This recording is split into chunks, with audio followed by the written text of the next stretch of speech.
Hello, everyone. Welcome back to Spar and Brawl. I hope you're having a decent day. As always, I'm joined by my co-host Sam, and we're back with another episode of The Progressive World. So before we get into our intro chit-chat slash quick overview of the show, what we really look forward to, please like and consider subscribing if you've been watching us for a while but aren't subscribed. And of course, we will include timestamps down below. And one last thing, as we mentioned last week, you can find the audio versions of our podcast on our Substack channel. And you can also find some short clips from our shows on our Twitter account. We just recently launched both of these, and links to them are in the description box. All right, Sam. So with that out of the way, what are you most excited to talk about this week? I mean, for me, there's definitely Joe Rogan.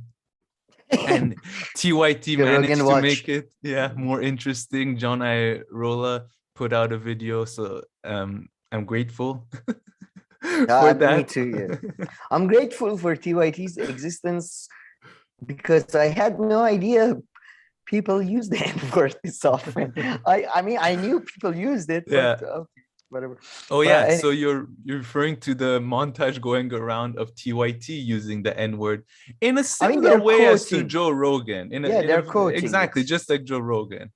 It's just funny. Well, it's just so weird though. I don't remember it being used this often back in the days, but I mean, you know, to be fair to both of them, they do daily shows, so it must come up one place or another where you read the quote. And then, we'll talk about this, but I actually have a tweet from Anna where she talks about this. She's like, it was a policy for us to actually say the N-word and not say we're talking about the N-word. I know. I agree with that policy, by the way. I think it's a good policy. I just can't follow it myself. But I would say I think it's just a word. So get over yourself. Well, I mean, it's not it. Every word is just a word, but they're different. Every word has a meaning and a context and a history behind it. Yeah.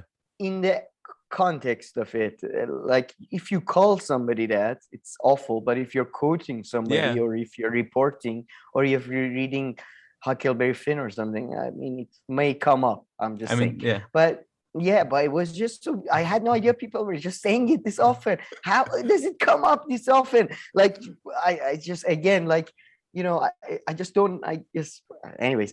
But no, I'm most excited about the Democratic Strategists. I feel like I've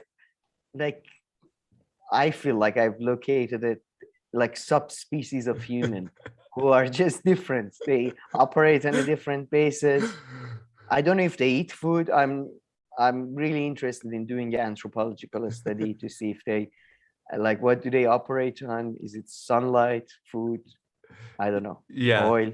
So Sam is referring to, like, we've realized that there are a few people who come on The Rising, a show that we've recently come to like a lot. Because I mean, you know, there's all kinds of voices, so to speak, there. So, you know, you're bound to find something that you like. But they bring these Democratic strategists, which are funny. They're like speaking normal.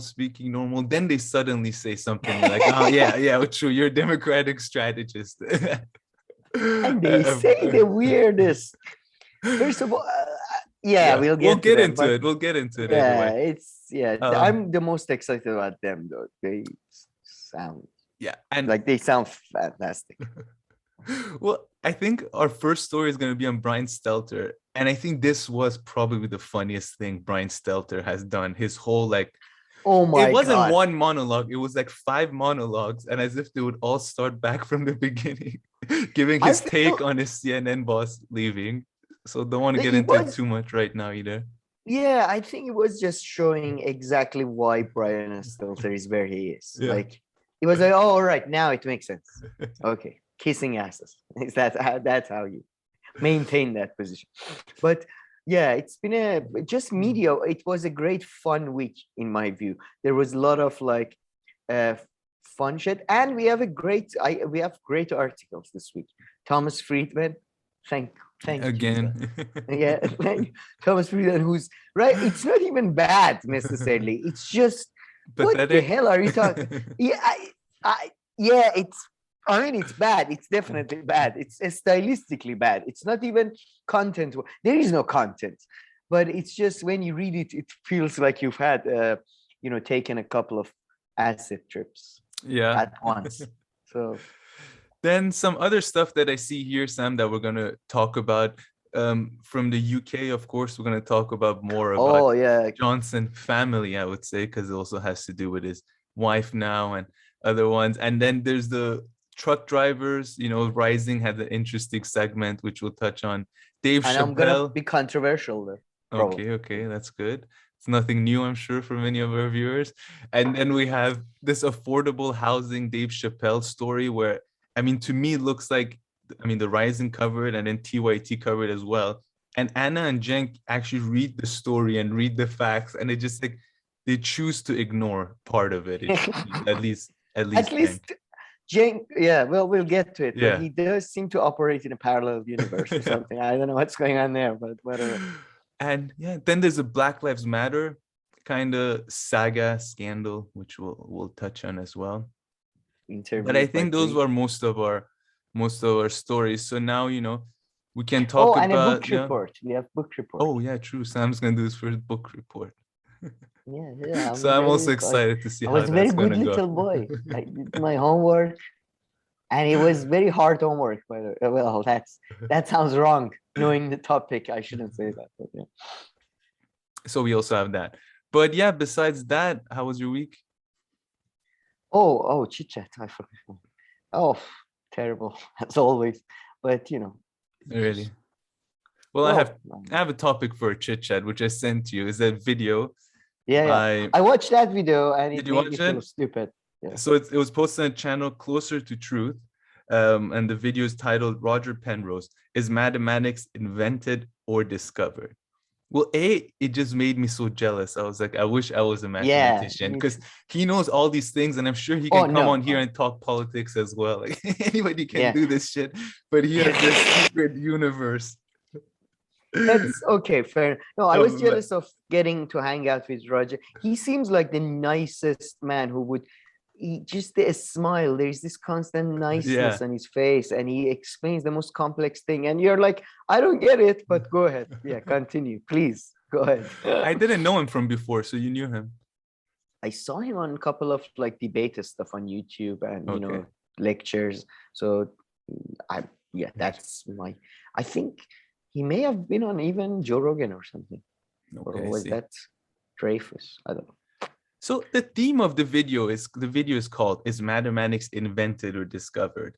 And I think it's just another way of saying, is mathematics really, I think in our language, we'd say more, is it really like positivist fully, or is there some, constructivism in it? I think they're kind of asking the same question, just in a different way.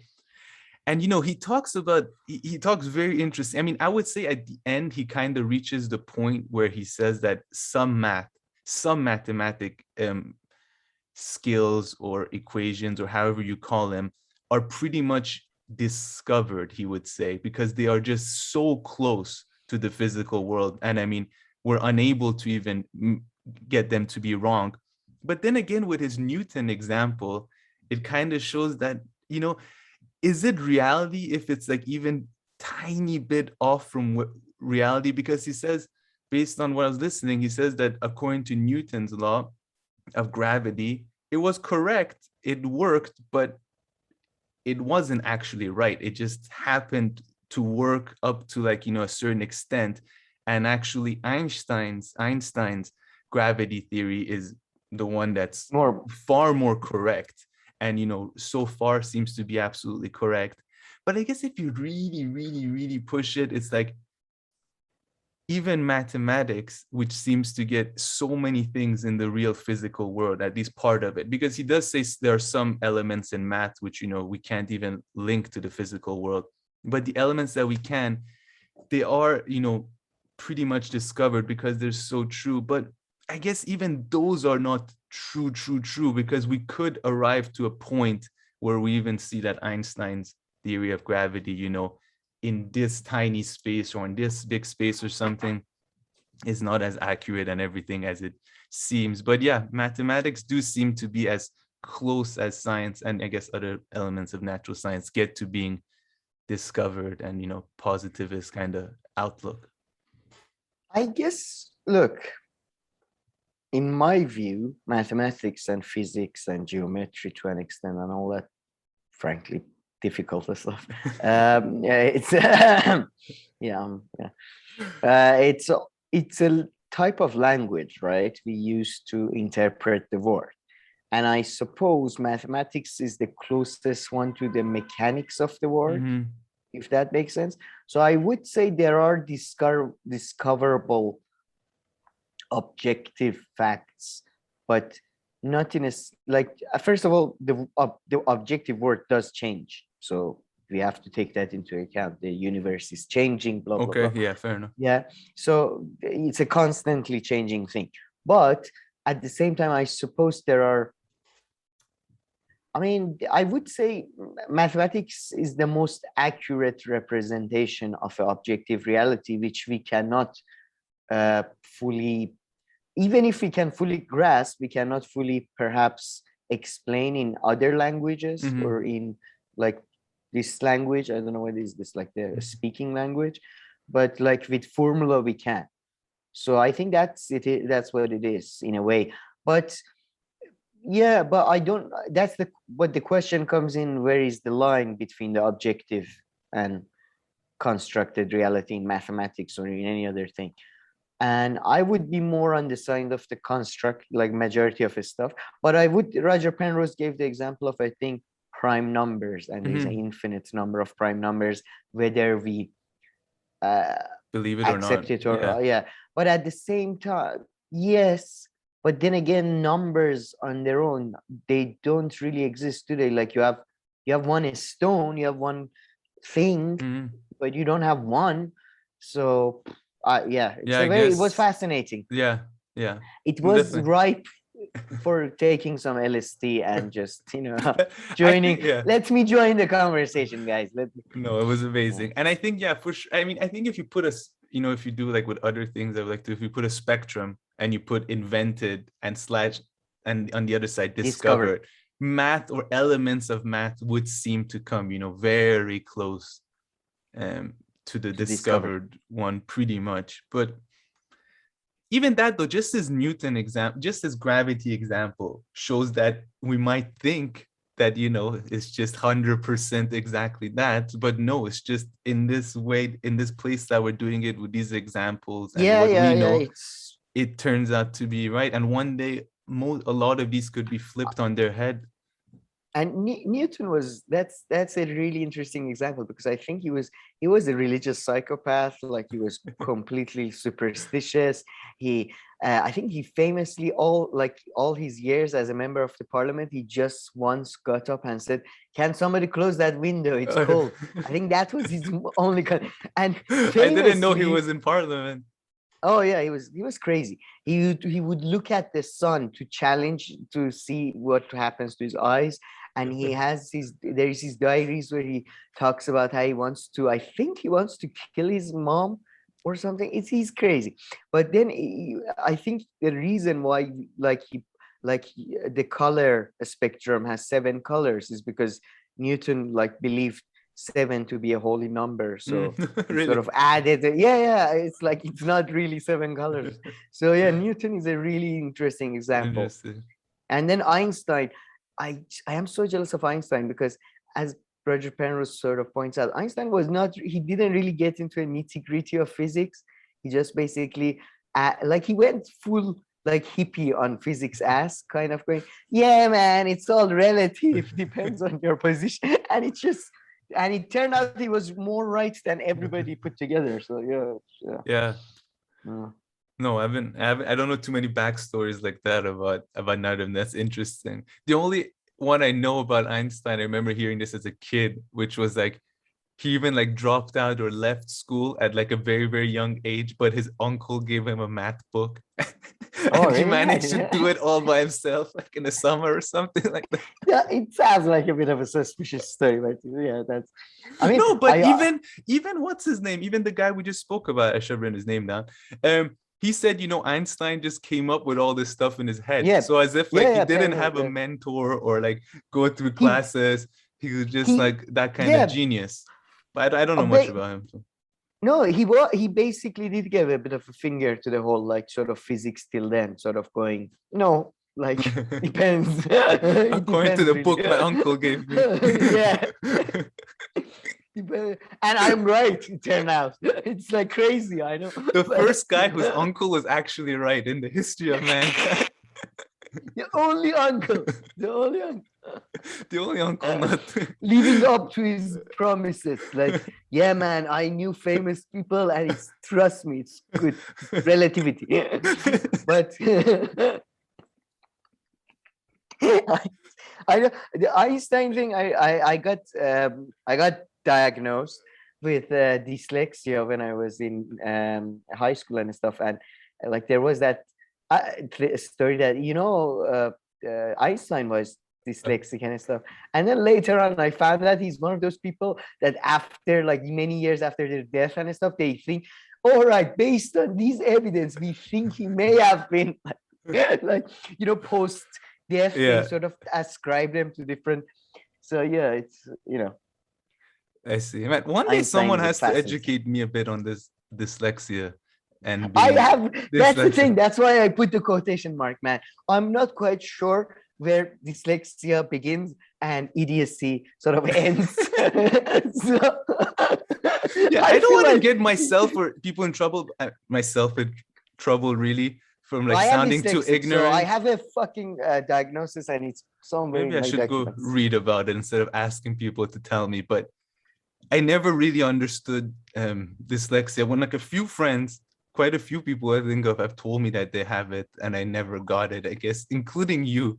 Because look, there is something I don't get it. I don't see the evidence. And when you write stuff, I'm not saying there are no mistakes or anything, but that's called making grammar mistakes or like, spelling mistakes. I don't understand how or when. Yeah. But I honestly know I'm sounding really shitty and ignorant here. I don't want this to turn into a short clip of Kam. No, feel free, man. Disabled. Kam, in the face of a disabled person, he goes on to say, you're not disabled. You're not. No, I don't. Yeah, I'm very suspicious because the test I gave was very psychologically sort of testy, like, and stuff. I would say that I always, like, both in Persian and English, I could never even memorize the alphabet. So that sort of gave me somewhat like, maybe, okay, there is something. But that's linked to it? Yeah, language, it's problem with reading and writing and a slower reading and stuff. Yeah, memorization, like that's the thing. Like the test they did was, some of the test was, spot the difference, the ones you do as a kid, like, you, and then you have like they have a time thingy, and then like I was very bad, like based according to all this, according to all data, I was like in the top, like lowest 2% of people in terms of his speed or brain, like development speed. I don't know. But at the same time, I feel like it's just, doesn't that mean I'm just more stupid? Does that have to do with classification? I don't know. I don't know, man. I don't know. Anytime I think about these things is like, because I've mentioned before, I used to be horrible in school and to university, like always getting the worst grades in all of the class. So I'm just thinking that if they put me, if they tested me with a few of these tests that they make kids go, I'm pretty sure I would have that's failed all of them. I mean, I don't see, I don't know. I mean, maybe there's more to them. I'm just talking a bit shit here, but. I mean, I'm pretty sure though, like looking back at my childhood, I would have definitely, if I was in San Francisco, I would have definitely been diagnosed with ADHD and autism. I am 100% sure. Like, ADHD, I think so too. Autism, I don't think I would have, but ADHD, I'm sure. I would have. I was reading books. I still don't like people. So it was very, I mean, I might be, but but man. Actually, for a chit chat today, I had a few topics actually, and one of them was this show that I watched on Netflix. But I don't want to go over that because this mathematics thing gave me a perfect excuse to bring up one thing I want to tell you, which is, has to do with what they teach in school. And nobody's ever happy with what is being taught in school, and they think that there are other more important ones to be taught, right? Which I think sometimes is blown out of proportion. And this math one is one of them where I heard. So there's this football podcaster, football YouTube podcaster. And the conversation came up like this because someone at school, like a teacher, told his son, you're just don't dream about becoming footballer or something. Something, teachers say all these undermining things a lot, right? To like kids and stuff in all Yeah, I kinds don't of know ways. why, but yeah. For some reason things come up. Just keep it to yourself. I don't know. Maybe they want to be real with the kid. And then the guy's like, and you remember the topics that they taught us? Math, physics. Who uses this stuff right now? And I want to be like, listen, I'm with you. I didn't understand anything. I still don't use them. However, I've heard there are some people who do use math, physics, and chemistry. So yeah, maybe they should have taught other stuff next to it so it suits everyone's more things. But I feel like sometimes these arguments of what they teach in school get ridiculous to that extent. Maybe that one's a bit of a exaggerated one, but I was like, I'm with you. I didn't understand shit. I don't use math. I must. Yeah, I think like when you got to the level that it got specialized, like especially by the way, Iran education system was much tougher than like UK and stuff, like algebra and geometry and all that. Okay, fair enough. But math as a whole, who uses math? Yeah. I never look at the receipt, but yeah. I would say what pisses me off about the education system has always been like, there is clear evidence that when we are young, we have this amazing capability to acquire languages, and we have this amazing capability to just acquire nothing else. Just ignore every other information, just comes in and goes out. So I don't understand why we have this, like, I remember like reading about that Dutch kid with the finger, puts the finger in the dike. Petrus, I haven't heard that. Remember? No. Oh, he was in all the books all across, like all primary schools in UK, in Iran. I don't know who was his lobby, but this Dutch boy who put his finger in the dike. Like, I don't know, why did I have to learn about this motherfucker? I'd rather learn Dutch. It would have been far more useful than this guy who, instead of calling the authorities, put his finger in a dike to stop a dam from breaking, and then it supposedly became a hero for basically it feels like he was the original signal witcher. But why did I learn about him? Or we had Kelilo Demne. What is Kelilo Demne called in English? Fuck. There's a good name for it. The book of the animals from India, where there's a fox and there's a jackal and they trade the stories. Like, I learned, what the fuck was that for? Like, I rather learn Indian. I don't know those specific ones, but there was a fox stealing a cheese from a crow. That was the story. What was the moral there? I don't know. I'll meet you in the language in a very realistic way, actually, because I think that is very true. And you're onto something. Okay, how many languages could you teach? And of course, school isn't going to be perfect, like every other walk of life, right? So they're always going to teach you stuff that, unnecessary and everything. Useless. But languages, what like has, I mean, I'm so not useful, man. But listen to this. I mean, I'm not extremely familiar with the Swiss school system because I don't have a kid yet. That's when you'll get to know it. But based on what I've seen, that sounds like a threat. No, but based on what I've seen, but I do. But no, this bothers me. Listen, 65% of the country is German speaking, 25% are French, and based on what I've seen, Italian and they're just like 8 or 10%. But let's stick to this 90%, right? German and French.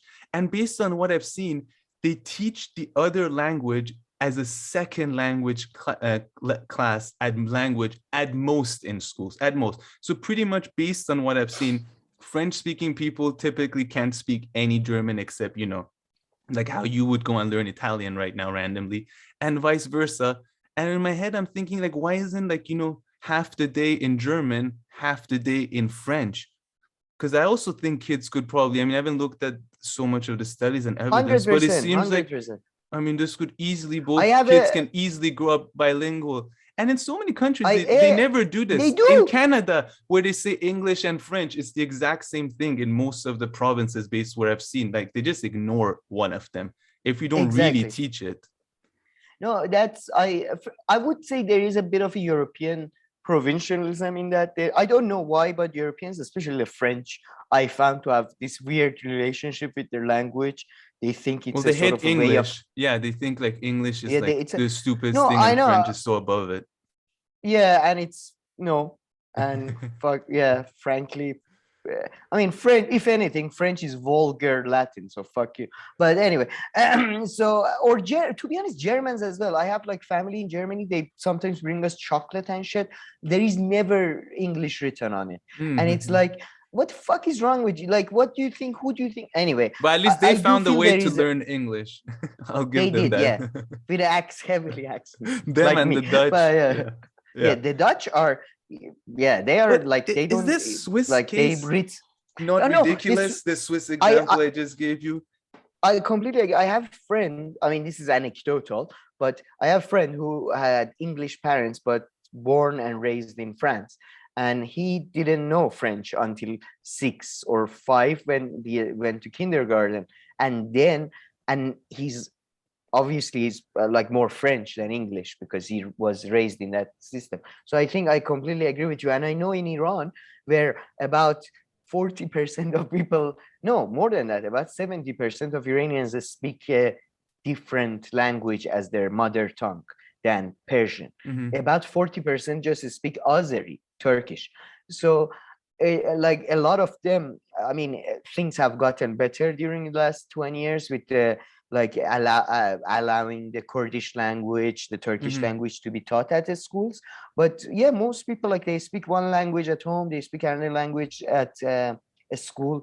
It's not that. So is big it a about deal. nation building? Is it really what that I think comes so. down to? And even in these, In even in Europe, I think so. Switzerland, it's provincial building. It's like nation within nation building Europe kind of is thing.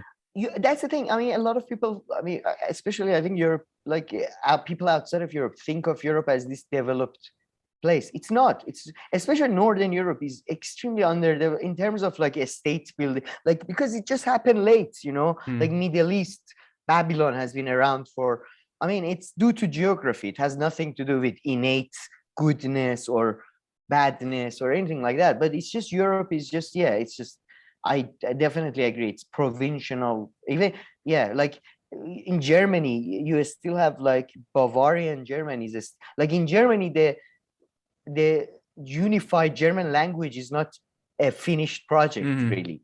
Like, it's, you could argue, I think, and I believe in Northern Italy, there is like dialects of German that are still like in use that are almost incomprehensible to other Germans. So Europe has this weird relationship with language. So I don't know. Yeah, I mean, I don't know if they're unique in that I don't know, but no, not unique. Yeah. I mean, I'm sure I don't know enough about the word. I'm sure you find other places similar. Yeah. But yeah, the Swiss one always, but it probably has to do with nationalism. Like it probably has to do with provincial nationalism and I agree. Yeah, differentiating that's what comes to mind. Yeah, and it's idiotic. I am so jealous. My great grandfather couldn't read or write in Persian, but he could speak Persian, Gilani, Azeri. That is so much cool. Yeah, I think it's so much cooler. I mean, the reading part must be nice. I guess you should be able to read. Yeah. I mean, even if you don't want to write. Yeah. And I mean, when you teach stuff as second language, I mean, sure, teach it, but like it doesn't seem to often go far in any country, in any context, whatever the language is. Look, so you have to go much more than 2-hour class per week. Of course, yeah. No, but it goes somewhere. Like, man, in Iran, yeah, it's not useless. Of course, anything is something. But I used to, sometimes I used to do that back in the days. I go to shops and start like just to test to see like average Iranian English stuff. You can get by in Iran, right? But I've been to Turkey and Georgia and Armenia, and I lived in those places for months. And man, like they don't know, like the average public doesn't know the English numbers. It's ridiculous. Like, and I have a theory behind this. Because when I was shocked about this is when I went to Brazil the first time. And in Brazil also there's so many German, people, right? That in some areas where they are, but if not, English, like I just found compared to any other country where I had been, where I don't speak the language, there, like it was just useless knowing English. So few people know English. And I met like young doctors and stuff from family friends who didn't speak a word of English. And I was thinking about it in Iran, people seem to speak almost English so much impossible. more. And I just have like a half-baked theory, which is that perhaps in Brazil, a lot of people, whether they're bourgeois or not bourgeois, they don't think so much of leaving the country and going elsewhere. So why learn English? Maybe to that extent. Whereas in Iran, Brazil? perhaps, yeah. Whereas in Iran, there's a big population of people. Think about leaving. Yeah, maybe they should, but there's a much bigger, and a lot do, of course. But in Iran, there's a much bigger population, it seems to me, anecdotally, that want to leave the country.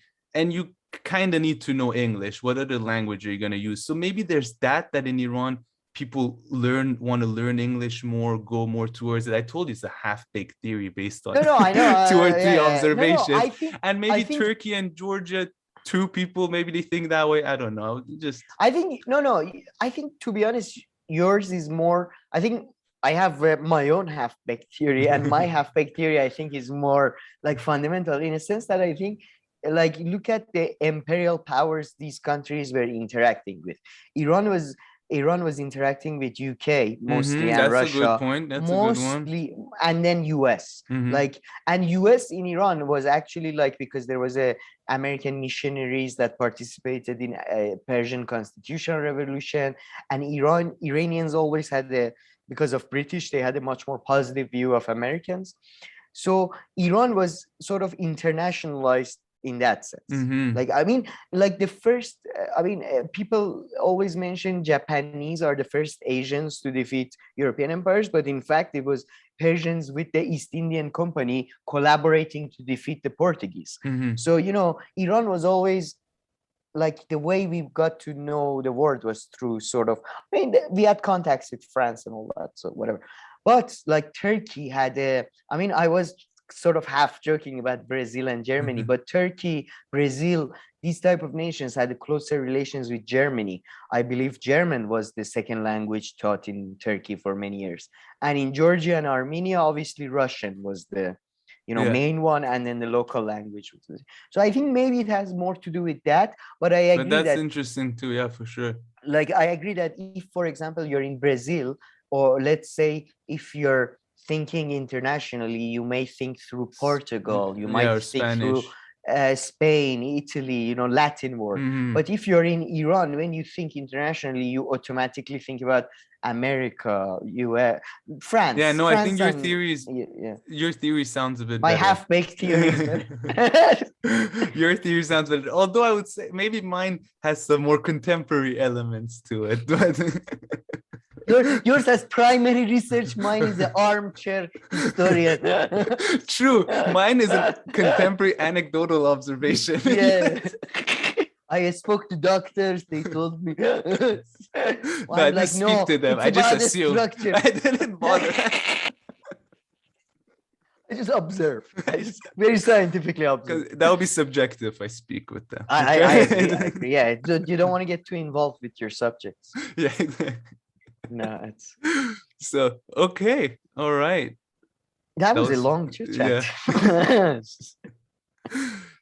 All right. So shall we get this party started?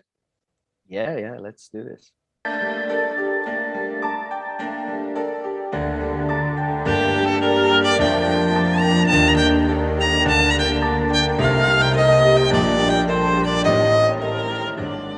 All right, Sam, let's get into our first story, which is about Brian. I don't know, it's a story, but it's Brian Stelter. The continuous adventures of the anthropomorphic egg that is Brian Stelter. Not an egg, 2 eggs on top of each other, I suppose, but whatever.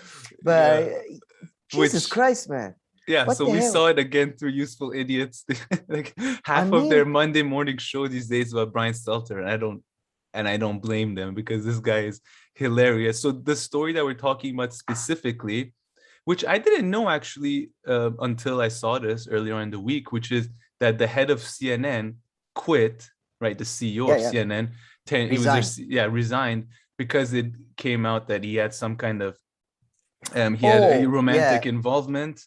he didn't declare. He had Which, a, I did yeah. like, I don't know if that's, by the way, law everywhere. I like to, somebody please let us know. But anyway, yeah, he didn't disclose his relationship with his chief of staff or what. Yeah. I think, yeah, I don't know. Yeah, exactly. I never know what the laws are or all these things, but I feel like whenever a senior person is dating people below them, it can't be like, in practice, it shouldn't be hidden. But like, if, if two people Yeah, on the I same assume. level, like, two entry level employees, if they start dating, like I in mean, most places that let's get go, but I see where the dynamics are different. So yeah, I actually wonder what are the actual laws for it. But anyway, that's the reason. But they also have, but also Como is coming after him as well, right? Saying that you okayed all these interviews with my brother and stuff, right? Is that what he's saying? I I don't know about that. Maybe that happened as a development of the thing. But Como, it seems there was like there. That's the thing. It's just like, I swear to God, I used to make fun of my grandmother and stuff for watching Turkish soap operas or Mexican soap operas where, Days of Our Lives, that Yeah. type of shit, people are slapping each other. Everybody's pregnant from everybody's brother or something. And it seems like, no, that was like documentary. Like that's what's happening at highest levels of power. Like, so Comos are like the reason why he wasn't letting Chris Como go for the longest time, even though he did all that shitty stuff Yeah. with the sexual stuff and his interviews with his brothers and helping briefing his brothers regarding apparently both the sexual misconduct interviews and the COVID stuff. So apparently, because they knew, the Como people knew about it was sort of an open secret, his relationship with the lady. So there was a bit, and now that basically he finally was forced to let Como go, then they sort of went public with that information, and he had to resign. And Brian Stelter, like a good little boy he is now, I mean, it was unbelievable. Even Jeff Zucker must be like, chill the fuck out, man. Yeah. I'm okay. Like, you don't need to, calm down. Like, people, like, your nose is just too brown at this point. Like, chill out. Like, you don't need to suck up to the shareholders this much. Yeah. Like, it was just pathetic. Like, he was somebody who was a heat shield. Heat shield? Is that what the fuck he called him? Like, nuts. he was the Iron Dome of the Yeah. media. You know what? What are you talking about? He's like, employees love them. He was, and we were all like, let me take you in the internal debates that have been happening in CNN. One more piece of fact that we forgot to throw out: CNN has been bought, or a merger has been okayed, so they're gonna have new ownership. Did they okay that? Apparently, he was saying, he was like, right. Oh, the government regulators, which you don't, but now they've. I thought they were in process of. But, yeah, or they're about to. Okay, no, yeah, apparently. The whole bit starts with the fantastic part where he's like, "Let me tell you about what I have gathered from on the." He's talking as if he's on Vietnam. Yeah. Like, I've been on the ground, talking to soldiers in these trains, and like, I talked to over 20 people from CNN. Like, well, how many people work at your show? Like, you talk what? You had a meeting? What the fuck are you on about? Like, and with the feeling that even the people who don't like Jeff Zucker, by the way, what a stupid name. I always thought his name is Zucker. Zucker, that's a really, even if it was Zucker, I would change it to Zucker. Anyway, but Zucker, like, even people who didn't like Zucker, no, this is bad because this makes CNN look bad. Are you watching the same CNN, you mother? What are you talking about? Like, he's one of the more nuts ones now because of the type of his show where he comes out and gives like his opinion on the media and all this. Yeah. He says more stupid stuff than everybody else on CNN put together. And I love how the monologue like started over at least 5 times, as if he's like, okay, I'm going to do 3 or 4 versions. One of them's going to be good. Again, he restarts his monologue. He's like, why? Oh my God, yeah. But and now Jeff Zucker is gone. And this is not right. I mean, what the fuck? I mean, I genuinely was like, I couldn't believe that was happening in front of my eyes. It was like, like one of those scenes you read about in history where somebody goes and self-flagellate themselves in front of a king or something to like prove their loyalty. The Romans used to have these people they would pay for the funerals. They would come and cry, like, it felt like one of those, like, like somebody who paid. I mean, even again, I'm pretty sure Jeff Zucker is not happy about it. It's just too obvious of a nose job, let's say. Yeah, and I mean, I don't watch that much mainstream media, always reading mainstream media, so maybe it was a big story, but I feel like it wasn't even that big of a story for some reason. But he talked about it more than everybody put together. I mean, he made it a huge story with it. I'm looking at news articles right now. They're all from a week ago, and they just mentioned that he resigned. All the articles are from a week ago. A big story will have, even yesterday someone would have written about it. No, I would say it's actually probably, head of a media company at that level is probably important news. And I would say my feeling, I don't know who said that. I've heard that from somebody, so it's not my original idea.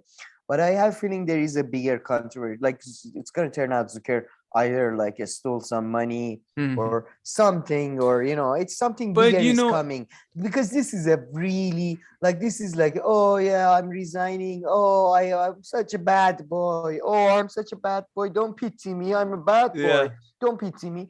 So I feel I mean, there's probably definitely more to it. And if you have someone like the Como brothers with money and everything who are pissed off and coming after you, they can probably unveil even more things. But even you dating your, someone who works below you and things like that, even that can be a relatively big scandal in these kind of organizations. Yeah, but apparently it's been going on for them like for years, and they were old, and it seemed like it was consensual, and she wasn't really like much. It can be consensual. I mean, So it feels like a very mild form. Like, it's not exactly like Bill Cosby or Harvey Weinstein. What I mean? Of course, I mean, there are different levels to everything, and I'm not even saying it's a bad thing. Maybe it's even good. Maybe it's even completely fine. I'm just saying I can see those can be turned into a big story just on their own. But there's probably more to it. I'm looking forward to finances of CNN in the future. But what show does Brian Stelter have? Does he still only have a Sunday show, or does he have more shows now?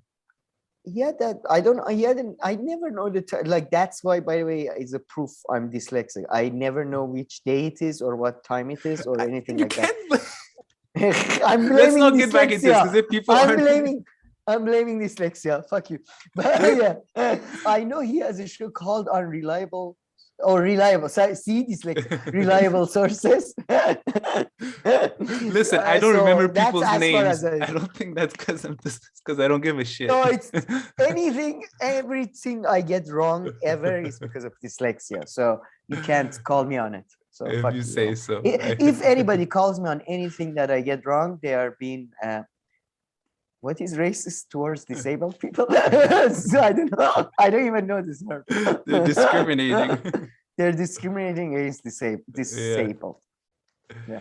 But no, I think he had a show called Reliable Sources. That's which was the most unreliable show on TV. Yeah, that was his Media Watch show, right? That's like his Media Watch. I wonder. I don't, because he doesn't have a night news show like the other ones. He's kind of peripheral figure, at least he was. Maybe now he's becoming, if you go and show him to people who watch CNN all the time, they might not even recognize him, because he was often just on Sundays on his shows.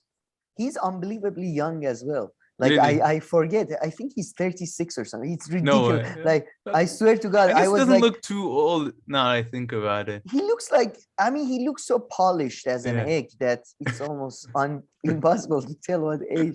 Well, I'm gonna check it. But he's polished egg.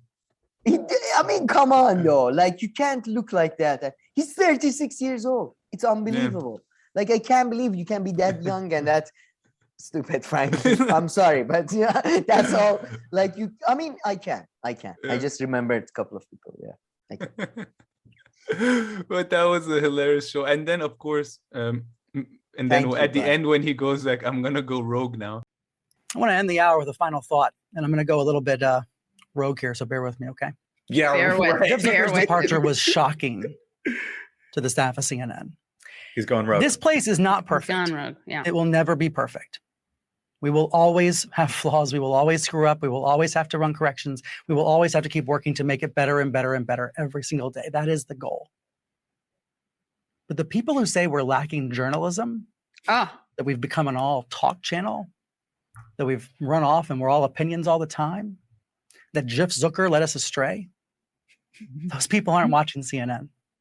I love how he said, okay, I'm going to go rogue by proceeding to do a 2-minute long infomercial for my network. Yeah. And then he repeats everything he had just repeated one more time. I'm gonna go rogue and gonna kiss the ass of the guy who was the head of CNN for like 10 years. I'm sure the shareholders were, as Brian Stelter was going rogue, the stocks were crashing. Shareholders, Johnny, sell it right now. Brian has gone rogue. Yeah, seriously. Brian is going crazy. He's taking down everyone. But yeah.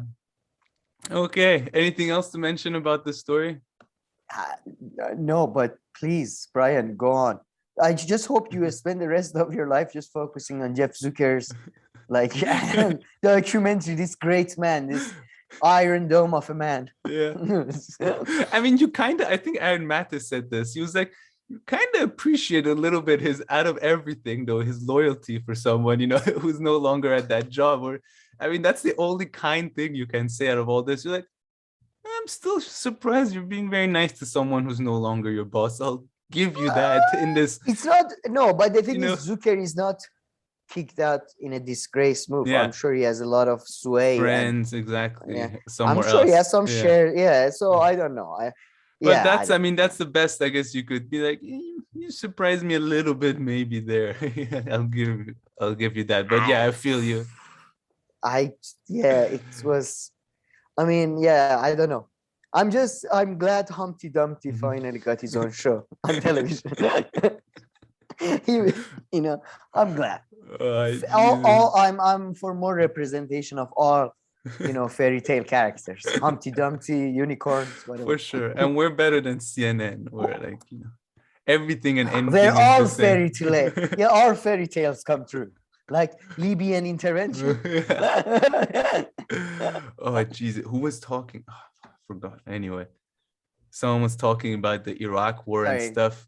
Oh, I can't remember who it was. And they were wasn't the David Smith guy on Joe Rogan? Yeah, no. Anyway, let's forget about that.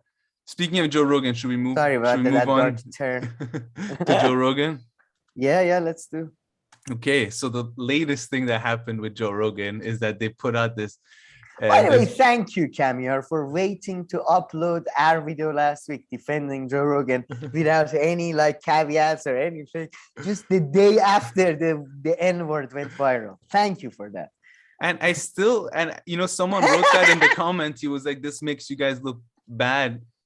I actually don't see how, because it wasn't a continuation of the same story. So it's not like new elements were brought in the same story.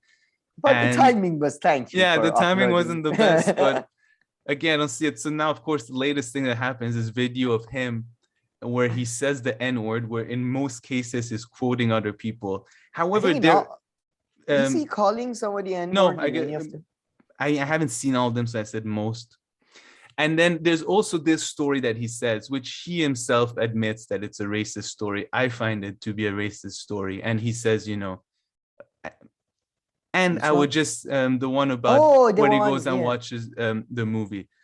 And having said all that, I honestly think Joe Rogan gives, my opinion, the best and most honest, at least that's what I think, apologies and also responses. Because his previous one didn't even have to be an apology, but it was about the way he was booking guests and everything. I thought he said, he gave a very practical and good response saying, yeah, maybe I should follow some of these guests with some other guests that counter them and some of these topics. And again, here he with his for this one, again, he was extremely honest. He said how shameful it was. Now, if you chose not to believe it and just project your own view without any kind of support, with any kind of facts, you can look at when we'll talk about that, what John Irola and his co-host or co-guest or whatever she was, with what they did on the Majority Report, not on TYT's main channel. But yeah, that's kind of my first initial take on it. I don't know if you have something to say. I always found there is somebody who argues this. Again, I have no original thoughts, so everything here is stolen from somewhere. But I always found it's a bit of a cop-out to say the N-word instead of the word. And I am copping out right now because I'm afraid. But I think if you're quoting or if you're putting it in a context, it's okay. But if you're using it in a slurry fashion against a person or a group of people, you obviously are beyond, just you're fucked. You're a disgusting human being. So from what I understand, he hasn't used it as a slur. In the case that he does say that, first of all, he decided to not publish that, right? What? The one part about the movie he watches and has a bit of a racist thought. No. That I think that was out. That's how people know. That was out? I believe so. I think maybe it got deleted. Maybe it was one of the ones that got removed. All right, okay. Well, all right, okay. Then I take something back. One of my points is dismissed, but because I was gonna say, if like it's not like we are doing really media work or anything, but sometimes you say things and you regret, and that's getting to my second point. I don't understand who are everybody. Like, who are you people? Like, have you lived such? To be honest, I have never used the N-word, and I remember even my friends using it and being very angry at them at age 14. I was one of those douchebags.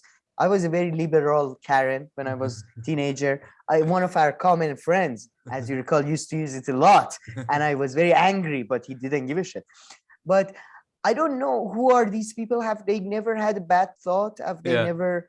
Man, I don't know. Like, that's the thing. That's the thing. These attacks that they're making on Joe is making me like Joe far more than I ever did. If you go listen to our podcast episodes from 3 to 6 months ago, anytime Joe Rogan came up, I was often like, oh, Joe Rogan pissed me off with this.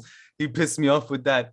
But when the attacks are so bullshit, that's the exact thing. It makes you have. So they're so concerned with these 11 million followers of Joe Rogan, right? Or like fans. The way they talk about this 11 million is as if, these people are some brain dead shit that believe everything. But to help them with their argument, actually the way you guys are talking about, you're making some of their fans, like me, who disagree with Joe Rogan from everything from what he eats to so many more other things.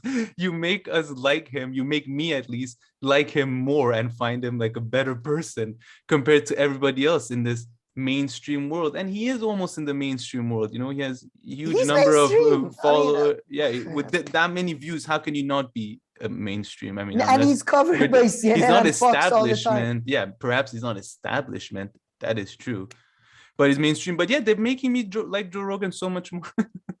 Besides that, my point is that, okay, I don't know. Okay. The thing is, I didn't know about racism until I Europe, really. Like, it wasn't a thing in Iran. I remember watching movies that was like, oh, this black guy can't get. What was it? Look Who's Coming? No, not Look.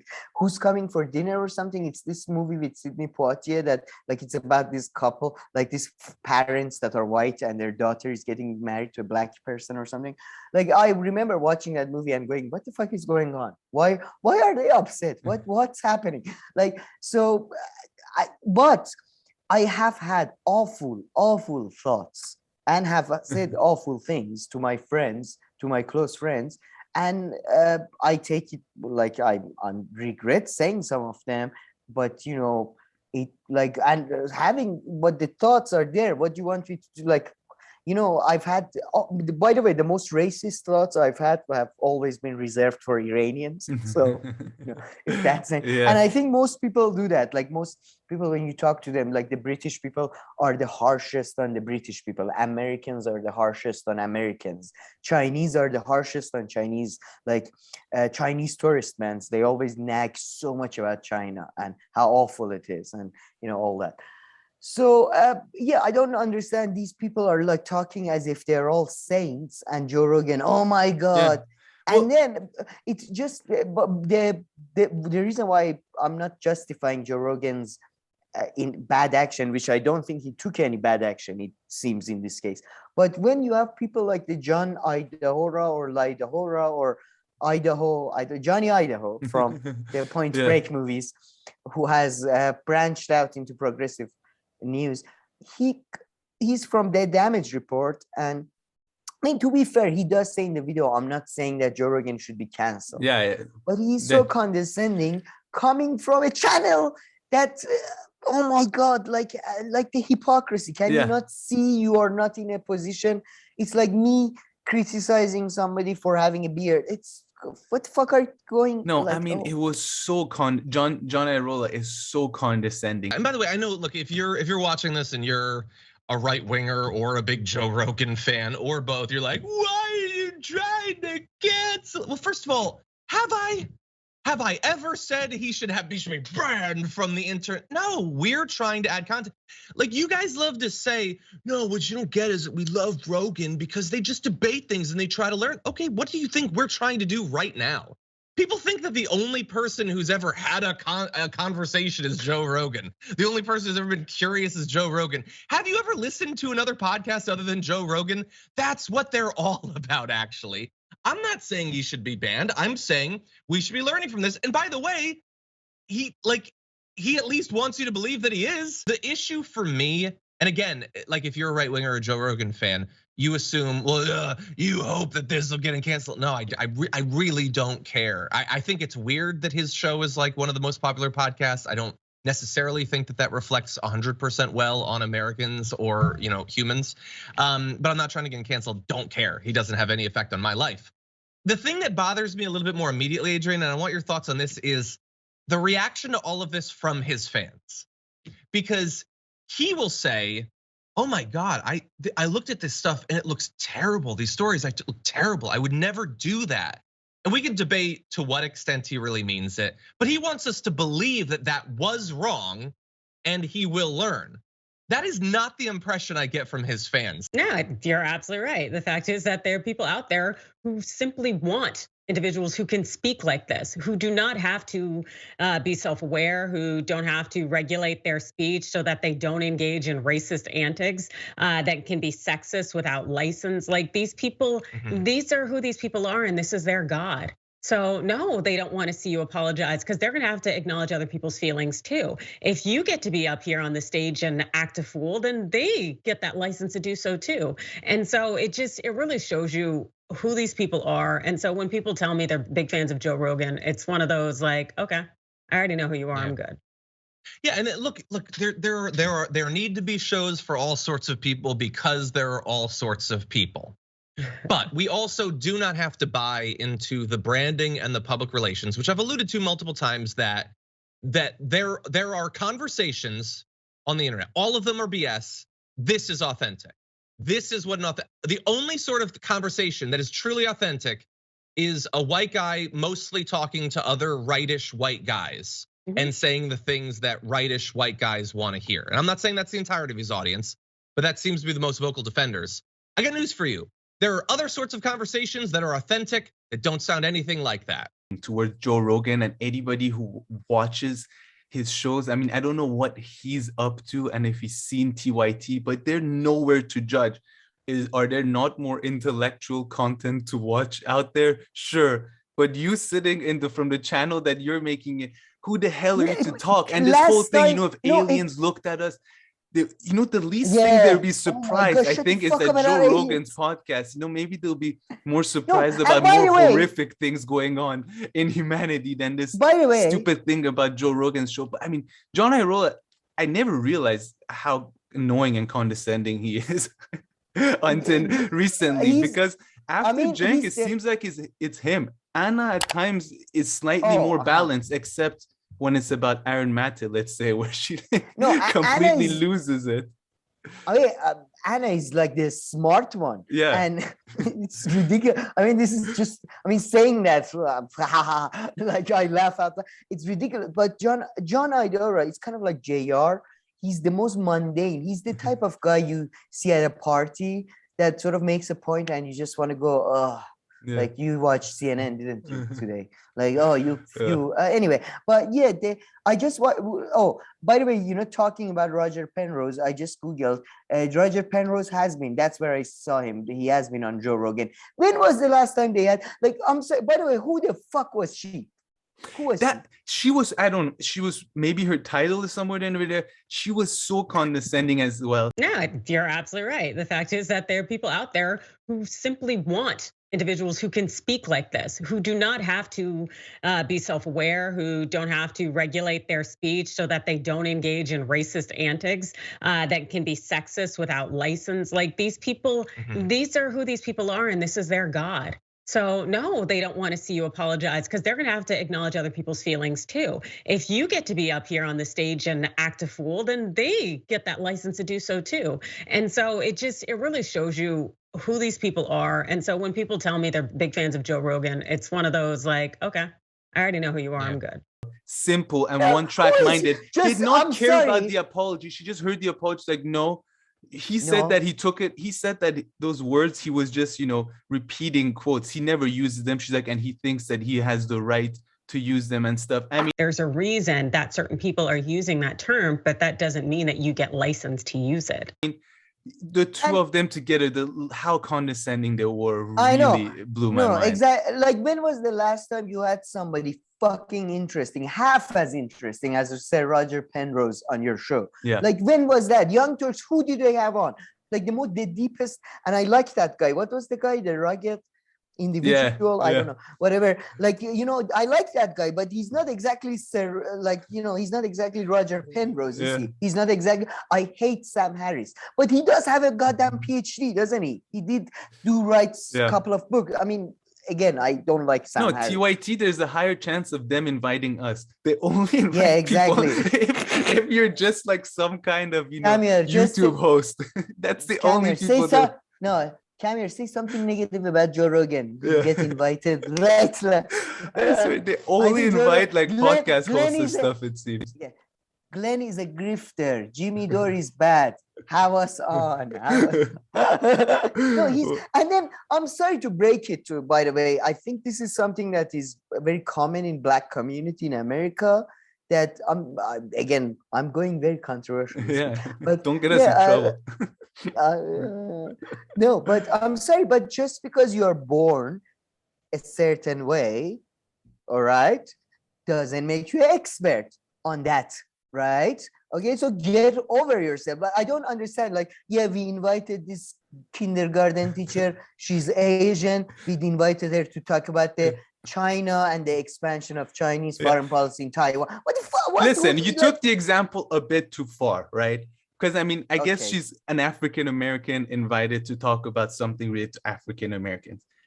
So I see it, but exactly, it doesn't necessarily make you a full expert on the show, and you should provide something interesting in addition to Actually, that. Sorry, I backtrack. From now on, anyone on internet want to talk about Iran, they should check with me first, right? I am the only expert on YouTube. It's me. Oh, sorry, there is Trita Parsi. Shit.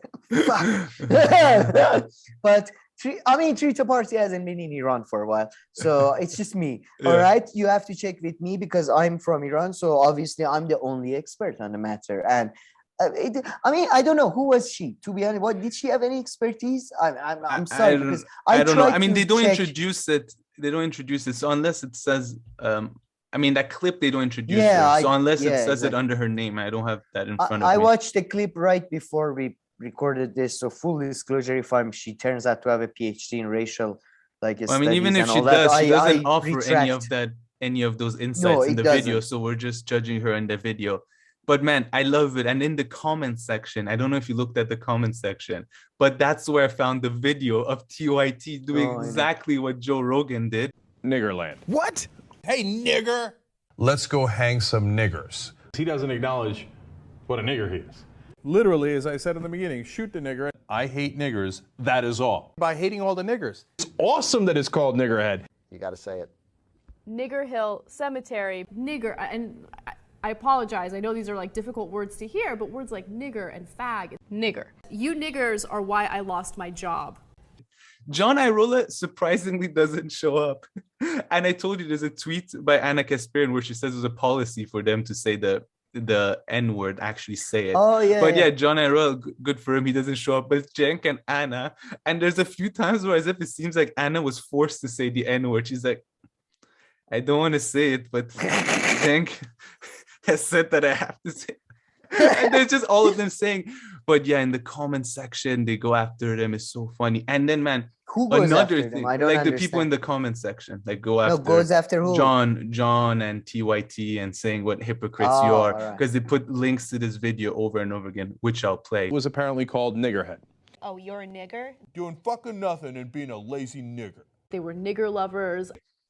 And then another thing, I don't know if you picked this up, but towards the end of the video, John and the guests switch to hating on the fans. So then it's also like Joe Rogan's fans. Like, leave them alone. Leave the viewers alone. And they're not all this. They have such, I mean, I can't believe they're in the media business that they have such a like childish view of their audience and how they can influence their audience. It's not their audience though. That's no, the thing. Any audience. Like audiences don't work in that way, you know. I mean, I watch Joe Rogan. I don't agree with everything, and so many other people. He just basically makes fun of Joe Rogan listeners, including I am a sometimes listener. Okay, he makes fun of them as sort of meathead, pothead, sort of man. Yeah, conversation. Oh, have you listened to any other podcast? Sadly, yeah, we've listened to yours. Unfortunately. Unfortunately, I must say, man, I think it was a 15-minute video. Like, I genuinely feel like I could have watched a funny Monty Python sketch from the past. Like that was a genuine waste of time. Yeah. So yeah, well, at least we're talking about it. Yeah, so, anything. But yeah. Motherfucker though, it's just such a condescending, like, oh, you know, he's not the first person to have a conversation. Yeah, we know. We are not like you jealous pieces of shit who spend their day, oh, why more people don't pay attention to my conversation. You first said that, you're like, they just seem like they're jealous, and I was like, yeah, why I would be jealous? But the way they cover Joe Rogan, you would honestly think that, are they really that childish? And in fact, they're jealous because, hey, you guys have decent success too. You know, you seem to be trying very hard to ruin it, but you guys have done well for yourself too. You don't need to be, you know, so childish. You're very determined on destroying your legacy, but no. But I mean, look, I would be jealous maybe too, right? If I was like, I tried to do a business style online thing, but then online, like that happened with a lot of online businesses early on YouTube and stuff. They tried to, you know, to go for increased production qualities and stuff, and it turned out that's not what this medium. It went more towards sort of a radio format of the personal sort of thing. I mean, I'm talking very generally. Of course, there are exceptions. So, of course, you can be jealous, but say that. And jealousy is an okay thing. Yeah. You know, jealousy, I don't know if you know this, jealousy is a positive feeling. It's envy that, you know, is a negative feeling. It's just that, you know, it's okay. I'm jealous of a lot of people. Be jealous, but don't be so fucking, like, try to channel that into, okay, I try to do better to become as popular as him, or I try to have as interesting conversations to counterbalance his conversations. No, I just want to just sit down and make fun of the people who watch him and, oh, they're all idiots. Exactly. I'm so good. Okay, exactly. So good. And I mean, it's so obvious that they've never watched the show. And I'm even surprised, like John Irola never even watched. I mean, I'm guessing he must have Johnny seen back Idaho, then. come on. John Idaho. I mean, the lady, you can tell she's never watched Joe Rogan, and good for you. You don't have to. I don't think. But I'm not sure she's actually. I think she was just brought in by them. Like, I'm sorry, but it felt like a very tokenist sort of. Yeah. Any black people like do you have? Perhaps. Anyway. Perhaps. Very tokenistic look. Yeah. Again, she has a PhD on racial studies and Joe Rogan studies. You know, I'm sorry. I take it all back. Yeah. And I don't know. One of my final points to make here is the fact that this kind of bothers me more. I mean, Joe Rogan is not perfect. Nobody is perfect. but he actually seems to be relatively honest, especially when you think about the COVID stuff. Because the Yeah, thing that he that's- says, he seems to follow. I mean, And yeah. so these people genuinely want him to be dishonest.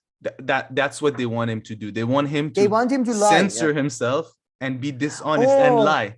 They literally that want is him perfect. to be dishonest and lie. That is perfect. Katie Halper, because we didn't put this in our lineup, but what a sort of happenstance. Perfect. Well, Katie what are the Halper chances for you to think of Katie Halper? Anything I say, Sam can link it to a Katie Halper video. I'm making love, but yeah, it's just because she did this video with the fantastic Jewish activist. God damn it! This week, very early. I sent it to you early on in the week. The guy who used to work for Jesse Jackson's campaign and Bernie Sanders, and oh my God, what a man! Like, the type of person who like sort of lives like a fucking saint, and you're like, oh, I feel like so shamed that. But he was saying that exactly. He was saying that we have this Jewish lobby that wants to shut. They don't care if they convince people that anti-Semitism is a stupid idea and it should be fucking abandoned. They just want people to say the right thing. Just say Israel is good, say Israel is good, say Israel is, it's not about believing that Jewish people are obviously like equal to everybody else, just like everyone, it's just fucking, it's a given. It's not about that. It's about just say what I want you to say. Just submit. And it's the same exact thing with, I feel like, the Joe Rogan. No, 100%. You're spot on. Exactly. They want him to lie. They don't want him to convince him. They don't want to okay, man, let's see, this is unreasonable to believe in, I don't know, this medical thing. It's not fair. No, just submit. Just shut the fuck up and submit. I know. Instead of all this, all this stuff that they've been doing, they should have put all their energy behind being like, Joe should really invite X, Y, and Z, if that's what you really want, and really put pressure that this one or that Joe Rogan is like, fine, even that's let me invite these people. Yeah, but I mean, if you really want to get your point of views out there and your side out there and the correct information out there, just go. In my view, he was wrong there. He should change his views. I mean, again, you can criticize people without getting so fucking personal and getting so submit to me. So I personally think let's see. I think views that, for example, Joe Rogan has on meat eating is necessarily not very good. Actually, I think he over exaggerates stuff. Okay. I said that. Oh, now do I have to? Oh my God, you fucking idiots! You listen to Joe Rogan about food. And he's not like that. Maybe there are some shows where you can really tell people, actually, oh my God, you're really an idiot watching this. Not that all shows are justifiable. Although most shows, although most shows are like, why are you watching that? I mean, if we're gonna apply that kind of, criteria, like, why are you watching most things out there? But yeah, I mean, but the whole TY Joe Rogan thing is really making me think like how little people can know about someone, but just hate him so much and believe that he's such a different person than who he is. It's not like I know him personally, but they don't know him personally, and what they're saying just doesn't match up with at least what I've seen evidence him talking. No, but by the way, just because we didn't put this as a sort of a separate story, but did you see the list they came up with? I don't know who came up with the list of the right fingers and left. Oh yeah, and it was complete, like they missed. It was the weirdest. People who are on the left, and they put Russell Brand on the right. Yeah, on the right wing we have Karl Marx, Friedrich Engels. What? On the left wing we have John Stuart Mill. What's going on? It was I don't know who did the categories. I feel like they went by like sort of left, right, left, right, left, right, left. No, that was the shittiest thing. I mean, sure, there can be some people which are hard to put in a box, but I mean, if we're gonna stereotype it that much I think you can. I think you could be more accurate with putting people left or right. Russell Brand one is sort of a guy who basically looks like a sort of a anarchist hippie who has tattoos all over and has been sort of advocating free love for the last 10 years of his life and like expressing affection to like preachers and all that. How did he become right? I mean, again, it's not that there is anything wrong with the right wing. Yeah. It's just how did he? I don't know. No. It was fascinating stuff. I feel you there. Anything else to say? I'm looking at my notes. Oh yes, we have a very interesting article. Oh, true. I forgot about your article. Sorry. Yeah. Okay, and it was a good one though. This one was a good one though. So I'm actually excited. Pull it up. It was great. It was Thomas Friedman. So yeah, I have it open in front of me right now. So you sent it to I'm me. looking. Where is it? Sorry, I could for a second. It was at least the one. I mean, I don't suggest anybody wasting their time reading this piece of shit, but it was at least mercifully brief. So I was gonna say because we have another article this week which was, oh my god, unmercifully long. But you're gonna have to summarize the other one. Like, I'm not letting you read these Atlantic articles. There's a ban on the show starting today. No articles. You can't read articles by the Atlantic. From the Atlantic. Only 2 paragraphs maximum. Shut the fuck up. But yeah, sorry, go ahead. This is not Atlantic. This is the New York Times. America 2020, where everyone has rights and no one has responsibilities. By Thomas L. Friedman. Oh my God, thank you. Thank you, Thomas. All right. The conflict between Neil Young and Joe Rogan over the anti-vaccine propaganda. Anti-vaccine propaganda Rogan is spread. So that's a given, guys. That's not the point of debate here, right?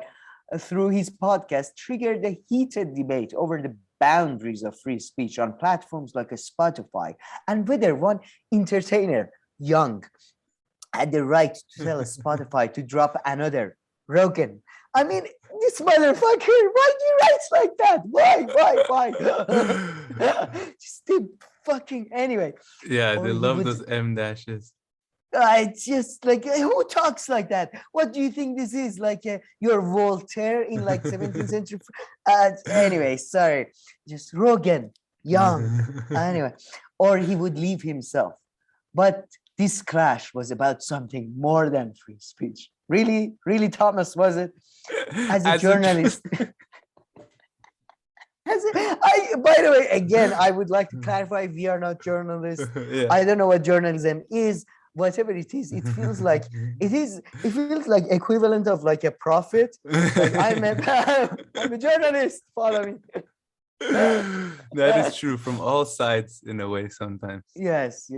As a journalist who relies on freedom of speech, I would never advocate tossing Rogan off of Spotify. But as a citizen, oh my God, the Greek citizen, Thomas Friedman, I sure appreciate Young calling him out over the deeper issue. Colin. I mean, again, who puts Colin? How is that we have morphed into a country where people claim endless rights while fewer and fewer believe they have any responsibilities? Again, one more time, whether this is, I mean, maybe this is even right, but how do you know that 10, 15 years ago, these things bother me a lot. This wasn't the case, right? Where people didn't I agree and behave in this exact same way, that they had example. rights and responsibilities. Like, how do you know that we've morphed into a country? I mean, I know you've been alive for a little bit, so maybe at least have some evidence. That's how, but these kind of things bother me so much. Look, I do think there can be analytical arguments made for a case that, for example, I mean, again, I think it's cyclical, but I do think, for example, you could argue 70s, there were more, let's say, family values, blah, blah, blah. There are arguments to be made, but he's not making those. He's doing this. He is a rhetorician. He's all about a style.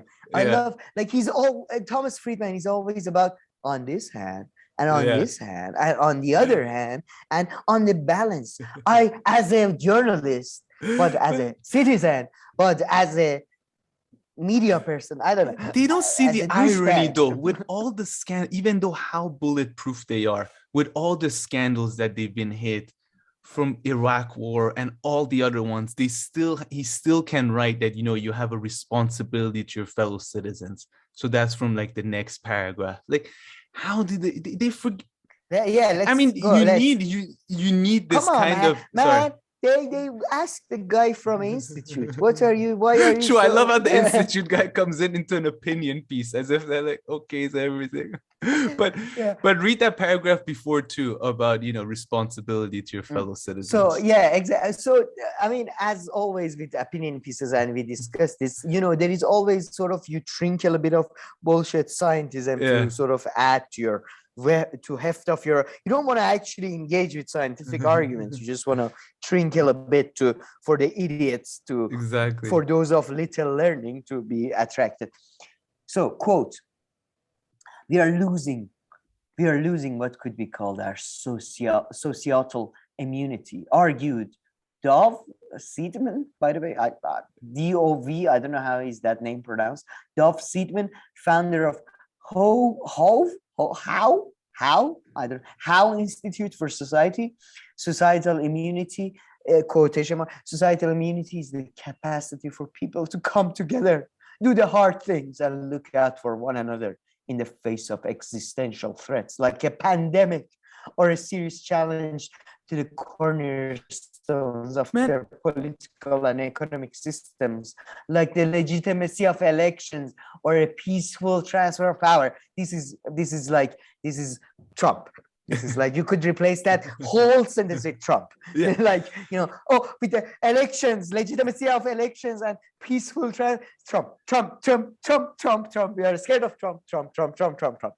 I mean, he's doing the same thing. He's doing the same thing as Johann Hari did, as Thomas Friedman did, without any kind of evidence. And you can find a million anecdotal examples that go against what he's saying, that back in the day, there were people looked after each other and, everybody was doing what was best for everybody else.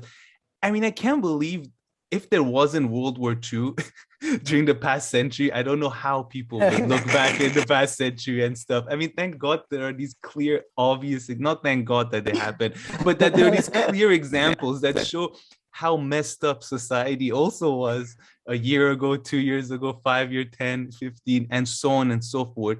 But they can still put these theories of how things are so specifically unique right now and changing in this way without putting forward any kind of evidence. So yeah, back then, Sam, you didn't know about this capacity for people to come together, do hard things, and look out for one another in the face of existential threats. Definitely, I've seen that. I'm sorry again. Everybody, all white people in the US used to come out and be like, I'm not doing one more thing until black people have the same rights as me. Oh, you haven't heard of that. You haven't heard of that. Man. I'm sorry, man, but it shows your lack of historical knowledge. I mean, all those white people that came together, put on those white hats together, joined forces to, perform pogroms on black people. In Russia, all throughout history, people would come together in the village with, torches and all that, and then burn the Jewish people. All these group activities that you used to have, all these great examples of unity, of people coming together. There was like a pandemic, you would blame it on a lady in the town who was like a witch or something, and then you would burn her, and then the pandemic would obviously get better. So I feel like you're just like to criticize for the sake of unfortunately, I really don't know anything.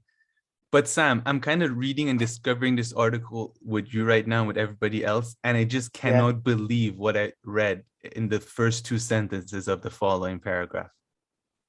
Okay, go ahead. You read it then. Okay.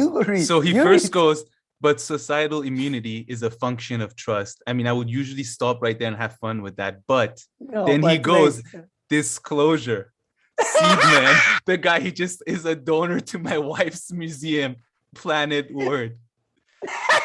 I think we kind of have to stop here to be completely. I mean, I love Thomas. I mean, I love the disclosure. Does he go on to explain how maybe this person is the only one in the world who has this kind of knowledge? I mean, there might still be a reason to talk to someone or base this article on someone who donated. It doesn't necessarily mean that he doesn't know anything or he's irrelevant, but come on. No. They're taking this opinion thing a bit too far. It's not. Are they? It's called opinion, not bullshit. There's the wanderings of a madman. So Joe Rogan should just call his show's opinion, and then by this standard, everything's free game. Oh Jesus! Oh my God, it was so good. But man, look, let's. I just wanted to get to this. I wanted to read this thing about it gets very scientific. Let's fast forward through a couple of paragraphs. The disclaimer kills me though. He's a donor to my wife's museum. Yeah, he's not even trying to hide it. Yeah, my wife money. He didn't donate to something where he lives or his kids' school. No, straight up. He sends a check to my wife every week.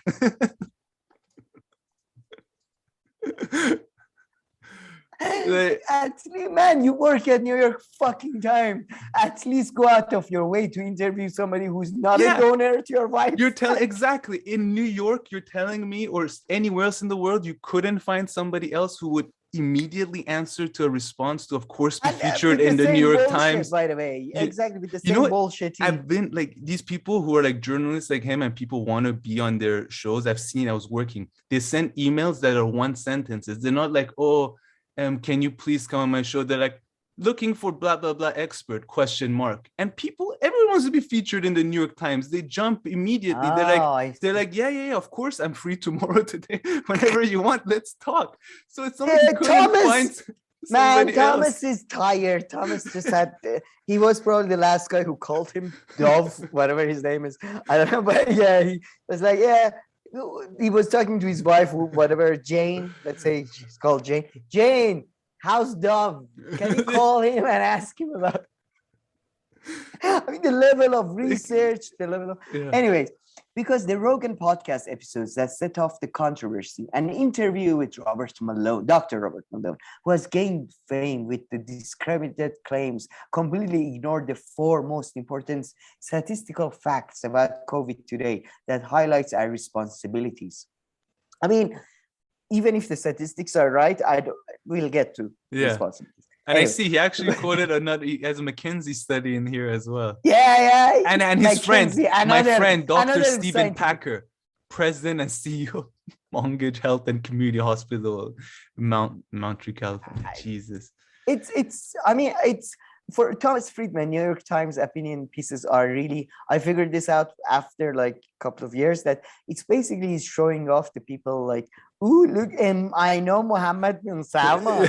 Ooh, now I'm in Dubai hanging out with this sheikh. Look at me. I know this guy. He donates to my wife, which is a bit of a weird anyway.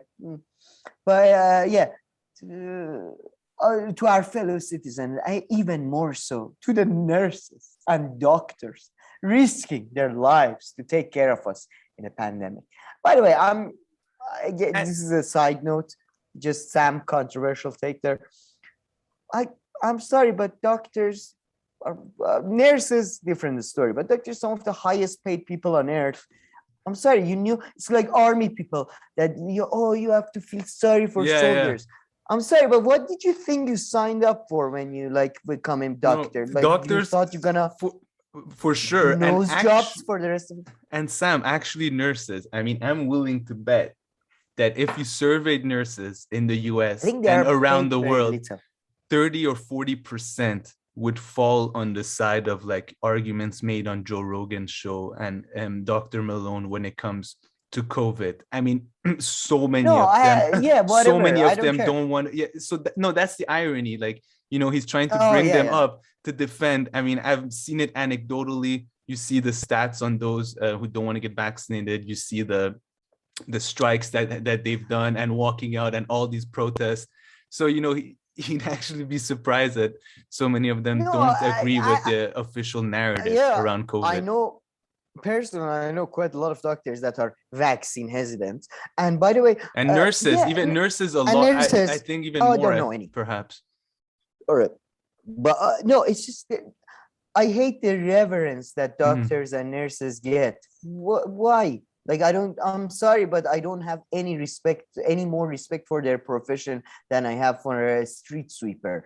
It's just, and they some of the stupidest people I've met and listened to, including Dr. Robert Malone, are doctors. They should not be allowed to give any opinions other than the expertise they have, because they're like mechanics. They understand the mechanism, but they can't, their brain doesn't really. I mean, that's where their skills are. That's where their skills and intelligence are. Right. Good for them. That's where, and some doctors are not like that. I know, some but have oh my God, doctors are putting their lives in front on the front lines. What front lines? Fuck up, they get paid on more average than anybody, any other profession in every country they are. Their education is paid by the public because it costs the fuckload to educate one doctor. They end up like killing loads of people in the first couple of years until they figure out how to basically cure people. And what? Oh my God, after 100 years, there was one pandemic. Maybe there is one person in Greece, they might die. I'm sorry, but anyway, and I don't want anybody to die or anything like that. These are just such ridiculous. I better hope I don't get sick. Just because the doctors are not gonna live. Anyway, the first three statistics are from Center CDC latest surveys, which are fine. Their stats about vaccinated people's chances of getting less sick and everything. And I don't even and I agree more with the stats that is sharing here than many things I've heard on the Joe Rogan show. I didn't automatically assume they're right just because they were said on the Joe Rogan show. Exactly. No, their studies are actually quite right. And, it's just about how if you get vaccinated, you get less likelihood of hospitalization. Yeah, he didn't talk about spreading and all that. I think he stayed away from that smartly. But then we get to the real study, the McKinsey study last month about this stress. I mean, I love McKinsey. Like, this is like, I mean, I worked in consulting, so I feel, and actually one of the persons who I worked with actually was a McKinsey manager at some point, I think. But anyways, it's just consultancy is about bullshit. It's kind of about like social sciences about bullshit. And the best way to do bullshit is starting from bullshit. So you start a study based on like a stress or anxiety. Something is not really measurable, and you can like just bullshit about it. So a McKinsey study last month about the stress on nurses. Quoted Gretchen Berlin, which is Gretchen Berlin, a registered nurse and a McKinsey partner. I don't know, by the way, how many nurses are a McKinsey partner, but that should be a giveaway. Is this all about like? It's just all about like. It's all about the people he knows. I told you, man. It's all about showing off his network. That's all this is about. He's soon gonna have someone from like his building. He's like, John living on the 9th floor. You know? My dad once met Einstein. Did you know? All right, man. But I'm gonna be a bit more fair on the nurses than you're a little bit, because Anyway, read this. I am fair to. I was like saying nurses aren't paid. You were the one who were saying. I said I was very fair. Anyway, no. Go ahead. Yeah. I'm very unfair to this. I saying many patients, especially at the start of this, had only the nurses with them for those final moments, and I'm not sure that we provided the decompression space for what that does to an individual who has to see that and support people through that. Over and over again, the level of stress that individuals are dealing with is going to have massive implication on everyone's well-being. Okay, can I stop you right there? Yeah, go ahead. Can I give you my 2 cents, right? First of go all, ahead. even if you signed up to be a nurse and stuff, the pandemic hits. I understand it was more work, and anyway, so you can get tired. You need some time off, so that is completely fine. Sure, that happens. Yep. I would believe that nurses who had to work overtime, just like anybody else who had to work anywhere else overtime, especially in the beginning of the pandemic, they could have gotten far more tired and maybe they didn't get enough days off after and all this. But what does any of this even have to do with the Joe Rogan thing? That's where I'm like totally confused. So this falls on Joe Rogan now, and having Dr. Malone chap having made a few. I guess they're saying that because he increases vaccine, not people getting vaccines. That's why. So that's clear misinformation, because there is absolutely we don't know what effect his words have. I love the fact that, by the way, it's not that hospitals are overrun because of the last 30 years of cut funding, lack of investment. The last 2 years that we know there is this goddamn virus is going on. There has been no increase in the building of hospitals, nothing like that. No, it's goddamn Joe Rogan and that idiot Robert Malone. But no, I just I agree, and I said that. No, but everybody gets tired. I'm just saying, and of course, and if there's I differentiated between doctors and nurses, because doctors do get paid well, but nurses don't. But they can also get tired even if you get paid a lot. If you have an increased period of work, it's not that I particularly feel bad for you, but you feel you'll get tired. You might need sleep. More sleep and rest. And a pandemic can't be the easiest thing for sure. I was just sorry. I just went outside of my head. I was like, you are saying, so you might need a sleep. And I'm like, okay. The slave can sleep now. But I don't know. When you talk about a real issue, I hate it when they get to all this emotional stuff about decompression space or what does to individual. Like, man, I don't know people live in this romantic. I feel like people in America and in Europe sometimes live in these romantic places or mind spaces or something. Like, most people until quite recently would see their brothers and sisters die at a young age because there was no fucking antibiotics, or oh my God, I saw an 8-year-old man pass away. How will I emotionally recover? Get over yourself. Oh my God, what? I'm sorry, but it's sensitive. Yeah, and I don't even think that's what the nurses are even saying. No, this nurse. I'm not taking a stance. You keep trying to make me have a fight with the nurses. I have no intent. I am anti-doctor. So you're going to show up at a hospital soon and all the nurses would have heard this and they're not going to come near you. They're just going to have a baseball bat. And what did you say about the nurses? What the fuck? That's such a Seinfeld Joker thing, because in Seinfeld, something like that would happen. They would talk shit about someone and then they would meet that person and somehow all those people would know about it. That's a good it reminded me of do you remember what was it, the Dominican Day or the actually I didn't want to open a Seinfeld. Are you done with this? Because I was gonna open a Seinfeld. I'm fucking done with this Friedman article. But he talks to another friend of his later on, so that's take away from the article. He talks to 5 of his friends. But Jesus Christ. But go ahead with the Dominican Day thing.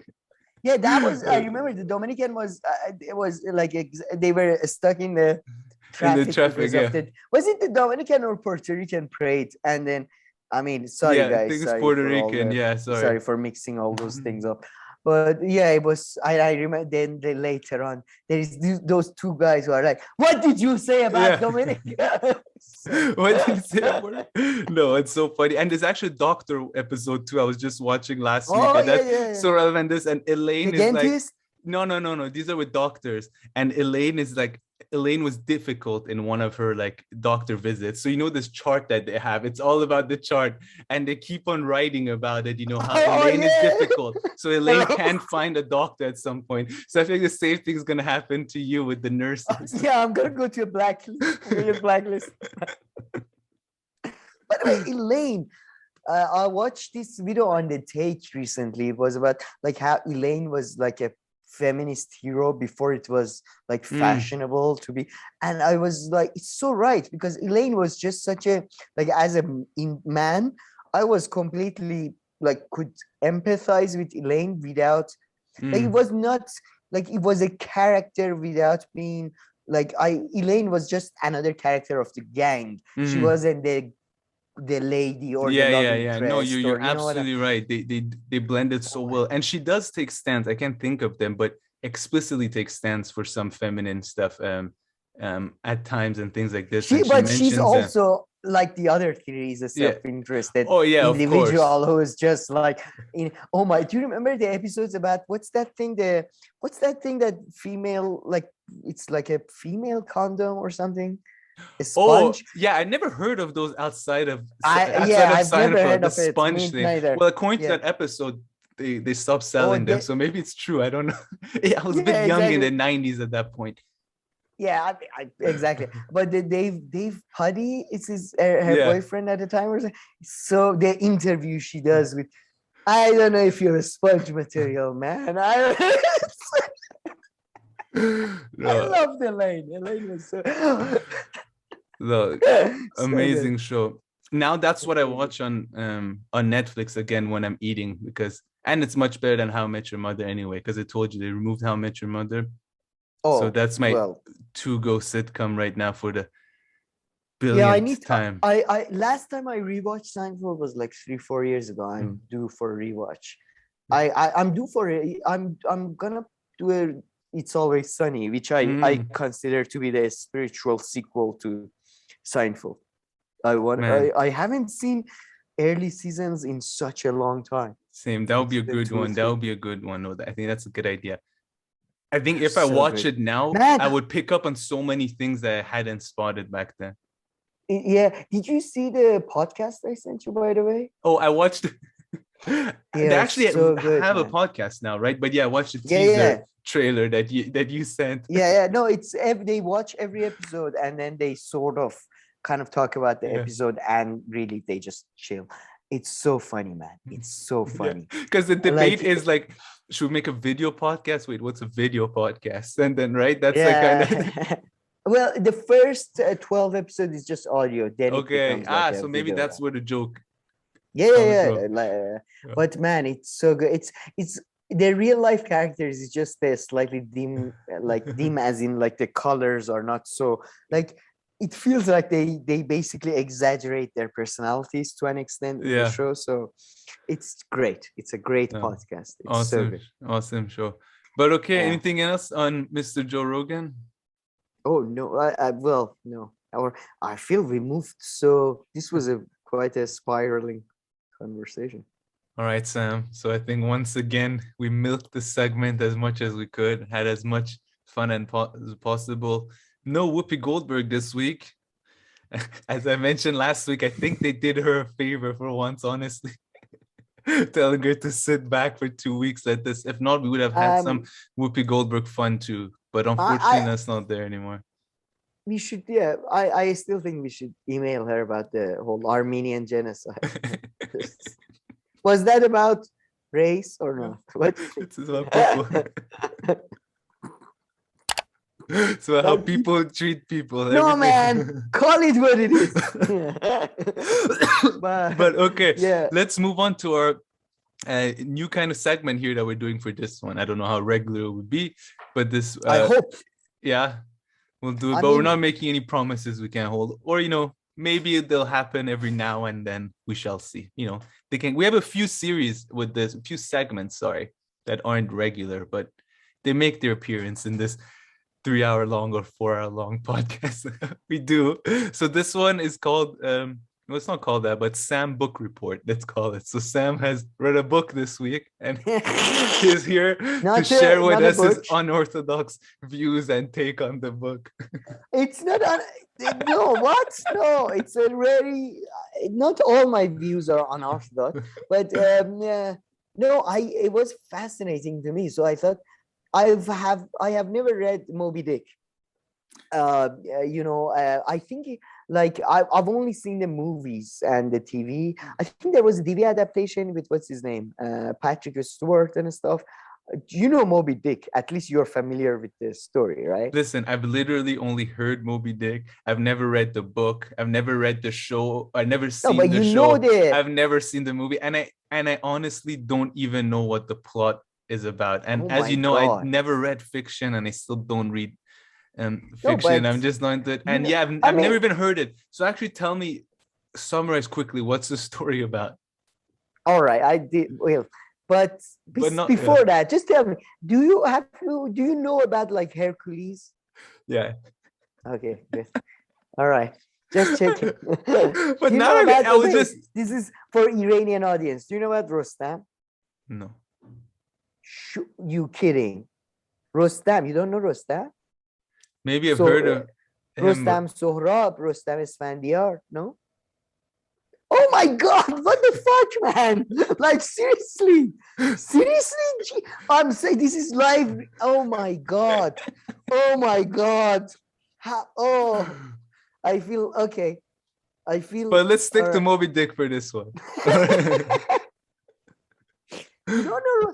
Anyway. Yeah. And make it a very quick summary, because I'm sure I'm the only person here who doesn't know. Well, Moby-Dick is it's considered American sort of like classic literature, but it's I never read it in English at least. I think I may have read a summary at some point, but it's about this guy, Captain Ahab. The main character is Ishmael. I mean, there's all that debate if it's a reliable narrator or not. The famous line the book has started, "Call me Ishmael," and Ishmael. It's about Captain Ahab. Captain Ahab is this sea captain, I guess, and he has this revenge against the whale, because this whale has sort of I think he had sort of took off his leg. If I'm not mistaken. Okay. Yeah, I feel like I must have seen but yeah. I just started the book. I haven't even finished the book. So I haven't even gotten to Ahab yet. I'm on chapter 7 or 8.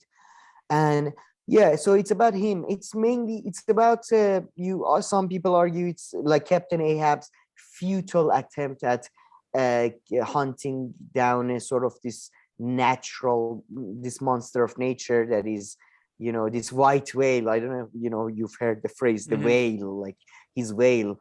I think it comes from Moby-Dick, that, this, and some people argue it's a theme for sort of trying to, trying to achieve a certain masculinity that is unachievable, or dealing with trauma, or, there's all these motifs to it. And it's considered one of the greatest works of literature, written by Herman Melville and all that. Watch out! Don't put your hand. Oh yeah, perfect. It just lowers the volume. Yeah, no worries. Yeah, I was getting bored. Yeah. So yeah, but what I found fascinating. Yeah, tell us about your interesting take now that you. That's my take. I knew about this. I had read about that. There is a level of homoeroticism in this book. I was, and it's very common, especially you go beyond like 100 years ago. Before, most poetry is basically like about that little boy looks really attractive. I'm sorry, but Percy Shelley and Byron and Hafez and a lot of Iranians, it's all about, oh my God, that man looks really pretty, doesn't it? But but man, this is like, I'm not sure. I would like if anybody can clarify it to me. Is this supposed to be funny, or it feels like it's so homoerotic. It is extremely homoerotic. There's these chapters. The main character Ishmael is going through looking for a place to sleep, and I don't know if I'm not sure, because it's written in the past, if it's so homoerotic, because like in the past, like in the future, like words have changed their meanings.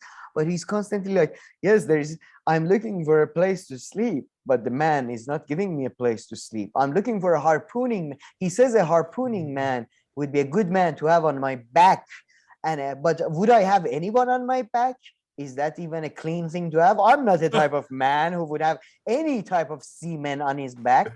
I mean, is this, I was like laughing out loud. I was literally laughing out loud. I wasn't sure if this was on purpose or this was like, it was supposed to be funny. So what do others say? What do others say? Do they think that it was done on purpose? No, a lot of people, I feel like a lot of people are apologists, I would say, and in a sense that for you have them, the same people, I disagree with them wholeheartedly. You have the same people in Iranian poetry that, oh no, they didn't mean a man when they said they love a man. Man was a representation of affection for a fellow human being and God and blah, blah, blah, blah, blah, blah, blah. So there is a lot of that sort of, no, back in Herman Melville's days, you know, men used to sleep in the same bed. They used to, you know, put their penises inside each other and it was not gay. Like, well, I don't know. But not that there's anything wrong with that. Not that anything is wrong with that, but you know, if you do that activity, like, there's a certain name and it's exactly as you said, there's nothing wrong with it. And then, but then I Googled it and it turned out there is another American author who I have very little knowledge about, Nathaniel Hawthorne. And there are all these sort of rumors that, yeah, Melville may have been homosexual or may have been a bisexual. I mean, he was a seaman. He was, no pun intended, he was a seaman, but he, you know, it's usually, it is commonly attributed to men on voyages with other men with lack of access to, like going to prison. Yeah. And, you know, Catholics. So, you know, Catholic free, you know, it's usually that's something associated with. So there is a lot of rumors about, there's a lot of pictures, him and Nathaniel Hawthorne sort of putting their hands around each other's shoulders and, you know, and back in the days when you could only take one picture like every 30 years, you must think there must have been a lot of affection there. Like, you know, that's a good point. That's a good point. Yeah, the one picture I'm gonna take in my life is gonna be with Nathaniel Hawthorne. Okay. So, but it's a great book, I must say. I'm actually laughing out loud because it's just genuinely like there is this whole bit that he's like considering that whether he's gonna take this bet that he's gonna share with this harpooning man, and it's almost like a Seinfeld sort of solitude, you know, like monologue, like you know, typical Larry David, like I don't know if I want that seaman, he's a bit dirty. It's really good. It's I'm so far. I mean, it's a bit hard, it's got a bit of a tough vocabulary, but it's good. I see. Yeah, I mean, it was written in the 1850s, I see right now, so quite a while ago. But funnier than I thought though. It's just the tone is more down to earth than I thought. Like even from the start, call me Ishmael, you know, it's very, I don't know, it's good. I'm enjoying it. But again, but I thought like there will be some, you know, because usually when they say there is homoeroticism, you have to, like, is there movies that they say are homoerotic and I see them, I'm like, I don't get it. Like, what's the like homoerotic? This one, it was just like in your face. It's so good. So interesting. I see it. See, you sold the book well. Like sometimes I hear of fiction books, right? And I'm like, hey, that sounds really interesting and fun. I should go read it. But then after a little bit, I'm just like, I mean, reading takes time. It's not like watching a movie in 2 hours. And I find these other nonfiction books so much more fun and entertaining. So I just dropped the fiction book. That's what happened. Because I mean, I didn't used to read until, you know, I was in uni and then things changed. Then I started reading and I tried fiction a few times. And even, you know, that famous book by Orwell, what's it called? Orwell, I'm not a fan of 81 Orwell, or whatever, 1984.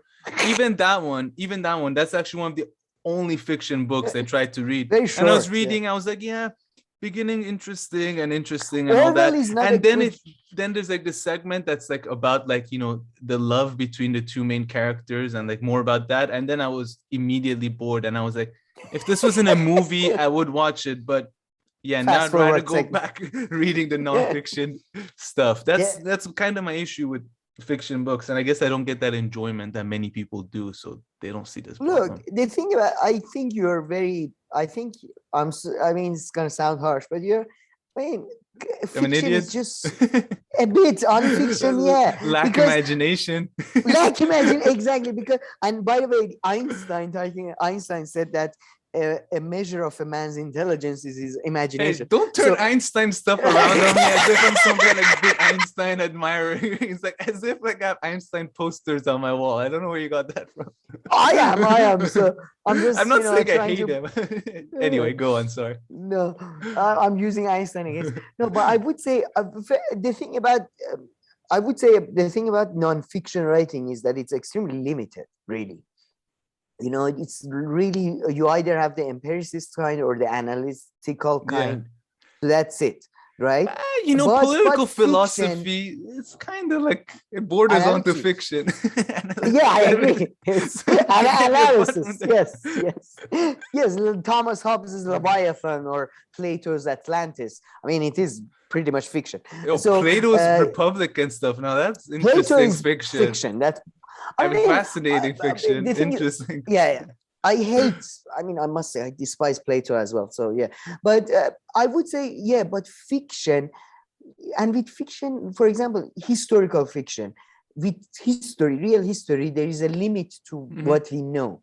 All right, at the end of the day, we cannot speculate historically about what was going on in Julius Caesar's head, right? But in fiction, when you read Shakespeare's Julius Caesar, he can do that. And it doesn't matter. It's not history. It's about the whole fucking, no, you're right. Maybe it was like that. And you can say the same thing about a movie. I love that. And movies, of course, majority of movies. Yeah, so I agree with you. Yeah, you like movies. You don't, it's not like you just watch documentary. Well, even movies, I don't like them that much. And they go by much faster. But no. Fair point at how fiction, you can make observations about real life, perhaps that are even more interesting, truths, get you thinking even more just because it's quote unquote a bit fiction. So yeah, I 100%. And again, I agree with you there. I would say that you had I would suggest reading some like Rudyard Kipling, Joseph Conrad. George Orwell is a very dry writer. He famously wanted to. He was somebody who was extreme. I'm not at all a fan of his writing. Very dry, very simplistic writing. He was very. I kind of agree with him. I hate these people who sort of insert Latin to English. But he was very super anti using big vocabulary, using simple sentences. He broke his own rules, by the way. He was one of these assholes who would constantly give out rules and then himself would not. It's just dick, a complete dick. He had, by the way, people who think he was a leftist, go read about his blacklist. Yeah, but the communist thing, right? I remember discovering that. The blacklist he gave to intelligence services weren't even they were doing their thing. It was no, guys, you should look out for these guys. I would say Animal Farm is a better one. Animal Farm is much better than 1984 is. 1984 is, sorry, you mentioned that book, is one of the books I hate the most because it is clearly written by somebody who had never, ever experienced any form of difficulty, in my view, or real, he never lived in a real dictatorial state. Or he never really gained the level of intelligence because they don't work. I think it's in 1984 where houses are made out of glass and police and officials can see into your house and all that. And then the real dictatorship doesn't work like that, you fucking idiot. It's far more subversive and far more, I don't know as much about as Orwell to have, opinion at the level that you do. However, me as well. No, but me too. When I learned one or two or three things about him, including that list, maybe fixating on that too much, it seemed like he's not exactly who oftentimes in the left you think he was. It seems like there was more to him.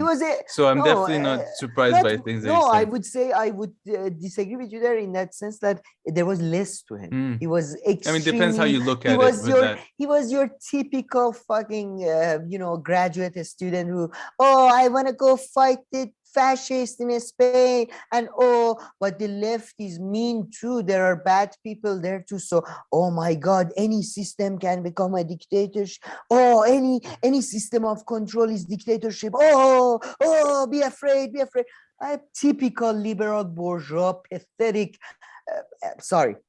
I don't know how we got from Moby-Dick. I was trying to pay respect to Herman Melville. Only book I knew, but yeah, if maybe you can finish paying your respects and then we can respect Herman. Well done. But yeah, sorry about that. But I would say, I would suggest, because besides the fact that fiction allows you to get to the truth, there is when I read, there's an article I read later, whenever there is a good use of language, like Joseph Conrad, or I love Heart of Darkness, it's fun. It's really Shakespeare, man. Shakespeare, now that I've read more and I can understand more of his stuff, play on words, puns. I know it's stupid, but it's fun. I really like these things in a non-fiction setting. No, I'm joking. I like these things. Yeah, I feel like maybe a period in my life will come where I'll discover some fiction books that I really like, and then I might get really into it. But let's see. I don't know. Reading Marcusa's Eros and Civilization is pretty fun too. So I don't know which one I would fall back onto. I would say, to be fair, comedy. I would say comedy writing is the best place to Tristram Shandy. That's also one thing I'm not so into.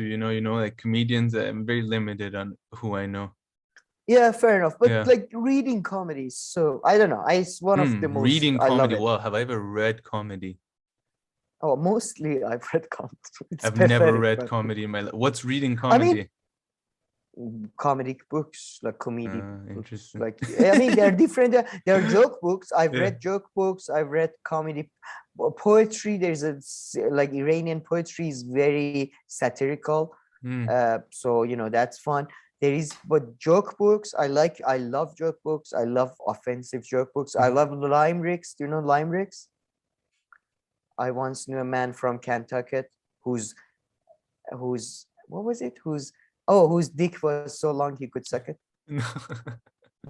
That's a limerick. It rhymes, but it's rude joke. Nice. Well done. Delivered it well there. Yeah, it was on top of my head. But so all kinds of comedy books. I love them. It's just, I think it's the best. Comedy books and history books, because history is genuinely fucking hardcore, dark. It's most horror movies are fuck this, we're not touching this. This is too dark. No, that's for sure. But okay, nice stuff. Anything else you want to mention, or should we move on? No, sorry, big tangent. No. I'm sure I'm gonna get a bit of backlash on George Orwell. I do just to clarify, it's a subjective view. I have no value judgment there. I just animated about it's not a I don't think it'll be too bad. But okay, let's move on to some progressive geopolitics.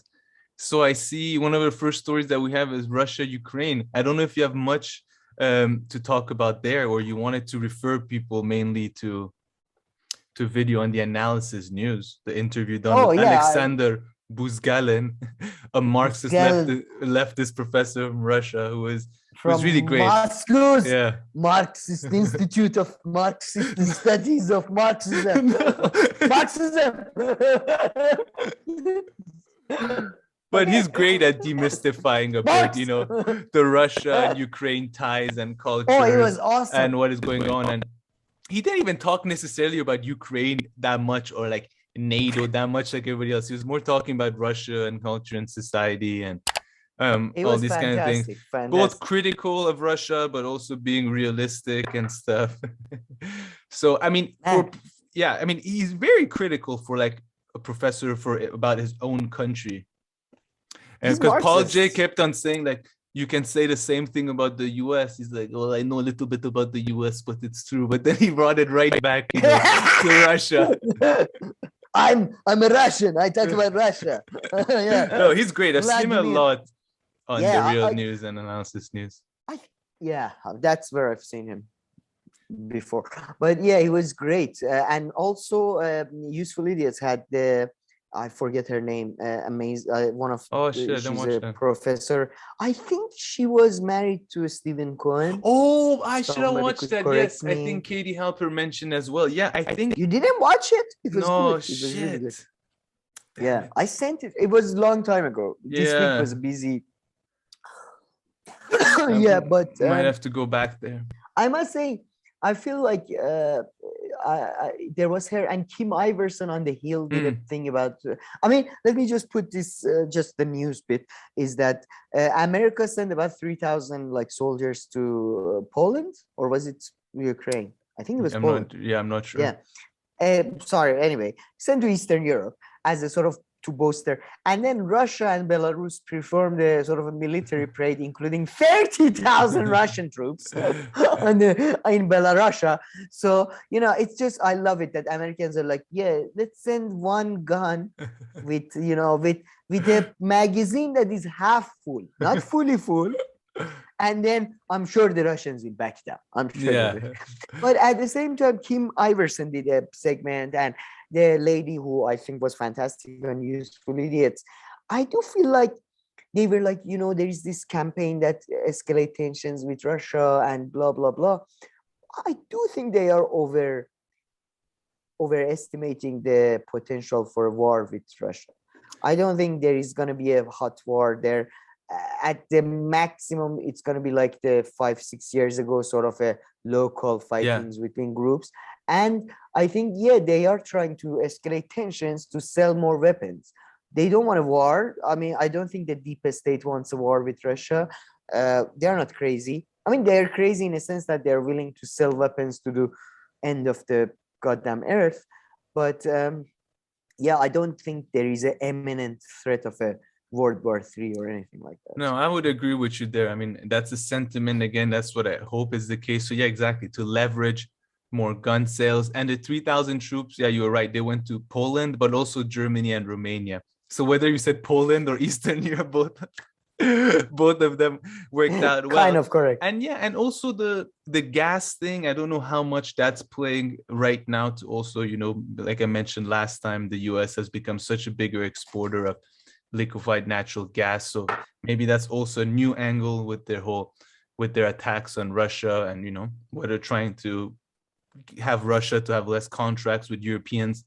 Maybe they can't do anything about the Germans, but maybe making sure that the UK get their gas from them or other things. And why not sell weapons, right? Because apparently they gave money to Ukraine and they come back and buy weapons from the Americans, of course. Very interesting. The professor was also talking about how big of a weapons industry there is in Ukraine, and how historically it's always been the case.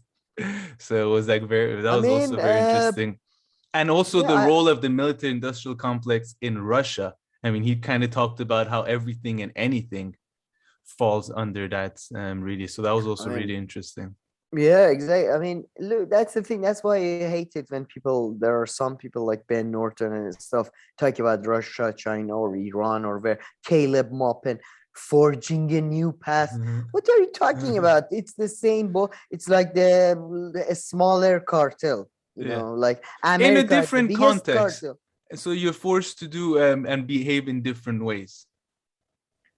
But like, okay. Yeah. But that in different circumstances, but it doesn't anyway, like you are the same, like you're just a smaller cult.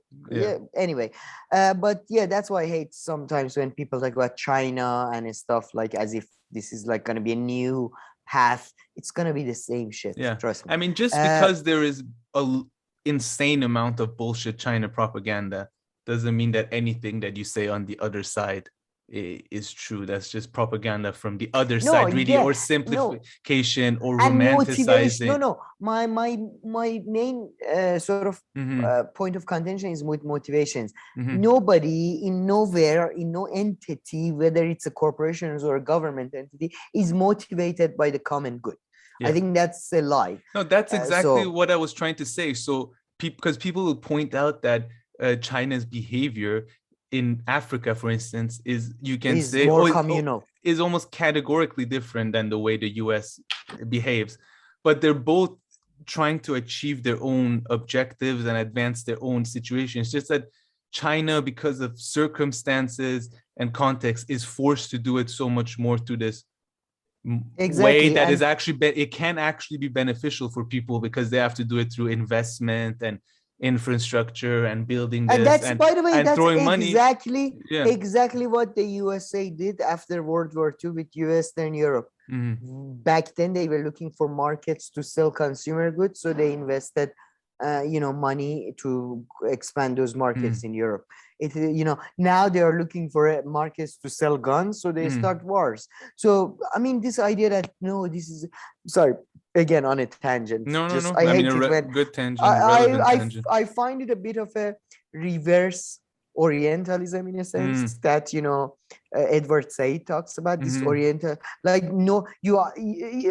Who was I reading recently? This idea of a noble savage. You are either this savage that is a Russian scum gangster, blah blah blah, or you are this noble, oh, I am not part of civilization. I am with my wolf fighting against the tide of modernity.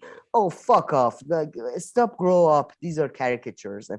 But I wanted to say about Ukraine, talking of fiction and how fiction can help you educate yourself. I don't know, do you recall that movie, Lord of War? Yes. With Jack Nicholson. No, Nicolas Cage. You're dyslexic.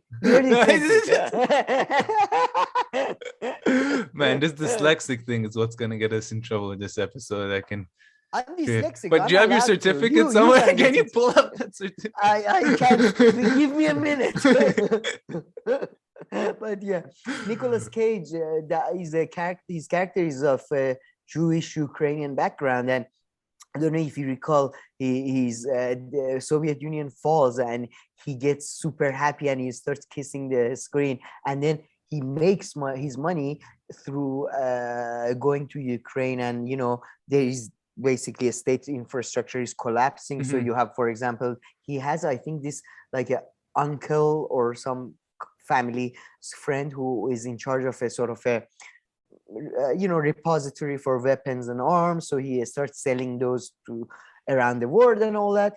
One of the, by the way, fantastic movie, like that's what I mean, like fiction, like you watch that movie and for sure you can read 10 studies about arm industry, but that movie, in my view, teaches you more. No, I agree with you there, definitely. It was so the Ukraine thing, kind of, now that you mentioned, the guy says that Ukraine has this big arm industry, because Ukraine, by the way, I mean, Russia has a really sick, like, I doubt Russia will allow Ukraine to, I think they will take the East, because Russia has been invaded 3 times through the same route. Wow. There is a reason that part is sort of militarized and no, for sure, exactly. And I mean, both Napoleon and Hitler's plan was to basically go from Odessa to Caspian Sea and cut off Russia from waterways, so of course they're gonna be anyways, I know. No, it's just, it's funny. I mean, I'm there might be flaws in what I'm saying right now, and I'm very far from being any kind of whatsoever expert on Russia. But you see all these maps that they show about the troops buildup, right?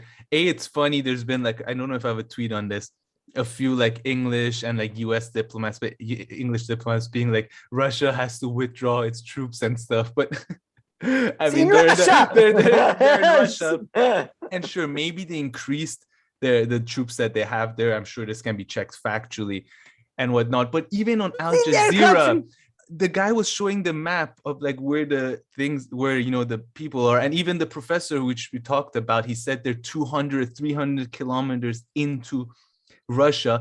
And he was showing some of them, the troops, they were like way, way into Russia. And I mean, in Russia, I know Russia is a big country, but I'm pretty sure most of the happening, like Moscow is there, St. Petersburg is there, most of the things happening are on this west side of Russia, right? They're not going to, maybe they send population and useful things that they do and troops, like they're not going to send, okay, all our troops go chill. You see on the north over there, on the northeast. Yeah, I think that's a great place. I mean, I might be completely oversimplifying it a bit, and I might be wrong. No, It's just like something to take into consideration. I mean, perhaps when you're talking about that. I mean, okay, again, another controversial take. To be honest, Kiev, as far as I'm concerned, is part of Great Russia. Like Russia, Kiev has historically been the capital of Russian Rus people. Rus. Okay, go read fucking history. Just because 20 years ago some asshole decided we're gonna come up with a new nation, it doesn't like suddenly create a whole. Anyway, but yeah, I mean, Americans. I mean, it's so funny the idea that there are American troops in their own country. America has troops in like every other country. Like besides Russia, Iran, and China, America has bases everywhere. And they're like, they're doing trainings or whatever. Like America goes everywhere, like way outside of America, and conducts training. In Mali, or they do like training, you know, where they're near the China Sea or where they come in the Middle East and they do trainings and all these whatever. They're not called trainings. What are they called? But the things that parade? No, the exercises. Yeah, they do. Yeah. I would say at the same time though, I hate, I mean, okay, I agree with all of the things you said, but I don't understand when people say, oh, America is, you know, doing this. Why is America doing this? Why is America? Well, I mean, I'm sure if Russia was in a position of power, they would be in Mexico. You know what I mean? Like whoever is in power does this. Oh my God, I can't believe it sort of attitude towards like everybody who's been in power in history, like Romans, when they could, they interfered in like Central African, like it's just like nobody ever goes, no, this region, no, I'm not, no, this is, sorry guys, I'm not going to intervene. I'm going to be a good guy. Nobody has ever done that. All right. So this idea that, you know, why is America? And the behaviors of superpowers, whether it's contemporary or over time, they'll vary, and the behaviors will of course vary because everything is based on context and circumstance and how you can achieve your objectives. So that's like Americans can achieve it in one way, the Chinese can achieve it in one way, the Russians can achieve in one way because they have different advantages and positions. So their behavior, of course, is not going to be exactly the same, but you're totally right. The ideas behind it are the same, which is to improve our own position in the world. To get it's you know, it's always been the same goddamn formula algorithm. It's always been more money. That's why we got to see how it is in practice, you know, because you can't just be against superpowers, but you can, you know, fight against superpowers and maybe hope that it'll be like a different kind of superpower, or maybe you can have a few superpowers and then they cancel each other out to a large extent. I mean, all these have to do with the circumstances and the context. I am hoping to get, to be honest, a job at the superpower, but you know, I don't know what you're aiming. I'm not. Well, to take it down from the inside, right? Sure. Yes. Okay. To take it down, not to enrich myself or to have a villa in Italy. So first, you want to join the Democratic Party. Turn it inside out, you know, from inside, change it, put Bernie on the top. Then you're moving. This is going to be a good segue to our next story. But become a democratic strategist and slowly move your way. No, man. I mean, like you have, like I want to be rich and I want to, you know, live like a Roman emperor or whatever. But you know, I have my there are easier ways to get rich. But okay, Sam. Let's continue. Let's go to the next story. Shall we? Yeah. Okay. Which one do you want to do now, though? You got Carrie? Do you want to go to the UK? No. Let's do democratic. I think it's time. The democratic strategist. So yeah. So all right. Oh my God. Thank you, Camille, for. I mean, yeah. Did you see the two videos I sent you? One was from very end of the week, and one was just last night. From the Democratic Strategist. Is it the same one? Who does it? I've only seen one video. No, it's two ones. No, there is the black guy. Oh, okay, yeah. So I've seen that one before, yeah. Yeah. So there were a couple of Democratic strategies that went on. I love The Hill, by the way. I mean, The it's Rising, so perfect, yeah, right? for sure. Yeah, it's almost like I'm back. Whenever I watch it, I get this nostalgic view that I'm back in my childhood when you could watch the news and trust the news. Like there was a balance, you know, like when you're a kid, you think news is right. Anyway, but they had this guy on. What were they talking about? The black guy and the lady who was a bit more. Oh, they were Kamala Harris. Kamala Yeah, Harris. the first one was about Kamala Harris, but yeah, the one Kamala from yesterday. Harris, no. The Kamala Harris one. Let's focus on that. Yeah. So they're talking about the Kamala Harris, and they say that they get into the whole identity politics. And the lady, I think she's more of a libertarian. I'm not sure. She says, I love her, by the way. She's been on twice, and she's a killer. That Yeah. girl. She, like, every time she owns the other guy like that, man. I love her so much. And she was like, she was saying that it was probably not a good idea to say that the next Supreme Court justice is going to be chosen because she's you can choose a woman. And she clarified, and I like to clarify that I think there is plenty of women of color who are more than qualified for the position of Supreme Court, who's not even, I think, is that. Like, there are women who are performing at far greater positions already or in the past. So, but then it's not a good idea to say that, we are choosing people based on this rationale, because it's sort of in the minds of the masses, and majority of people may reduce the thing to, okay, so she's only got there because of that, right? And then the guy, that Democratic is, I mean, by the way, I feel like I love the word strategy. When I was a kid, I was like, I want to be a strategist. I feel disgusted by that word. I feel that word Democratic is strategist between these two. You two. can't strategize going to a fucking bathroom, I think, without getting their like ass wet. And this is the same guy, of course, who earlier on that day or the day before had that was great on the take rising about Holocaust and Whoopi Goldberg. It's a very nuanced. I already have that clip. So hold on, let me just play this clip. Look, I think when you're talking about the Holocaust, it's such a nuanced discussion that, like, stay away from it. Like, let historians talk about the Holocaust. Let people who are experts talk about it in, like, a nuanced conversation. Whoopi Goldberg is probably not the person to be getting into a nuanced conversation about what the Nazis were thinking during the 1940s. Yeah, I'm sure that she's not alone in her confused understanding of the Holocaust. I would just like to say, however, that the Holocaust was not a nuanced situation. You had Nazis who hated Jews and wanted to exterminate them and tried their hardest to do that. I don't think re-education for Whoopi Goldberg is the answer. I don't think we need to send her packing off to get a better understanding of the Holocaust. She's an older woman. She's had plenty of time to get her understanding, and this is where she's landed.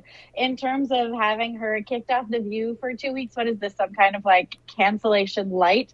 It's absurd. She's going to come back with the same views that she has now, and if she has audiences and people want to watch her show, then, I guess we should just let them. But yeah, the Holocaust is not nuanced. It's a classic Jew killing scenario. Just to be clear, I didn't say the Holocaust was nuanced. I said conversations around the Holocaust are nuanced.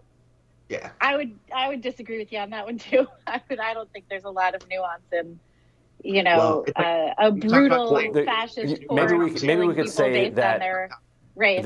Maybe we could say that the development of the constructions of ethnicity and race over history are nuanced in the way that they intersect with each other. Okay, people saw his clip. I mean, this girl jumped on him. I love her. That was I think we made a video and I called it the only other person with a bad take. The only person with a bad take. Kam, that it's a very nuanced subject, the slavery. Some people are for it, some people are against. But these democratic strategists, and I pulled up the second guy, it's about the teaching sex and gender in the classroom. Yeah, before going to the second guy, the second guy doesn't piss me off as this motherfucker, man. And I loved her response, but he's such an asshole. He makes it so personal. He's like, you're pretending you never benefited from your background.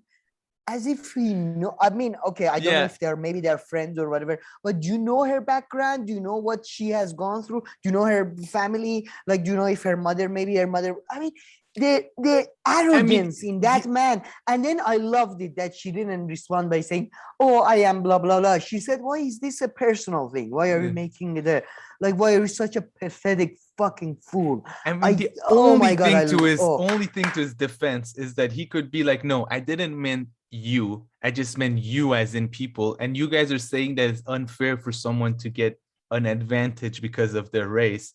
And I'm just pointing out that this wouldn't be the first time that it's happening, that you're getting something beneficial, advantageous because of your race. It happens all the time, or your skin color, so to speak. Did she say it was the first time? Did she say it was no? Case? It's not the first fight. Just saying that, I think just the argument I'm that sorry, you shouldn't get something just because of your skin Biden, color. You could say that look, listen, it happens all the time. Yeah, okay, it happens all the time. But Democrats and Biden brought up this subject. Yeah. No, but it wasn't like she went to them and said, "Are you gonna put a black lady there? Are you gonna put a black lady there?" They brought it up. So they are. So she's in the position to. It's kind of like Christopher Hitchens used to say that. Like religious people, they make a claim, they should prove it. It's not like you make a claim that there was a creation and there was a plan and all that. You prove it. It's not the other way around. No. I'm not gonna be able to prove the negative of your argument. This is ridiculous. So yeah, I thought he was a very rude, and I mean, again, I love it when he had a bad day, that guy, because I'm pretty sure both those videos were recorded in the same day. And with the Holocaust one, he got badly. Oh, come on, Kamir. Holocaust is a very, it's a nuanced subject. Some people are for it, some people are against it. So he got badly, and then I hate people where they do ad hominem and they pretend as if they have the moral authority. Just shut the fuck up, like you. And I must say, I love it when people are much better than I would not be able to keep my cool. She was so she's such she should have been an assassin or something. She should have been one of the Hashashins. Well, she was like, I don't engage in personal attacks. I just destroy you. It was very that movement in Star Trek. The guy, what was his name? He there is a move he does on your neck and he just but I'm sure she couldn't believe. I mean, the second one, right, where they get into the Supreme Court and all this he doesn't do his mistake isn't that bad. So I mean, sure, she did very well to counter and not take that personal attack. But with the first one, she must have been like, wow, I came on here to talk about Whoopi Goldberg, and this guy just literally said the same thing that Whoopi was kind of saying, and it just dropped on her lap. Her life might have changed after that day. I don't know if that's the day that she goes back and she became famous, because that guy, that one was so bad. No, man, I feel with this one was also, I feel like she, everybody else was like, what? What do you mean it's a nuance? What are you talking about? If there is one subject that is not nuance, is genocide, you idiot. And it's like, maybe leave that to the historians. That was I must say though, I haven't seen this video, but I saw the title and I was like, that guy who I really liked, who came on Brianna Joy Gray, the guy who was a black activist from 60s. We did a couple of shows on him. Sort of goatee, white goatee, bald head. Darnell, something like that. It's one of those sort of French-sounding black names, I think. Oh, you're talking about what's his name? Yes, he has a very French-sounding name. You're talking no. Yeah, something. Anyway, people who watch us probably know much better than we do. But anyway, I saw the title. I haven't seen the video, but I was like, I don't want to get angry, so my blood pressure is already high. So it was like forgiving Whoopi Goldberg and stuff. And I genuinely think Whoopi Goldberg is getting way too much. People are saying, okay, Meghan McCain said the stupidest stuff. She never got blah blah. She should get blah blah. Meghan McCain should never everyone be allowed is being to have extremely nice to Whoopi Goldberg. I mean, everybody she said bad such for a her. stupid thing. Yeah. She said such a stupid thing. I'm sorry, but I'm not even one of those people who's that Karen about Holocaust or anything. But it was it was definitely about race. And no, it's not forgivable that you don't understand that. I'm sorry, because she comes from a black background. She's an 8-year-old woman who's been rich for the last 40 years. I'm sorry, but get educated. Or if you're not educated, as you said, don't be so arrogant about it, as you said.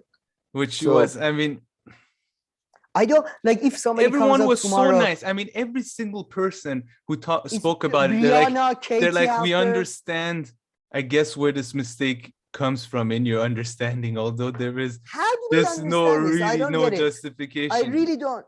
I don't Yeah, get I mean, how they understand this, but whatever. and maybe that's why she won't even understand what was her mistake. Because if people on the news and stuff are so nice about her, I'm guessing her entourage and stuff are probably like, yeah, I don't know.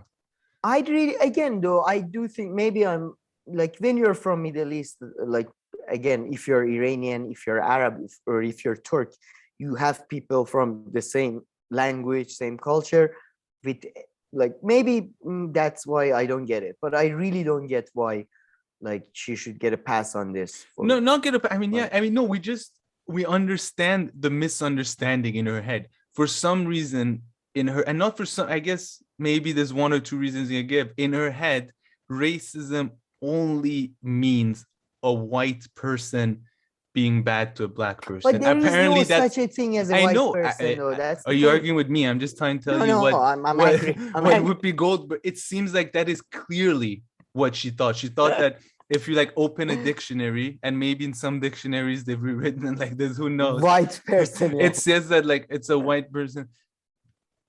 No, I know what you. But by the way, if anybody's interested in just to understand how stupid racism is, do you know another bit of a fictional writer? Like, fiction can teach you in the opposite way as well. H.P. Lovecraft, have you heard of him? He was a horror writer from America, and he had the weirdest racist beliefs out there. Like, he was like, the Jews are okay, but the fucking Irish, these motherfuckers. Like, he had the weirdest, I'm fine with Germans, but Italians, these snitchy motherfucking Italians. He had like very specific, highly racial. So if anybody's which again is not surprising, because I've seen this in all kinds of parts of the world. I mean, all people's like racism and stuff don't make any sense. Yeah, I mean, racism. Yeah, I mean, race doesn't exist. It's a social construct. Yeah, it's prejudice. So you can otherify anyone, and like Whoopi Goldberg thinks, as sometimes it's with skin color differences or otherwise, I categorize these behaviors as racist in the way I see racist, but I've told you Iranians can be racist towards Arabs. One Arab can be racist towards another Arab. And if you, one Iranian can be racist towards another Arab where they otherize the other person and they put them in this ethnic kind of category. And the otherization process is fascinating, because the closer people are, for example, the city my family from is Rasht. The biggest enemy of the Rash are not people from Tehran or people from London. The village next door, Bandar, the Anzali port. Oh my God, those guys are the most evil guys. And then that province as a whole has this fucking rivalry with another province that is. So it's the otherizing. I would say racism is slightly. That's why I get so pissed off about Whoopi Goldberg. Like, racism is such an idiotic form of even otherization. Like, you have otherization based of cultural stuff, and it's bullshit. I think it's bullshit. But there is a, their literature is different, their way of life, blah blah. But racism is just they were born that way, and they like there is a. I mean, I think it's called the 1 drop of blood rule. In the US, that they come up. No, I think they come up with when they settle on the Jewish question in Germany, when they have that meeting with the fucking Nazis. Oh, I thought that was referred maybe to. It was in the US that if you even have 1 drop of. So yeah, I mean, in practice, it kind of means that even if your dad is white but your mom is black, you're considered a black person.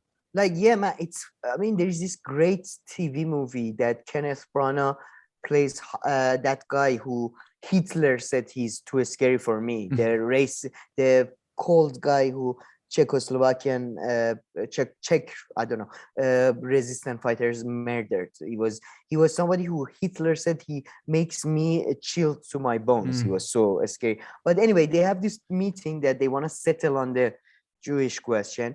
And it's fascinating that you see these idiots. Colin Firth is playing this scientist that is like, no, if they have a grandmother who's Jewish, maybe they are not Jewish. They can have German good blood in them. and you see this idiotic, like racism is just so stupid. Like racism is the stupidest form of. That's why anyway, I don't know why we got to the whoopee one. Let's move on to the. Let's move on to so in my view funniest video. Ever. Like genuinely the funniest thing I've ever seen. So I found him. The video is called "Teaching Sex and Gender in the Classroom: Rising Debates. Florida's Don't Say Gay, quote unquote, bill." So, and it had another Democratic strategist on. This guy comes on the hill all the time, and he seems to enjoy to basically public flagellations of himself. I don't know, but anyway, I like to clarify. I don't even know about this legislation that deeply. I don't care that deeply about this. As you know, we discussed education. All I care about, I think most of the education happens at home anyway, blah, blah, blah. But introduce the video because I just want to focus on one part. On it. So on it, there's a Democratic strategist. There's Ryan Grimm there. Emily Jaishinsky. Yeah, true. Emily gets called on, and Robbie Suave, I guess. No, Kim. Yeah. And they talk about this. They talk about this law where, I mean, exactly. I don't know much about the law either, so I can't really say apparently, okay, this is from the video. We don't know the law, so if you're mistaken, please, or the situation on the ground. To be completely honest, we haven't even looked it up. But apparently, they are teaching 5-year-olds about sexual identity. Is that seem from 5-year-old onwards? That seems to be, and. Man, this was, oh my God. I was like, last night, I was going to sleep. Then I saw this video and I was, for 1 hour, I was just running around the house laughing. That was because you had Emily Jajinsky just went in a typical right wing, want to put you in a sort of a pincer position. Sort of. So do you think 5-year-olds should be educated about sexual identity? And then the guy goes, yes, yeah, let's, guys, why are we hiding the truth from the 5-year-olds? Why are we not telling the truth to 5-year-olds? We absolutely should teach them the definition of non-binary. We should teach them the definition of male and female and transgender. Absolutely. Let's not hide the truth from 5-year-olds. Let's be honest about the conversation we're having in society. And because guess what? As was mentioned earlier, folks are looking at this on the internet. And folks are, and if 5-year-olds have phones. 5-year-old, I mean, there is a big 6-year-old lobby going around trying to hide the facts that the Smarties are more delicious than M&Ms from the 5-year-olds. We have to tell the truth to the. I mean, when he said that, I was just fucking laughing my ass off. When he said, I mean, I couldn't, like, I don't understand where they find these Democratic strategists. I like to know how they're powered. They don't need to say that they're Democratic strategists because exactly they're like they're saying they're on the same wavelength as everybody else, and then they kind of have this moment where you say, okay, that's why you work for the Democratic Party. Yeah. So Camille, should we? I mean, and by the way, after watching that video, I went to every kid I saw on the streets, told them about Santa Claus not being real. Also, your parents probably they tell you you're their, they love you all the same, but no, probably one of your brothers and sisters is their favorite, and I've been telling a lot of kids have been crying and running from me, but I'm just telling the truth. You have to be honest with the 5-year-olds. You have to be honest. And he's like, 5-year-olds have mobile phones. They know everything. He says that. What do they know? Oh my God. Man, I seriously don't know, but I don't know what is going on to schools. I don't know who to believe, because it sounds like it's totally different than any kind of experience I ever had in school, and the topics that they discuss, and the amount at a young age to everything. Nothing is never like, oh, they're teaching this in the last year of high school, or this. Everything apparently happens from kindergarten on, all the way up. All these topics are there, and they're so present, and then I don't know. Sounds like a bit of bullshit. I would like to say, I don't know. I mean, maybe there is a way. I don't know. We should. That's why, by the way, again, shout out to Thomas Chatterton as always. Well, that's why you should talk in details and specifically about this. Maybe there is a way to teach 5-year-olds in a responsible manner about sexual identity. I don't know. This is not a topic I read upon. I can clearly think of one way exactly off the top of my head. I have some, I must say, as maybe I'm conservative, but I'm a bit like, maybe we should wait till they're 10 before talking about sex to them. Maybe I'm a conservative. But anyway, again, this is a layman's opinion. I have no scientific knowledge or reading about this, but I just loved in the interview the way the guy clearly cornered just went yeah, let's tell the truth to 5-year-olds. Go fuck it. Let's tell the truth. And I mean, maybe we should, but I don't know how. I don't know. And I think it is not surprising if some people are shocked by that. Yeah. Does that make sense? No. Yeah, no, definitely. Although I would say I remember reading about sexual assault cases in the children and all that. And from what I understand, it's better to teach children about these things early because a lot of time these things happens when they don't understand it. Yeah. So again, it was so funny the way the guy was like, no man, you have to tell the truth to 5-year-olds. Yeah. 5-year-olds deserve the truth. I thought the next thing he's gonna say is that we gotta give them the vote. Give the 5-year-olds the vote. No, but that's the thing, exactly, right? In school, they're supposed to teach you stuff gradually. So maybe there are some stuff that you start. All I know that if I was in school, I wouldn't have understood any of these things. Like, so maybe they shouldn't worry about it too much. It's just passing by these kids' ears. Or maybe they're just smarter than me. School, that's the thing. I think it's clearly, the evidence is clear. School is about socialization, largely. A school, by the way, I mean until high school. Obviously, at some point, it becomes about career and all that. But yeah, this idea, I don't know. Do you remember all the fucking geometry they taught you in Iran? I don't. Algebra or physics, chemistry. What was that table? Oh, periodic table. Yeah, no, there is a the guy who invented it. What was his name? I don't know his name, but periodic table in chemistry, that's the only table I know of. I thought, there is another name for the guy's name, like Newton's table. Maybe. Fuck. Anyways, see? Anyway. But yeah, these school things are interesting, and when you hear about them, they sound different, and I think the school things. Somebody please tell me democratic strategies, where they come from, how are they fueled? Is it diesel? Is it sort of a hybrid with, I don't know, solar energy? I don't know. Like, how can somebody be that, like, how can somebody go, yeah, man, we need to tell the truth to 5-year-olds? Yeah, that's my cause. I don't know. But yeah, let's keep this going. I still see that we have a few progressive geopolitics stories that we didn't finish. Do we? Yeah. So I don't know if you want to talk about the UK a bit. We Carrie skipped Johnson. that one. Yeah. No, I do. Well, I wanted to say this, that it's really funny. I was discussing this with somebody last night. It's just by the way, ramblings of a madman. But like, conservatives in the UK, they are more socialist within their country. Like, they're pro NHS, let's say, overall. Not obviously not as much as Labour, but when it comes to international issues like Ukraine, man, conservatives are, oh my God, they're far worse than like Democrats and Republicans in the US. Johnson is killing himself. The situation has never been this dangerous. Yeah. Oh my God, the Ukrainian Liz Truss, the most incompetent cabinet minister probably ever was. I hope, please play the cheese video of hers. Cheese video, okay. Make sure to send it to me. Of course I will. The defender of British cheese across the world. I think I've seen that.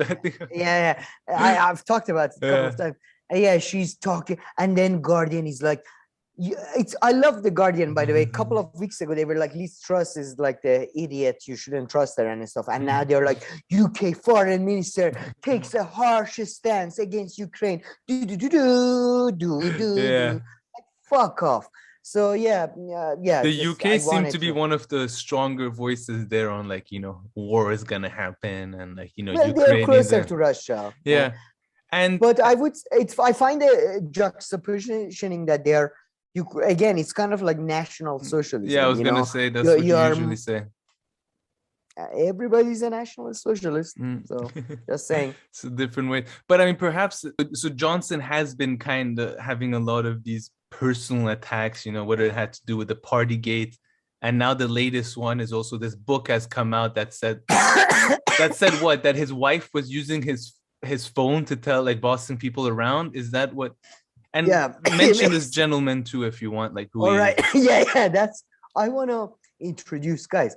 I mean, I think I'm very open about the fact that we are stealing like concepts and stuff from other shows. But I like to, just like Batman, my favorite hero of all time, to have a great rogue gallery of villains. And I would like to introduce a couple of people to it today. One of them is the original, the father of trolls, the Tamberlane of destroying conservative politicians, the Genghis Khan of just spreading misinformation. I would like to introduce you to Mr. Ashcroft.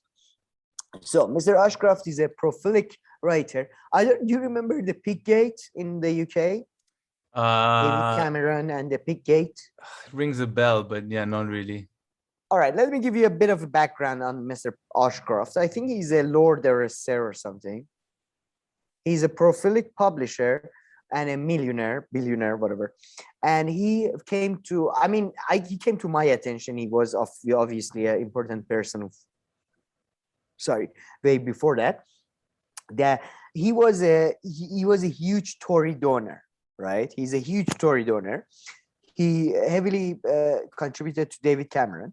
Then David Cameron came to power, but he came to power, if you recall, originally in a coalition government with the Lib Dems.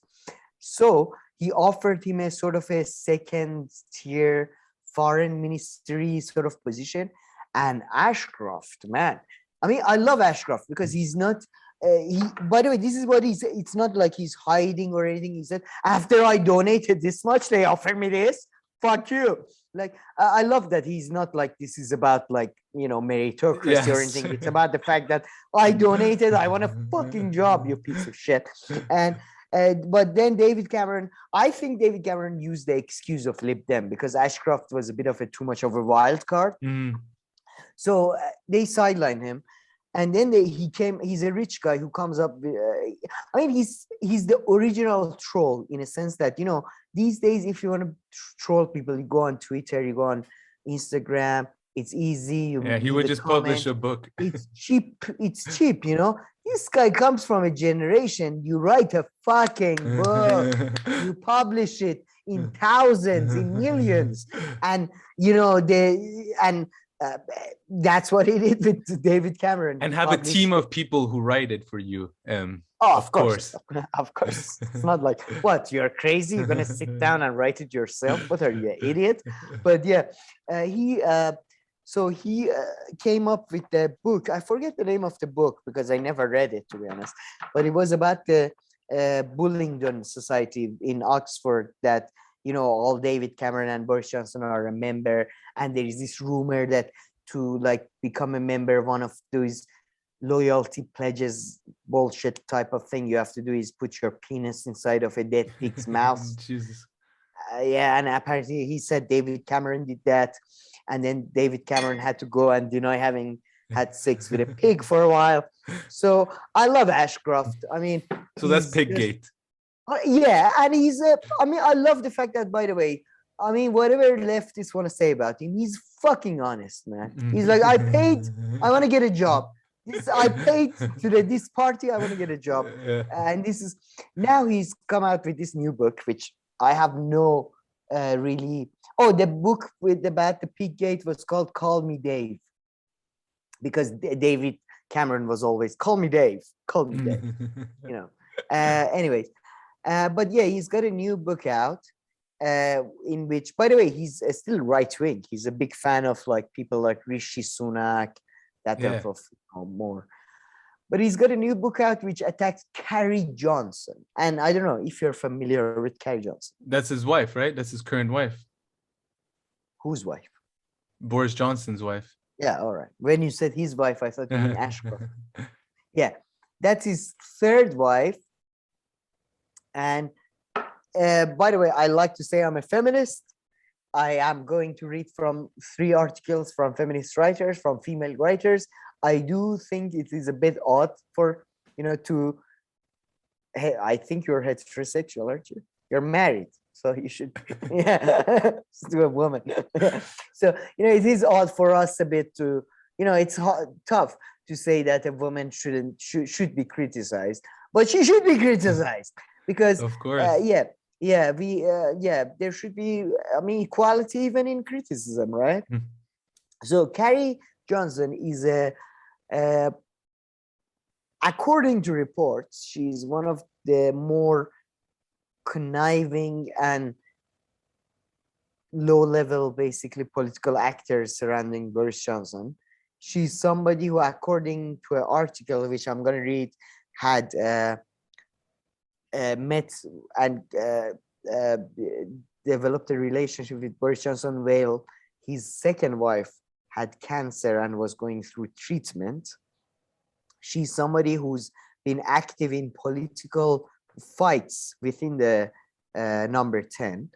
She was the head of the faction that kicked out Dominic Cummings. I don't know if you recall Dominic Cummings, the guy who's like the British Steve Bannon, the guy who's considered the genius who pulled off Brexit and all that. So I don't think she's somebody who's not a political actor. She's definitely a political actor.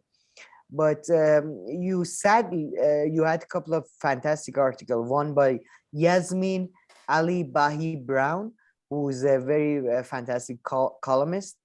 She wrote,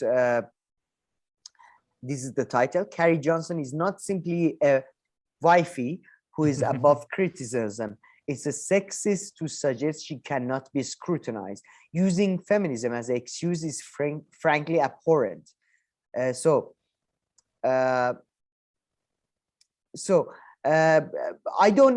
haven't read Ashcroft's book. I don't really care about Ashcroft's book. He's never been a source of my attention. But the hypocrisy of that this lady points out, and because I'm a man, I try to find lady, so I sort of give a bit heft to my own opinion. But listen to this. Commentators and politicians of all shades have backed the PM's third wife, a former PR guru who was living with Boris Johnson when his second wife was undergoing cancer treatment. And when Mr. Johnson is,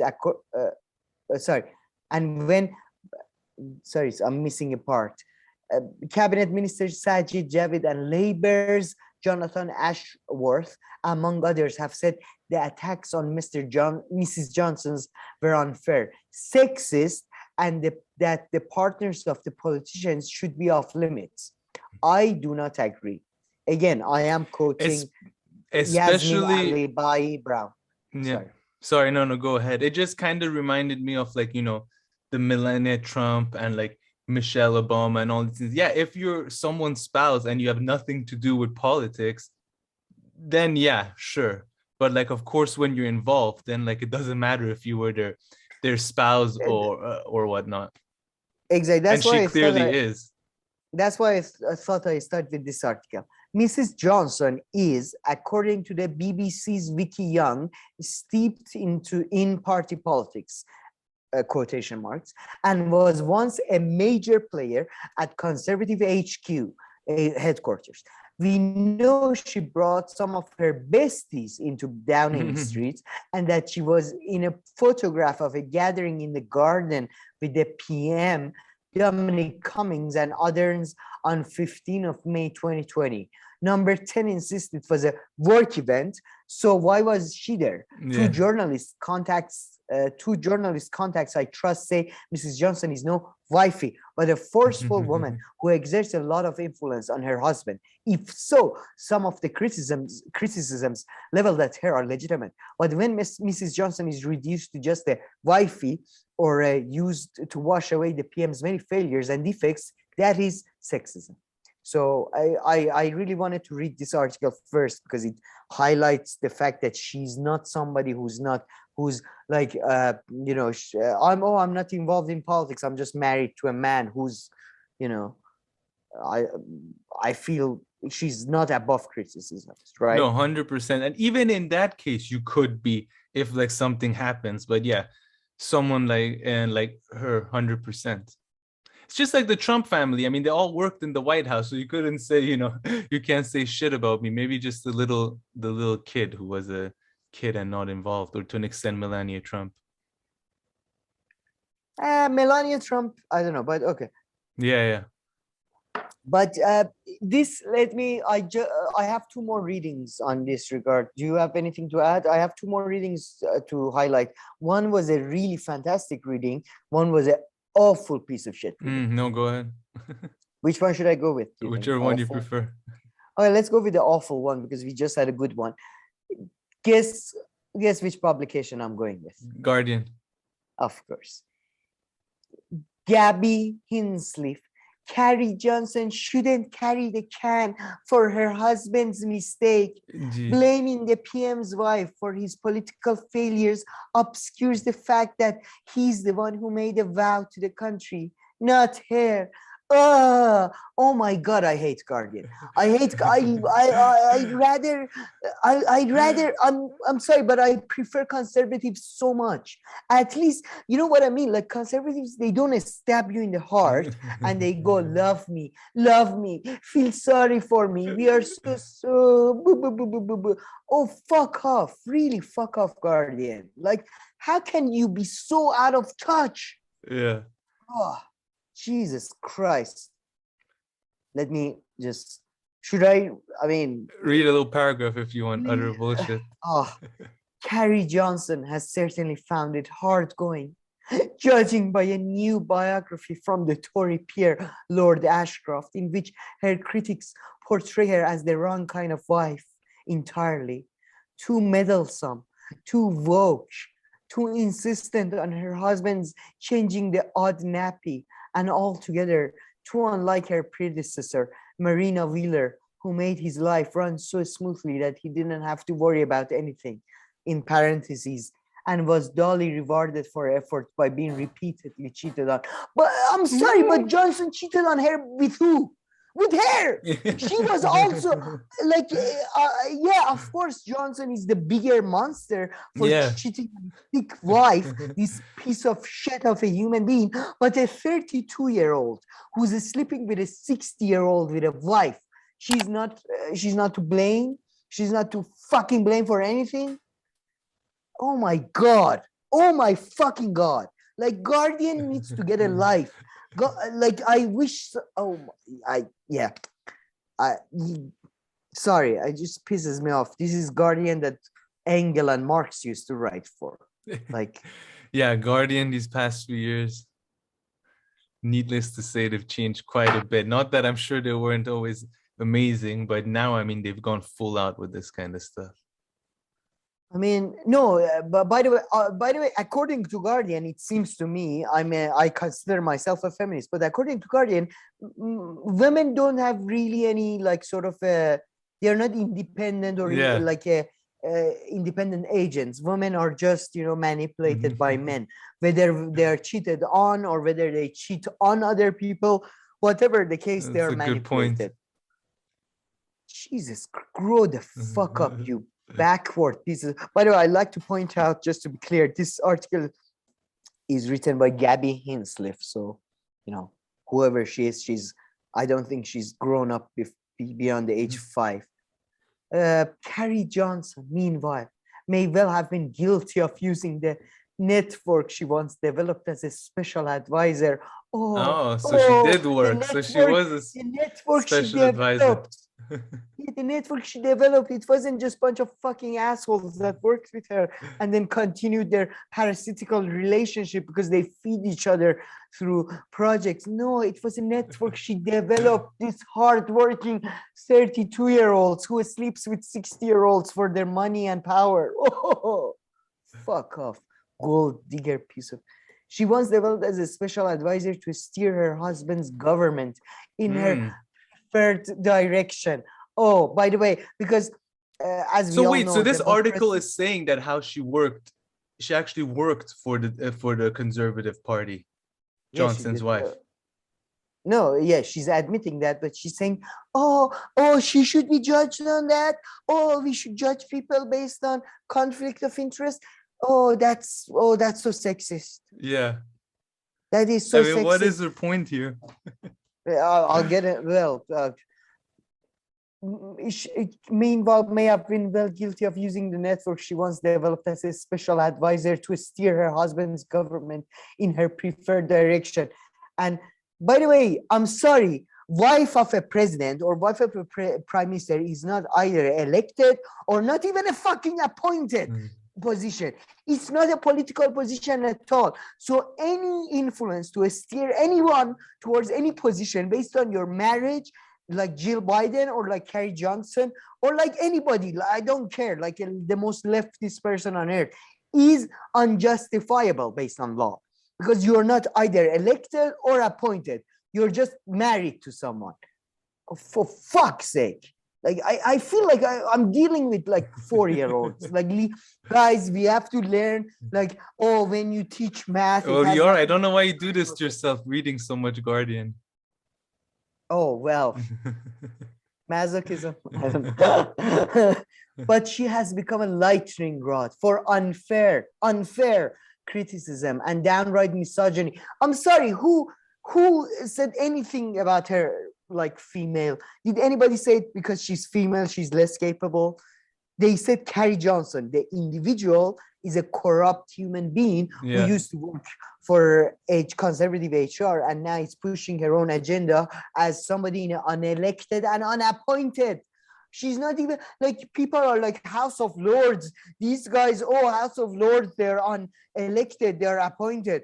She's not even appointed. She's just a fucking asshole who married somebody. Stop. I feel you. I don't know why you're getting so angry with this story, and it is a shitty story, but yeah, it's my blood pressure. Sorry. All right, I'm not gonna read the Guardian because the Guardian is supposed to. But I must say, I came to this. I found this writer. I had no idea who she is on this website called Unheard. The Fake Feminism of Carrie Johnson. That's where we read some of those good articles from last week on John Harry. Really? Yeah, one of them. But yeah, continue. Fuck, man. Yeah, The Fake Feminism of Carrie Johnson. She's a symptom of a failing party and a PM by Tanya Gold. And Tanya Gold, man, I've only read 3 articles by her so far. She's just like this. She's the perfect type of writer. I like that. Very simplistic writing structure, but she uses big words and she's not like afraid of showing off her vocabulary and all that. And I think she had the best analysis of the whole situation. So I just wanted to read some of her article on Unheard. Tory loyalists have found a form of feminism to stroke like a magic unicorn, of course. It is individualistic and laughably in the service of just one individual, Carrie Johnson, the Prime Minister's wife. She's the subject of the First Lady, Intrigue at the Court of Carrie and Boris Johnson, a critical book by Lord Ashcroft, the former deputy chairman of the Conservative Party. In response to this portrait, we are told attacks on Mrs. Johnson are an affront to a woman's right, often by men who usually treat feminism, I mean real feminism, as a dangerous aberration. Having secured Mrs. Johnson with their peculiar feminism, will they turn next to domestic violence, to low wages, to poor housing, and their gruesome impact on women, who are, as a class, always at the bottom, a form of human sludge? Don't be stupid. Feminism, which is a movement taken hostage, has long been going this way, from the universal feminism that protects all women to the particular feminism that protects just one and at the very expense of others, the feminism of oneself. That this pitiful thing should be marshaled to support a very privileged woman in the place of her privilege is desolate but not surprising. That is what it is for. So yeah, I find her writing to be she just sounds great. Fucking apt. She goes on to it's a very short article, so I highly suggest everybody read it. But she goes on to say that in the end, actually, in a way, she does blame Johnson, because she says that Johnson is this somebody who wants to be loved by everybody. So he's the typical person who would agree with you in your face and then look at somebody else that on the complete opposite argument and agree with them as well. So, and yeah, that type of person who's only interested in power for the power's sake will lead to these kind of parasites like Carrie Johnson, like a lot of others, Dominic Cummings, 100%. Rishi. I mean, Rishi Sunak is too idiot to be called a parasite. He's more like, oh. But anyway, so yeah, I found, but yeah, I'm gonna read a lot more from her, Tanya Gold, fantastic writer. Let me just read the last paragraph. This is the root of Johnson, his dream of optimism and control. The remaking of oneself as a powerful and happy is a lonely child's dream, and the root too of his actions to women, which are so repetitive as to be barely worth repeating: seduction and betrayal. He has Don Juan syndrome, which is a desire to cleave to and to punish the mother who abandoned him. He has betrayed every woman who cared for him and many who didn't. The stories of his adulteries are too legion to type out. If he has a longing for a transformation, it is not political at all. It is entirely personal. And that is why people were drawn to him and why he has failed them. Damn. Fucking hell, man. She's good. Yeah, no, well put. I mean, this outlet seems to be good in general. Should go. Yeah, I'm gonna check them out a lot more. Check them out more regularly. But yeah, ridiculous story. And I mean, so all of this came out from just that guy publishing that book and putting like one or two sentences in there saying how she used Not Boris that Johnson's guy, phone. Baron Ashcroft. Yeah, well, I don't know him. You know, saying that she used Boris Johnson's phone and stuff, even, you know, messaging people directly. There has been reports even from before that there has been factionalism in, you know, number 10 and Dominic Cummings' faction was against her. I mean, that's why there was the claim exactly, that right? I remember. Cummings ally. I forget, Dominic Cummings' ally was supposed to get a position, and it seems that she lobbied against him. I don't give a shit. I don't think even it matters. It's like, what, you think Dominic Cummings or Carrie Johnson, they differed on tax policy or on education? They are all like the different degrees of shit. That's what it is. So, you know, but this whole, like, you know, this like, I mean, again, I'm so angry at the Labour Party and Guardian for, you know, just, oh yeah, feminism. No, if they fuck off. Feminism is not about defending the right of a single woman. It's about It's about defending the right of women and men. By the way, I as a man, I've always been like, why do I have to go? Like, a lot of women. I'm by the way, I'm not a very tall man. You know, there is a lot of women who are taller and bigger than me. So I never understood why, like they should go to war. I don't want to go to war. You know. Well, good thing neither of you are going, so that's good. Yeah, let's hope for that. Let's hope there is no war. But this idea that, you know, like, oh, women, fuck off, just fuck off. Feel you there. So, by the way, I like to point out the 3 articles I read, all 3 were by women. So. Which sounds a bit of identity politics here, if you ask. Yeah, I just like to fortify myself. Tokenizing. Well, actually, you're objectifying them and you're tokenizing women in order to advance your own point. Okay. And all right. Sorry, give me a second. I find the article by a man. No, that doesn't. Article written by a computer. Okay, fine. And then now virtual reality. But yeah, and does Keir Starmer come into this story as well, or did he? Oh no, that was a side thing. But it's so many news came up this week. No, I love Boris Johnson though. Like in a sense that I love how like right-wing politicians can play dirty so well. Yeah. You know Jimmy Savile, the DJ guy who used to rape children in hospitals and all that. The old guy. Yeah. Discussed this. Yeah. So, Keir Starmer didn't prosecute him while he was the prosecutor. Yeah, but I mean, from what I understand, from what I heard, it wasn't his fault. Like it wasn't like he was overviewing. Oh no, Savile, forgive him or anything. And conservative politicians had far stronger ties with Jimmy Savile. So I think it's a slur. It's not a slur. I would say it's a smear. A slur. By the way, I thought a slur means racial, or like. Or a like racial slur would mean, or sexist, or a slur. I thought a slur generally means like it has to be racist or sexist. Am I wrong? No, I don't think so. All right, because Guardian said it's a slur, Savile a slur, but I thought that's not a slur. That's a smear. It's not a it's lie. A slur I thought has to be racist. Well, I think there's another definition here. But it can also be an allegation or insinuation. Oh, really? Damage. Okay. Yeah.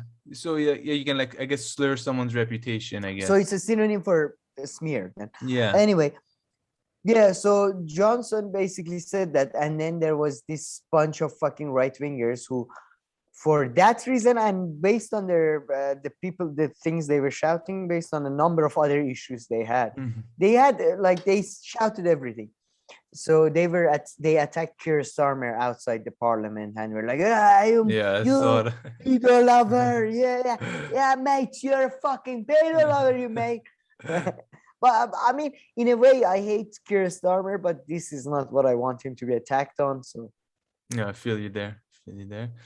Okay, nice. I'm just looking at the other progressive geopolitics stories here. We have Rand Paul in Afghanistan. I don't know if you want to mention that. He had a fantastic interview with him, and I wanted to. I hope people don't get too upset on me, but I'm gonna defend Ryan Grimm here and then another time in the future.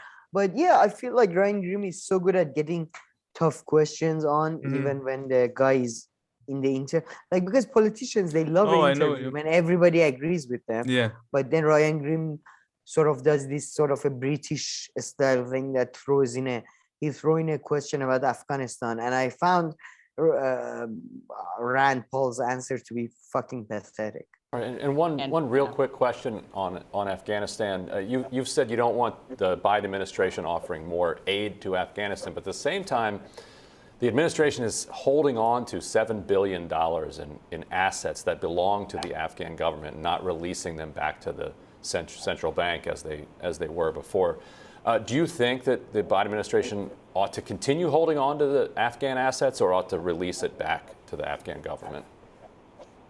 It's probably hard for me to imagine that something we're holding is actually an Afghan asset.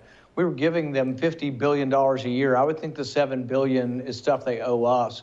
But it also wasn't, it's for a government. This is a government that took over in a military junta. It's not a legitimate elected government. No way in the world would I give them that money.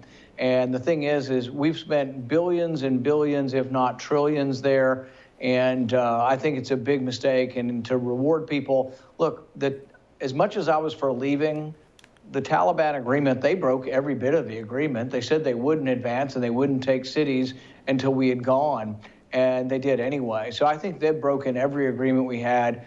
And I would put that money back in the Treasury. We don't have it to give anyway. I mean, it's, the thing is all it is more borrowed money. So I wouldn't give it to them. Oh, yeah. What was it? Do you recall exactly? Yeah. He said that, we've spent so much money in Afghanistan. We've spent trillions of dollars already. So I don't know what money we have to pay them, blah, blah, blah. Really? Yeah, he said that. I'm sorry, but what? Fuck you. You didn't spend money on Afghanistan. You spent money laundering. On yourself. No, exactly. You spent public money. You took American people's money. That's what happened. Let's be fucking clear. You took American people's money. You gave it to American companies for projects in Afghanistan, and that money was fucking laundered back to a bunch of fucking rich people in fucking LA and New York and Washington. So the idea that, oh my, we gave the Afghani people money, you destroyed their nation, you exploited their resources, you increased the opium production, you increased opium addiction, you increased child marriage, you increased, and then, oh, we gave them money, you piece of shit. How, oh my God, how heartless can you be? Like, oh, yeah, fuck. I'm not too surprised. That really pissed me off. Yeah, that Jesus really fuck. pissed me off. But yeah, he would say, yeah. We gave them money. Oh yeah. So much development in Afghanistan. So many cities. So many education centers. So many. What was Ryan Grimm's response to that? Or I mean, they just move on to the next. There wasn't question. enough time. No, there wasn't. Like the Hill, they tried to do the 10 minutes. And again, by the way, Rand Paul probably the second best senator in the whole of the U.S. Senate. Yeah, I mean, I don't know about all that. Yeah, maybe possibly because the bar is quite Sanders, low. Yeah. Then who? Then who? And then I know, and he's just like anti-war. I guess that's kind of where his good reputation comes from. And that's like better than all the other ones. Yeah, because the other ones have nothing to offer. They don't even have. Yeah, all the other ones are the psychopaths who want to war and they want to exploit their own people and. No, but that's I just wanted to mention that nobody did anything since 2001 till 2021 where Afghanistan was occupied. Nobody did anything for Afghani people. All right, nobody's motivation in this thing was make Afghani people's life better, and none of that happened. Afghani people's life got dramatically worse, and we gave them so much money. Fuck you. Jesus. Yeah, I didn't see that. How dare you? How fucking dare you? How many children got... Yeah. No, I feel you there. Couldn't agree with you more there. And yeah, let's wrap up this geopolitics segment. I'll just do the last story, which is on Yemen, you could say. So it's a very interesting segment. It's Joe Rogan, and Misinformation Joe Rogan had a guest on who probably gave the most informative, the most relatively accurate depiction of what's going on in Yemen. And yeah, I just found it so ironic because that's one of those topics where, you can watch mainstream media, you can find any clip of mainstream media, and there's no way there'll be like a shred of truth to it. So I just found it funny that on this exact specific comment, Joe Rogan had a guest on who in 5 or 10 minutes spoke much more truth on this war than you could ever find in mainstream media. And not that everything this guy said is 100% correct. Maybe some stuff was mistaken. Maybe he forgot about parts of the narrative. But it just showed that if you attempt to say the truth, how it can be much more easier than these complex bullshit things that they would do on mainstream media. If they ever spoke about Yemen, it's not really something they care about much. I must say, I just behind the curtain a bit. Look, I sent that video to you because I saw the title, which was Blah explains war in Yemen. I didn't watch the video at first. I sent it to you and I was like, typical idiotic, like YouTube title. This guy explains like the most complicated thing in 10 minutes. Then I watched the video and I was like, okay, well done. Fuck shit. And the guy was a libertarian. I'm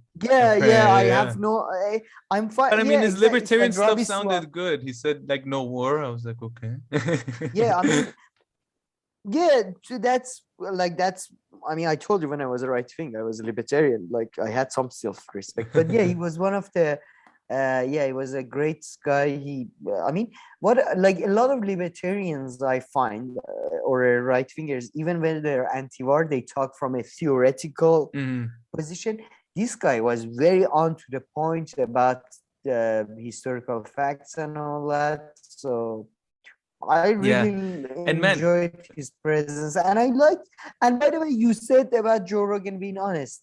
You could see it there because he's somebody who says, like, he asks, "Have you talked to a CIA guy? Have you talked to this? I don't know." Yeah, which was a stupid question, I would say, because CIA point of view is what you hear everywhere, so everyone is understanding. Yeah, but he was being honest, and my dad would ask. Yeah, exactly. Which I mean, the answer to that would be like, No, I haven't spoken to any CIA people, because you can just go read the he New York said he Times had. or CNN, or he had, I mean, but exactly, it's something that someone would ask, right? Like, did you go speak to the other side? Maybe, maybe the head of the FBI or the head of the CIA can give you a good reason why we should attack Yemen. No, so that is a very good point. But I do think the reason why, I don't know, it feels to me, the reason why Joe Rogan did that, I don't think he agreed with the CIA guy's point. But I think when you do say that CIA people think this, but blah, blah, blah, is a much more powerful argument than just saying the but part. Yeah, no, you're 100%. It's my view, but yeah, that could perhaps be the reason. No, you're right. He asked the absolute right question there. But that was a very informative, but somewhat super. I came from a very smart sort of positioning to a somewhat, I was humbled. And I think one thing that I think is they said it there, which just shows, damn, time passes quick. They're like, it's been 3 presidents that the war in Yemen has been going on, and it is true. It started under Obama. Then, as you mentioned, Trump didn't do anything about it until the end, where it kind of winded down. And then now it's still in this situation where America hasn't increased its involvement, decreased a bit, but there's still full-out conflict that's, going by on the there. way, why I would like us, I mean, me at least, but hopefully you too, but I would never like us to call ourselves journalists or well, if I was one, I would call myself, but I mean, it just depends. No, like, as in, like, it's just, you can have, like, because journalists, I mean, this is my experience, journalists always say we try to uncover the truth so the people doesn't, like, nobody gives a shit. People are as awful as the politicians that lead them, and yeah, Yemen war has been going on for 3 presidencies. Nobody cares.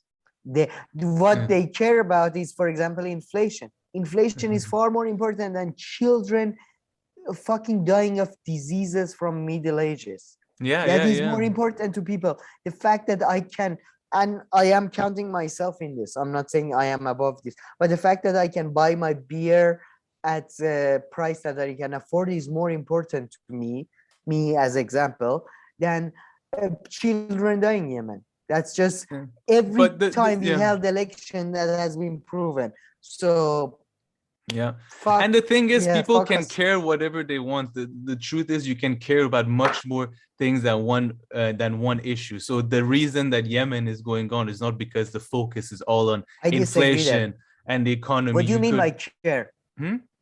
What do you mean by care? No, I'm saying that you can address more than one issues at a time. So just because all your focus is on inflation or something, it doesn't mean that now you have no time to either discuss Yemen or do something about Yemen. But it does seem like from the last century evidence, it does seem that no, you can't do.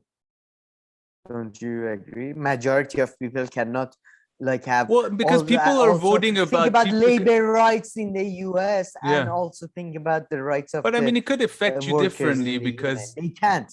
Yeah, I mean, because that they know more, but I mean, people have cared about multiple things. Like they've cared about the Vietnam War at the same time that they've cared about other stuff. No. They haven't cared about multiple things. They have in effect, like exactly Vietnam, because it was a conscription war. Vietnam is a fascinating example because as soon as it stopped conscription, nobody gives a shit. Nobody fucking gives a shit. There is no more protest. There is no more. So.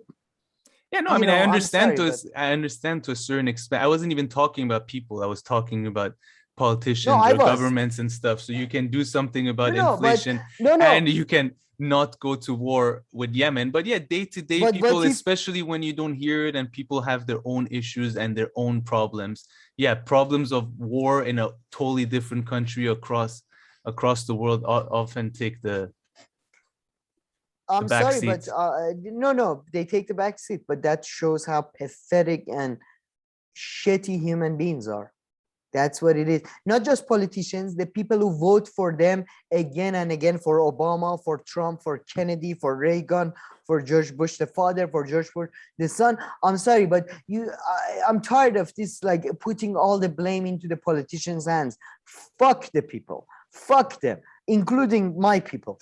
Because they are a bunch of assholes who, as soon as their own community gets a tiny bit of advantage on the other people, they forget completely about them.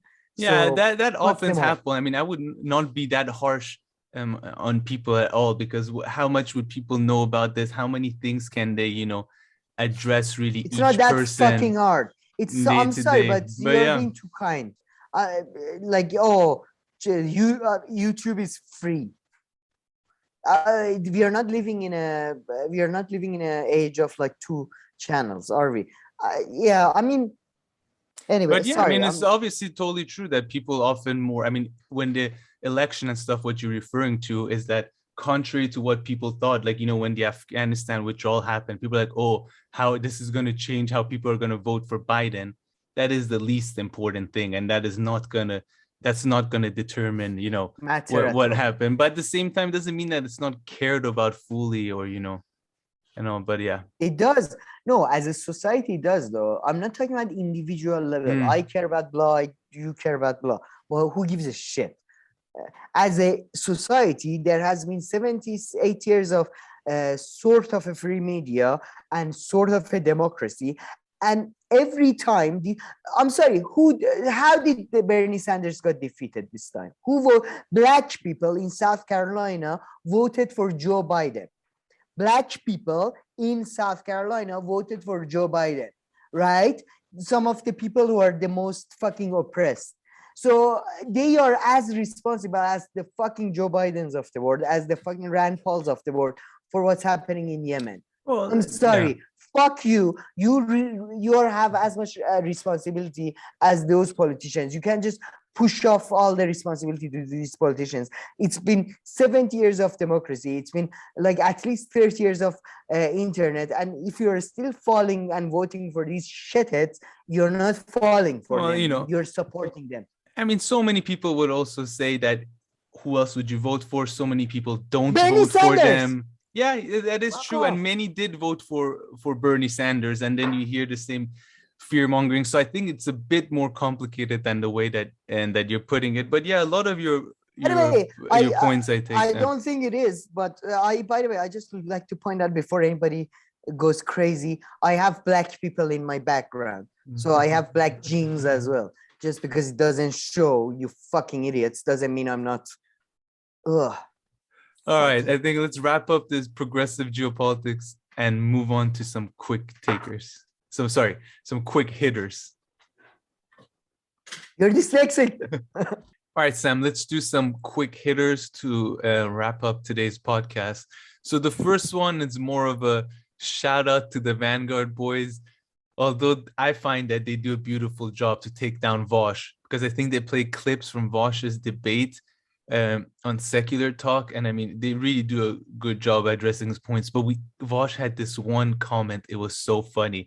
So he was talking about how I guess the US does it the US is so much better than Russia, and it's like, who annexes anyone anymore? People don't annex anymore, We bring democracy. Annexing territory is not something that happens anymore. The fact that a country with nukes feels like they can get away with that is very, very scary for a lot of reasons. Nowadays, when America does imperialism, it's either us invading a country to bring democracy, which, again, not a defense. We didn't bring democracy. We killed a lot of innocent people in Iraq and Afghanistan. But it's not done. We should still try it again. Yeah, and also, oops, we killed a couple people in Afghanistan under the guise of democracy. Hundreds and hundreds of times more people than Russia ever killed in their annexation of Crimea, which I'm not defending, but we looked it up the other day. I think 6 people died when Russia annexed Ukraine. How is Crimea? Sorry, Crimea, when they annexed Crimea under Barack Obama. 6 fucking people died? You want to say that that's somehow worse than what is it? At least, half a million? I think at least 500,000, if not 1 million deaths from Iraq and Afghanistan. I'm not great at numbers or remembering them, but what is it, Zach? in Afghanistan, and then you also have to think about Iraq. Also, I don't have all the numbers in front of me, but let's just call it safely hundreds of thousands of lives destroyed. Versus 6 people. And you would, if I didn't know more about him, I would think he's like trying to be funny or that's like satire and stuff. But no, I think that is really Vaush's thinking. So of course they point out to what this bringing democracy has happened around the world or in the Middle East in the past 20 years. But if anybody wants to have some fun, listening Vaush being taken down, I thought the Vanguard boys did such a good job. And I mean, Vaush, I barely heard him a few more times, but it is just confusing. He's just wasting his time with the opinions that he shares. He might as well suit up and go on CNN and other places and make some real money, or maybe he makes more money. Saturated. Or that market is saturated. So you pretty much act like like some kind of really independent kind of person, but then you have the world's most straightforward, like liberal establishment takes. I mean, this was the craziest one I've heard him say about we don't annex anymore, we bring democracy. I mean, even a conservative, even a conservative or like any kind of liberal, they would know that argument is a bit too easy to unpack, and I shouldn't maybe say that. The craziest thing he said was the one about Julian Assange and him getting executed or something. Yeah. But in my view, but I would say he's somebody.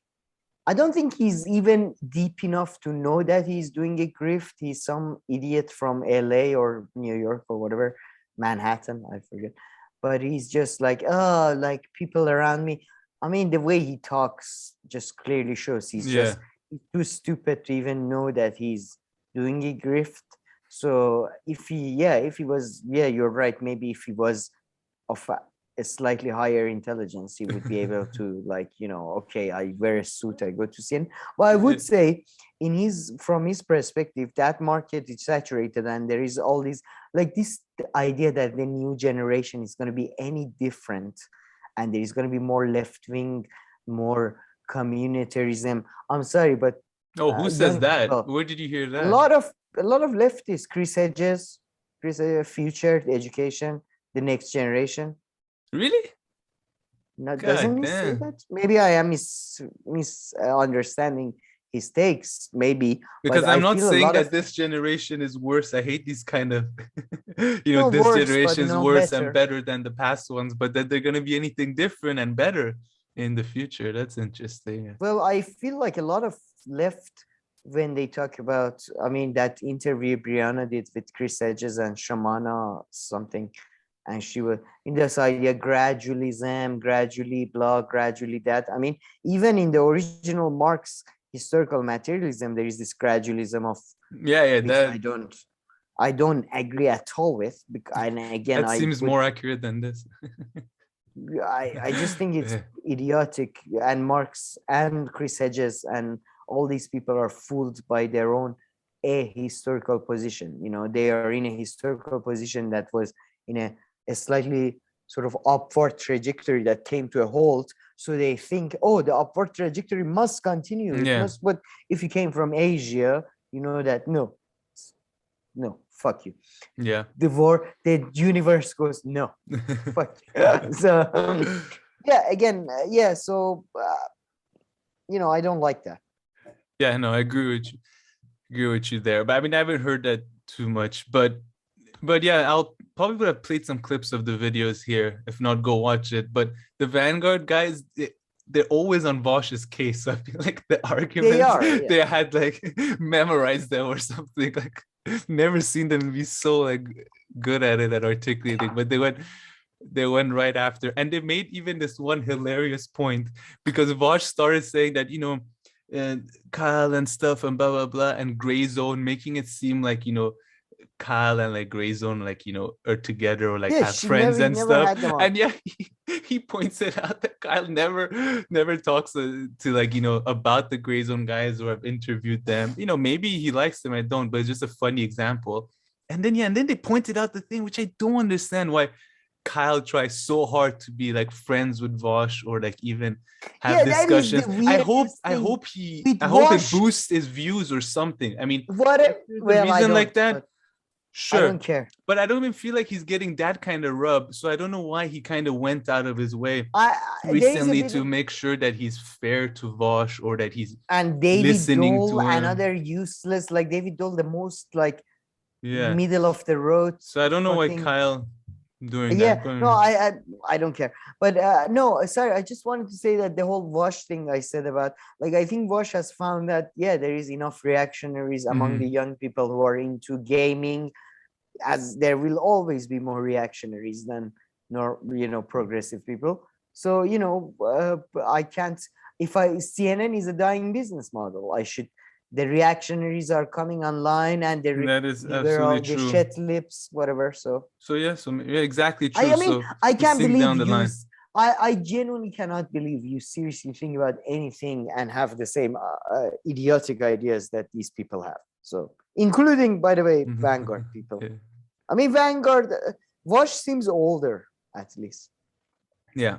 Vanguard, they seem like children, so it's kind of like, okay, whatever. But what would you say about the Vanguard? Though they don't have the same. They don't have the same opinion as No, they Vaush have or the different. establishment. They have different idiotic ideas. Oh, I mean, everybody has. democracy and- Yeah. Okay. Yeah, sure. Not Everybody me. can have. What do you mean, everybody? Everybody has ideas that can definitely be I'm like, criticized, or that I'm they doing that are 4 hours romanticized too rant. much, or that they're over romanticized. I'm sorry, but me, Christopher Nolan, and David Fincher, we don't have bad ideas. Yeah. Okay, well, speaking of bad ideas that are, I guess they're not. It's not a bad idea. But I guess they don't have any other option, which really seems like the metaverse angle that that Facebook is going on, and their shares plummeted big time over the 30%. past month or so, and I guess it had to do with a report. One of the reports came out, right, showing that they made much less money than they had anticipated.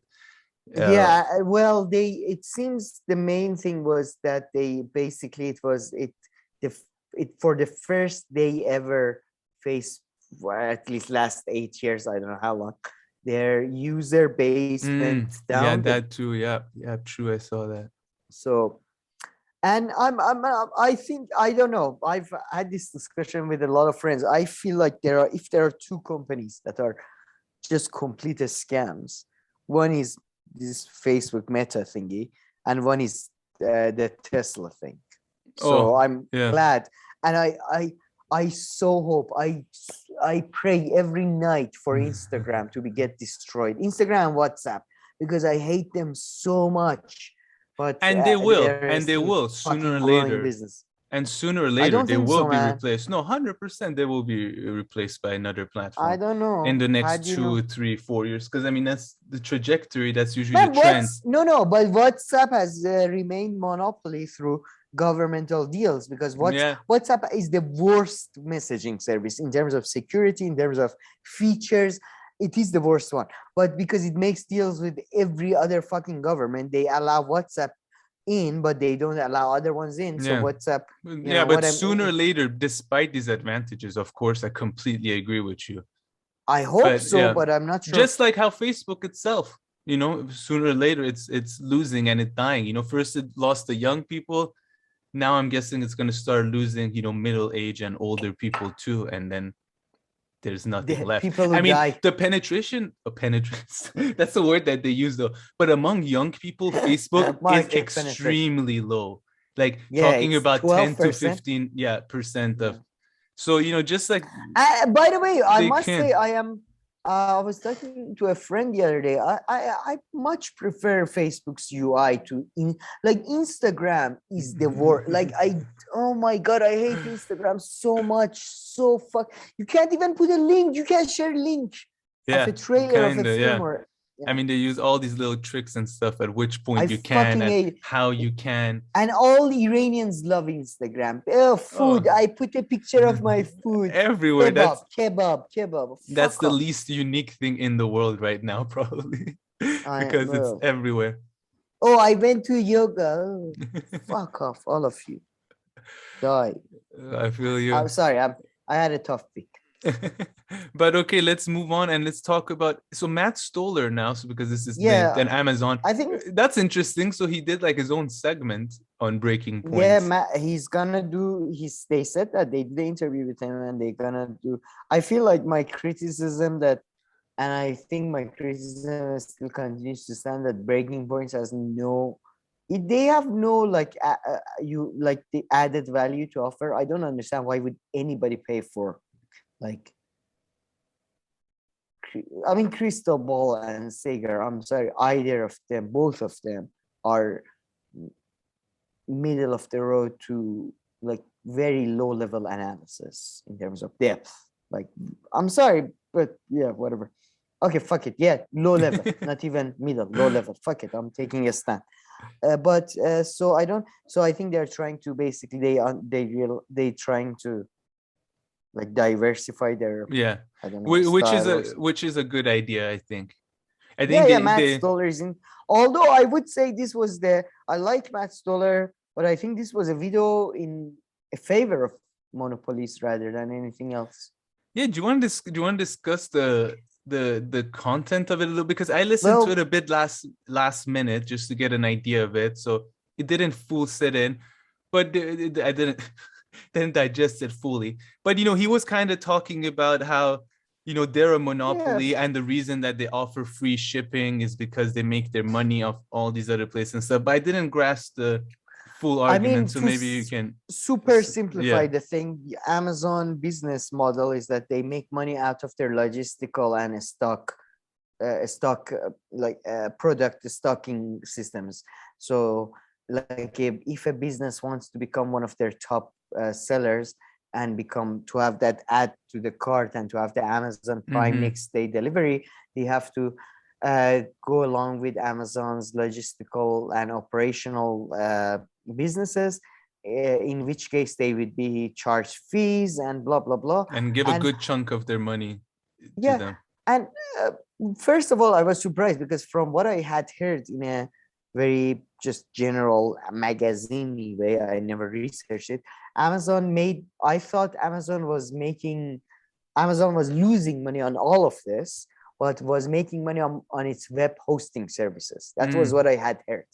That Amazon is making only profit on its web hosting on AWS, on the servers and shit. Now, first of all, this actually made me feel like Amazon is far less of a scam because they actually use their logistic and they stock items and frankly, I hate this antitrust, anti-monopoly stuff. I like a monopoly. I like next day delivery. I like access. I'm sorry, but as somebody who doesn't have access to Amazon regularly, you have no idea how shit fucking it is to have companies that say they deliver next week, but they deliver 3 weeks later. You have no idea how shit it is to have. You have to check 6 different websites because you don't want to get ripped off for the same product. It is shit. You want Amazon to be nationalized, not to be broken down into these shittier, more fucking oppressive pieces of shit that it's this. I don't get this leftist obsession with the small businesses, and small businesses are just as shit as big businesses. It's just they have a different set of operation. So it was, in my view, it was a great case for a monopoly, which is why we should nationalize it, why we shouldn't go after it, because it developed great business practices. We should destroy it. Yeah, and I mean, of course, people would then say, or I think maybe you would even say, it doesn't mean that everything Amazon does is good, or the way that they perhaps treat their employees, their labor, and all of these things. Good, yeah. And I mean, I think you can have maybe if you had multiple businesses, but the solution, quarter the size of Amazon, and they competed against each other, you could still have a better service. I mean, Amazon isn't the only company that gives really good service. Like where I live, there's this clothing company that just ships their clothes to everybody, and they give amazing service, and they're not the only one. So although they are huge, so you don't need to necessarily be such a big monopoly in order to provide good service. No, but I'm sorry, but at this level of state development that we are in, at the humanitarian development we are in, you do need that. I'm not saying you don't need your local pop and shop, whatever they may be, but you also need your supermarkets like Walmarts and Kroger's and fucking Tesco's or whatever you want to call them. You need those because society has just moved beyond the level of like, you need fucking Amazon. And I'm sorry, I don't want to go back to living in this society that I wait 6 days for my milk to arrive, or well, I mean, you know, and that had a lot to do with time, though. And I don't give a shit, by the way, about the local businesses. No, but I'm saying that has a lot to do with time as well, though. Because this milk example that you gave, it could have very clearly been a milk monopoly that was working there, and back then it would take longer. I mean, now smaller businesses also provide. I'm not talking about tiny businesses, corporations or like big companies. They also provide similar services to Amazon. But I take your point. Sure. No. I meant that if a business is located in Seattle and has a headquarters of, I don't know, with 50 people working on it, is no different from a fucking small shop owner who tries to like, again, these people, like the people who talk about these things, community and shit, I don't think they've ever met a community.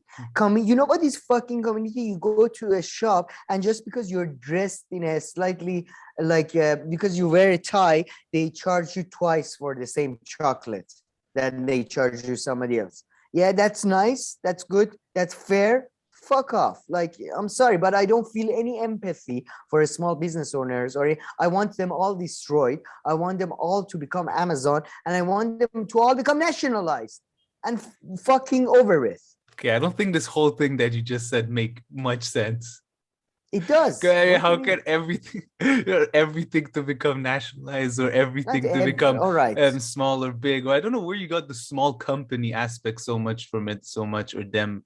Because left always talks about anti-monopoly, antitrust means that we are they're not saying we should nationalize it. And I mean, I don't think everything could be nationalized, and some things could be broken up or prevented from further acquiring other companies, like allowing Facebook to acquire WhatsApp and Instagram and these kind of things.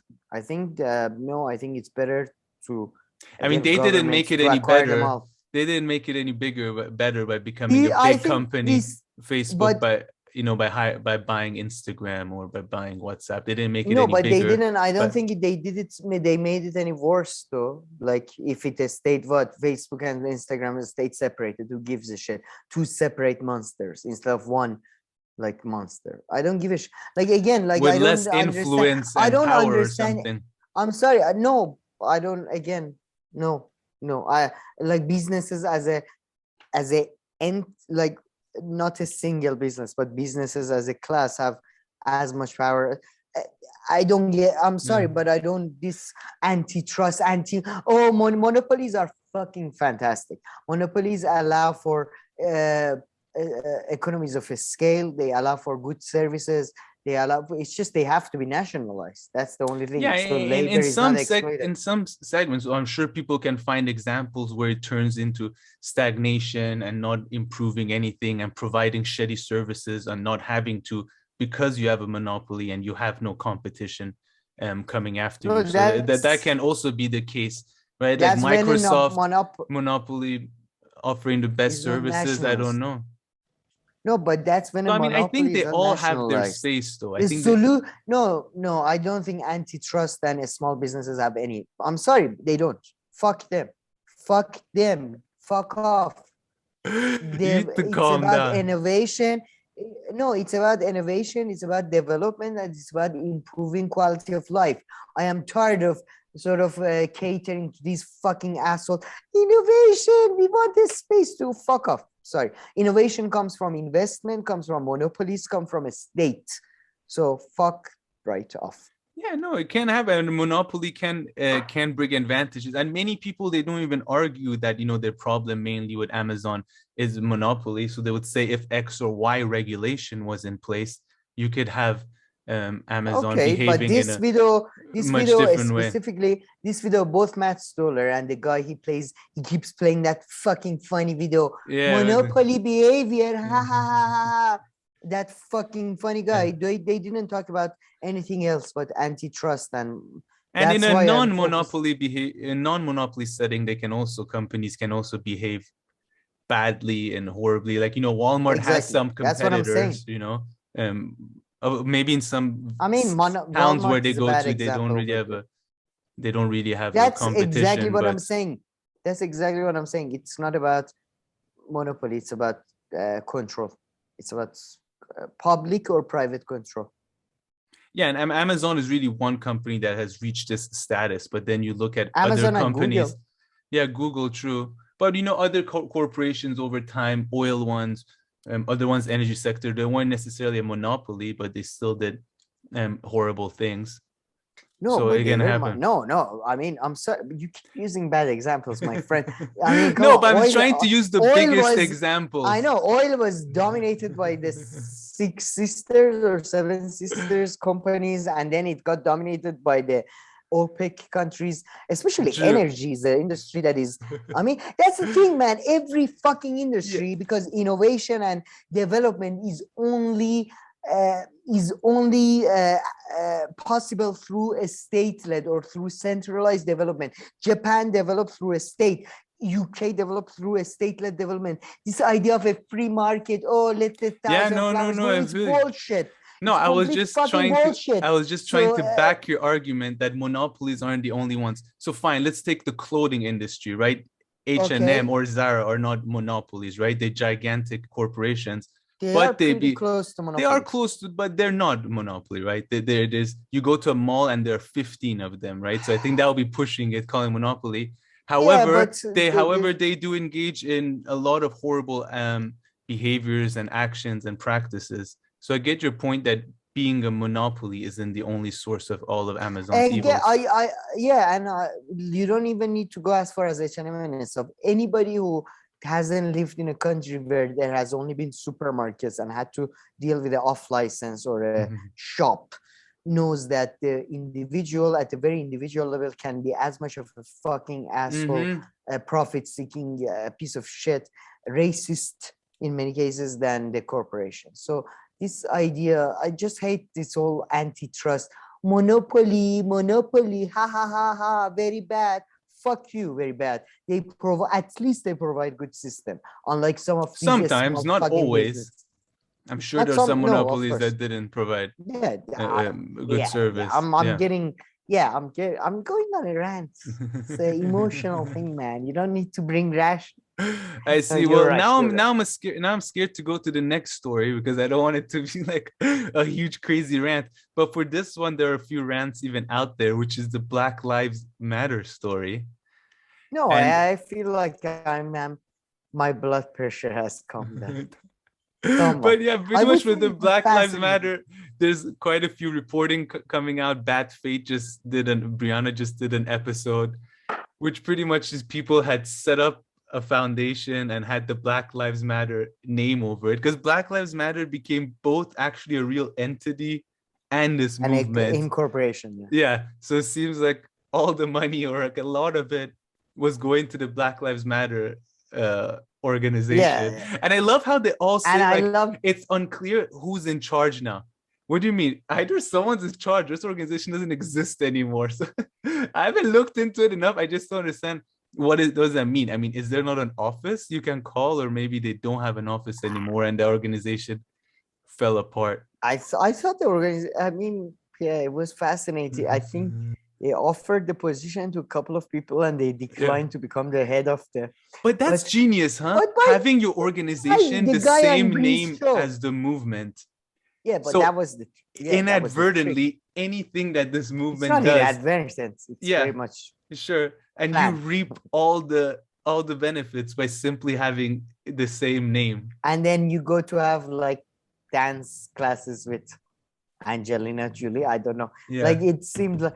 But the guy on Bree's show, I'm sorry, what's going on? I don't know what's going on in America anymore. Was he black? I mean, I watched. I didn't. Oh you yeah, don't I watch mean, it? no, I did watch it. He kept saying I had been at the. Yeah, no, he end of- was 100%. Of course, he was black How because was he he started black? He was saying, whiter than me. well, again, like how we discussed in the U.S., it's not Oh. the color is the thing, right? He said In the his US, mom it is is black, though. but Other yeah, countries. but his mom is black, so I mean, of course, he'll be considered as African American in the U.S. Like Stephen Curry, the basketball player. Like, what do people consider him? Black. I love how you said that, as if I know anybody. No, from but a that's sport. like the example. Or Jordan. Jordan, the guy that we I like wish a they lot. clarified his background a bit, because I felt like they just kept saying that he's been a victim, and I was like, Yeah, no, I mean, what? because he said, I mean, he Sorry, grew my up in a black Whoopi community, Goldberg and moment. his wife was, and his mom was black. So he was saying that I grew Did up he with say my that? yeah, and he didn't said pay that I attention. grew up with my Sorry, that was mother me who not was like saying. a single mom and all this, and now you people just Yeah, because I phased all that up. just because I'm unpacking or like I'm investigating this organization, you guys are all calling me sexist. I think they No, called yeah, him sexist, and he really took it personally Yeah, there was because this lady. because he's also black and his mom, and his raised by his mom. So I think that's I think that's as far as I got to it. So I think he said he by the really way, took that personally. Just this is a bit of a tangent, but I've seen people who are of color and are racist, and yeah. that was the weirdest thing ever. But yeah, I've seen. Yeah, that was odd. But anyway, but yeah, I didn't catch that. I only caught that part where he talks about the part that. I mean, I think I heard this. If not, I just made up this whole story. So yeah, sure. But no, I heard about the part that where he's investigating the thing about them, and then he's asking questions of a woman, and as soon as he starts asking questions of that specific lady, she starts accusing him of being a sexist and racist. That's all I caught. So maybe I missed some parts, but yeah, I found it fascinating in terms of I love stories of like Nina Turner or these type of things that they don't even like the organization and the people involved sell out within like minutes of a movement. Like they don't even they don't allow the movement to reach a Islamist movements at least allowed they got to power, then a couple of years passed, then we sell out to capitalism, blah blah. No, they just fuck it, guys, immediately sell out. So that's what I found fascinating about it personally. Yeah, I know it was an interesting story, not surprising at all, and it doesn't mean that however that organization ran, it doesn't mean that racism is an issue, not an issue if this happened or that didn't happen or the protests were justified or not. It's just at least to me, but it's just a good example of how people in a certain position in this kind of movement can definitely take advantage and reap a lot of benefits. Although it seems like they themselves got scared because only a third of the money was spent and 2/3 of it seems to be sitting somewhere, and everyone's like, maybe we shouldn't touch it because it's a bit too obvious, or maybe the money has disappeared. Yeah, and maybe they've already taken it. I was one of those. Yeah, I wish they focus more on the money and less on the personal strategies and counter protests. And these guys wanted to do this. I don't care. Like none of it. Sorry, but yeah, the money part was fascinating to me. Like I wanted to know where the money went. So yeah, money. Guys. By the way, I have a anti-racist movement going on. So if anybody's interested in. I'm happy with $1 million or $2 million. All right, Sam, let's continue with our last few stories here in a quick hitters segment. So this story, the affordable housing story, it became more interesting, at least to me, when I saw TYT's take, which was like, it's as if they were reading the facts and completely ignoring them. So that's for some of you guys to go and check out. Or I mean, maybe I'll try to play some clips to just show that my impression that I got isn't that far from the truth. The whole development deal, cloaked as an affordable housing plan, is anything but affordable. 3 out of the 143 lots would have been for future affordable housing. The rest of the homes were to be priced between $250,000 and upward of $600,000 in Yellow Springs and in many other areas or places. This is not considered affordable housing. So then, Dave, did you go and make it? I say Dave as if I know him, but I don't. I just want to be clear. But Chapelle, did you ever fight for affordable housing that was real affordable housing in your opinion? Did you ever make it clear before you got blowback that you were, I'm actually for affordable housing, I just don't think this is affordable enough? Did you push forward that project? Did you ever explain that? Did you ever clarify that? No, you didn't. All you said is, I don't want no goddamn affordable housing near me. I'm rich now. I don't want the affordable housing near me. Put it next to other people, maybe poor people. So screw Dave Chapelle. But yeah, let's tell the story first. So pretty much Dave Chapelle, who's very much involved, apparently he was born and raised in like the community and place in Ohio where he still lives. And he's spending money, he's like, investing in different projects and everything. And there's a town hall and there's a clip. And pretty much the story makes it seem like Dave Chapelle opposes this affordable housing that was going to be built. And let's just say, I mean, he doesn't sound like too much he was going to build affordable housing either, but his plan seemed like it had more affordable housing elements to it, because the plan that they didn't go with and that, he managed and others managed to get away from was like pretty much it had 25 hectares and they were going to build all these 50, houses. 54 acres that they're going to... Two of it was going to be and allocated to not the company that was doing the other, like they were saying, we're going to find another company and subcontract it to them too. I mean, that's what Katie Alper and the Rising said. So, I mean, it's the equivalent of, like a corporation donating away a little bit of like their profits to like a project or something. So, okay, you give a donation. Sure, this doesn't mean you save the world or save the cause or that you're building affordable housing. This is exactly like what rich people do with universities. They donate huge amounts of money and then their children get to go there and then they get a wing or whatever. Yeah, that's another way to look at it. But that's the funny part. Yeah. There was no affordable housing really going to be built. Whether you go with very limited at or best. Very little. And very limited at best. And TYT ignores that fact that fully was, when they're telling the story. And if they read the facts and they just ignore it. Before TYT, I'd like to give a shout out to Rising. That's why I think why you would want to watch and use the story and stuff, because you get I had no idea Dave Chappelle's mother was somebody who worked for Patrice Lumumba. Yeah, that was crazy. That was crazy shit. Yeah. I'm looking into that. I did. Patrice Lumumba was I thought he was in position of power for 3 minutes before he got basically cut into pieces and melted into acid. But anyway, that was pretty cool. And TYT, first of all, misrepresented the fact that he's this. He has his father is from there, his mother is from there. His father was there. Or sorry, something. Let me just say something before you continue. But I mean, it's one of those stories, and if people of TYT have seen it, where Cenk really seems like some of these people that he hates so much, it has completely messed up his ability to even talk semi-objectively. So I feel like Dave Chapelle has reached the Iron Joe Rogan part for him. We're if you tell him Dave Chappelle's a man, he's he wants to be. No, Dave Chappelle's a woman. Actually, he's reached this point. I feel with Dave Chapelle because the facts were in front of their eyes. You saw that they put them on the screen. It's right. They put them on the screen, and he just ignores them.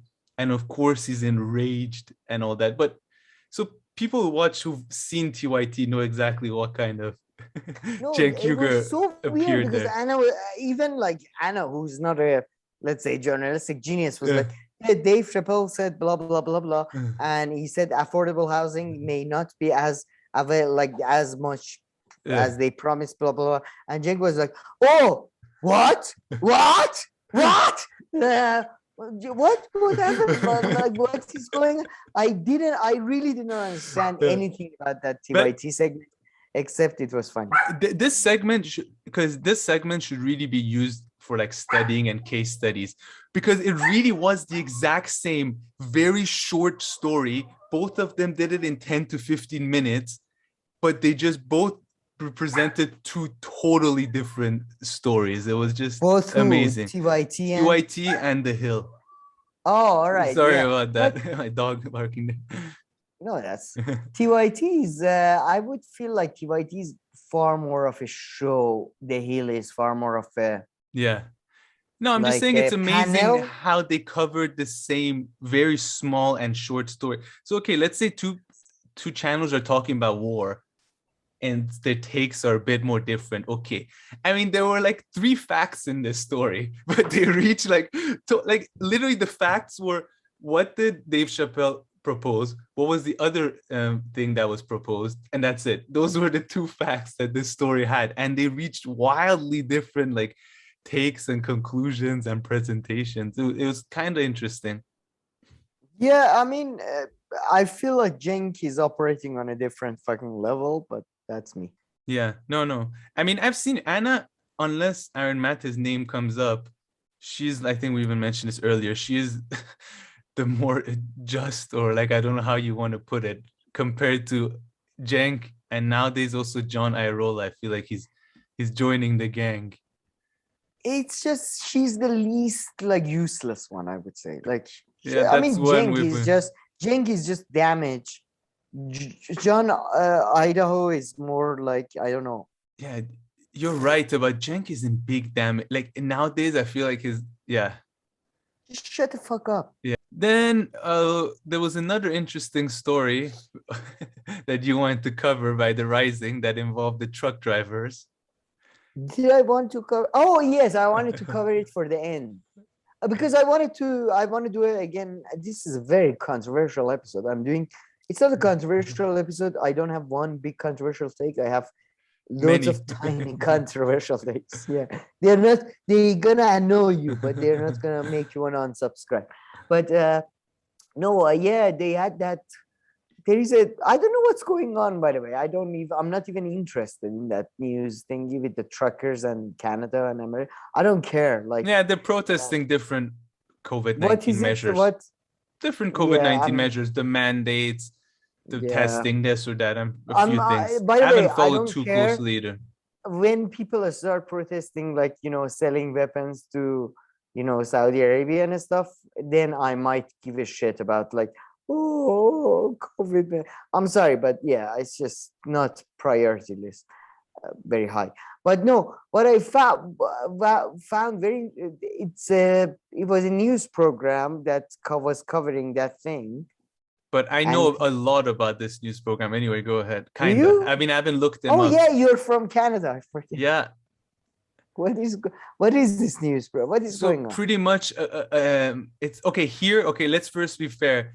Here in this coverage of the truck drivers is like the best coverage I've seen them do, but they've been involved in a lot of other fringe things. And pretty much this conservative pundit who left a Canadian conservative channel made this one a long time ago, actually, like 10 or 12 years ago. I think he was trying to be the conservative right-wing version of like The Real News and send out like these young reporters out there and do this. So you see this guy was really young.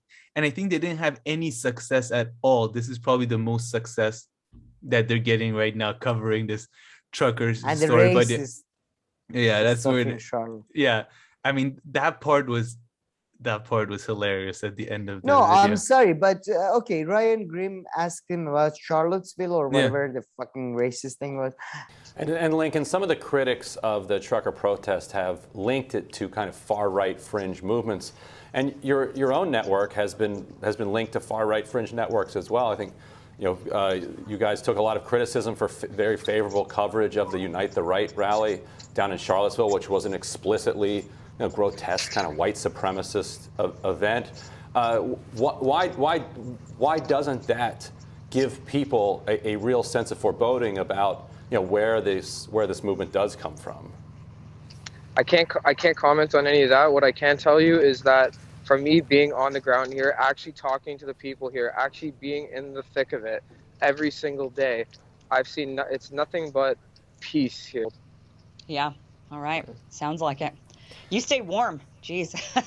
And before we let you, just curious, why not comment on Charlottesville? Were you not there at the time, or you don't want to weigh in on the organization's role in covering Charlottesville? That's something that's still a little causing a little bit of discomfort here. I mean, why are we talking about seems like an easy one. We're talking about the trucker protest. I mean, it just seems like an odd thing to ask him. Was he even there? I was a college student at the time. I have no comments on that situation. I don't even know anything about it, to be honest.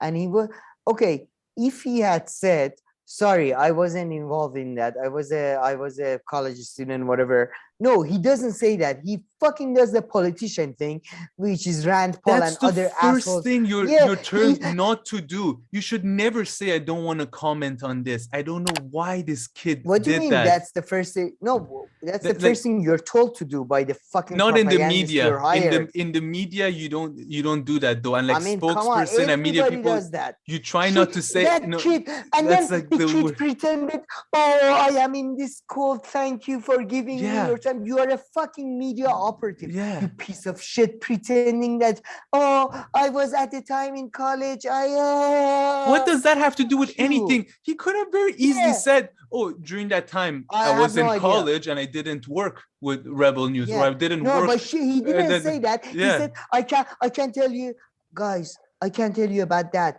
What I can tell you, there are people of all backgrounds. I'm sorry, but did you check? Were there people of, Iranian northern backgrounds? I want to know. Were there Iranians of northern background, people of all backgrounds? Shut the fuck up about all backgrounds. Everybody thinks they're from all backgrounds. And I mean, he was saying that about the Kim, truck drivers protest. And then Kim, he was deflecting. And then Kim Iverson was like, "Why are you asking about that? Why are you asking?" Why? Because he's representing a fucking news organization, for God's sake. And I mean, so I don't understand this thing that, like, on the other side of these people who are like, "Oh, we should attack everybody," are these people, "No, we have a broad church. Everybody should say whatever the fuck they want." No. I mean, that was really weird. I mean, that kid, he brought it on himself with the no comment. Just say I wasn't there. Who he was says over that? 18. I would like to point out, when we say he's a kid, we are being very sympathetic. Anybody who's over 18 is responsible for whatever they fucking do and say, and the organization they work for. If I work for fucking Fox News and somebody asks me, "Why are you working for a news organization that used to tell women wear shorter skirts because it makes you more attractive?" I should be able to respond to that, because as an adult, I choose to work for them. Fucking assholes. Everybody's a kid. We have to, "Oh, sorry, were you alive then? Fuck off." Yeah, and I mean, he could have, to me anyway, I'm telling you how I saw the story. Yeah, he brought it on himself by saying no comment. And then Ryan Grimm just asked him again at the end. Yeah, and I mean, exactly. Follow-up. That's very normal. And and then Kim is like, he's not here to Why talk are you about asking that. about this? Why are you asking about she this? had said the same thing if it was someone on like the opposition and Ryan Grimm started grilling him or something, you would have been like, "Oh, let's not ask." Like, I mean, I get it. No, of course I get it. If he shows up, but hold on. Can I speak a bit? Okay, hold on, wait. Sorry, but she didn't say the same about Afghanistan. I know. I'm saying, if the guy had showed up and he was booked to talk about this, and Ryan Grimm asked him 10 questions from the beginning on this other thing, you'll be like, "Okay, why didn't you tell me that you want to talk about the trucker thing and the Charlotte thing?" That I kind of get it, but just putting one question in there and then you turn it. It was his fault. He turned it into a big deal by giving the lowest level politician answer. Even nowadays, people try not to say no comment. You just deflect it in a much better and easier way. Say even say I don't know. Yeah, and then Ryan Grimm, and then Ryan Grimm just fucking beat. Tries to ask it again, and she came to his defense. So, and he was like, "Oh, I was just in in college at the time. buddy. Oh, Okay, yeah, I really? get it. Just say Okay, you weren't are you there. an adult now? Are you an adult now? Are you responsible for the way you work, or are you a fucking sheep?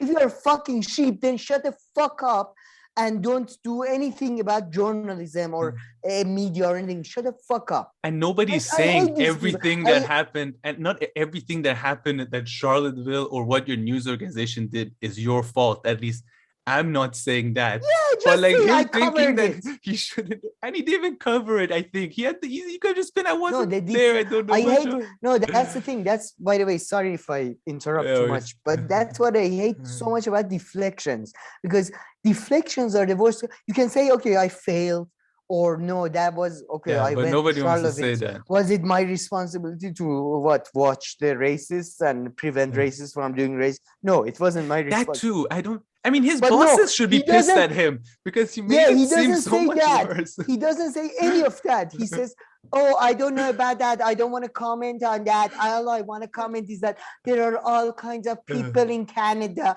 Canada is a very diversified. Yeah, Canada is a fucking diverse.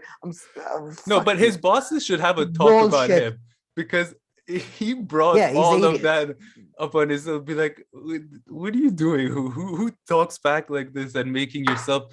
I mean, now I'm curious what happened, because he made it seem like they organized Charlotte. It was so annoying because protests and from stuff.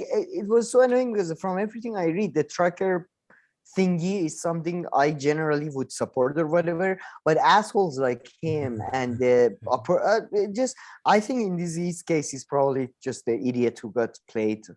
Like he was told, if they ask you about Charlottesville, just go with this line that I don't know anything. Well, they shouldn't have told him that. And I'm just an adult who's working Hold for an on. organization. What should I know? And if there is a legal lawsuit against them and that's preventing him from speaking, he should say that, because people mention that Is all there? the time. And people, no, I'm saying if there was, he should say that, and people are understanding of that. Everybody understands, even towards the worst people, when No, they it's say, just, hey, I hate- there's an ongoing I'm s- case, I can't talk about that. I'm sure we've moved on. I hate this so much. Look, politicians do this so much that, for example, you ask them, what is the healthcare education? Well, what is the healthcare situation? Sorry. Well, I can't tell you about the healthcare, but I can tell you about what I'm trying to do. I am trying to work with the local community to bring about the form of sort of a social response that will lead to a majority and approach so we can get elected. Oh, shut the fuck up! Shut the fuck up! Like, oh. Yeah, but You Kim asshole. babied him so much. That was pretty Yeah, funny. Kim was like, oh, you little boy.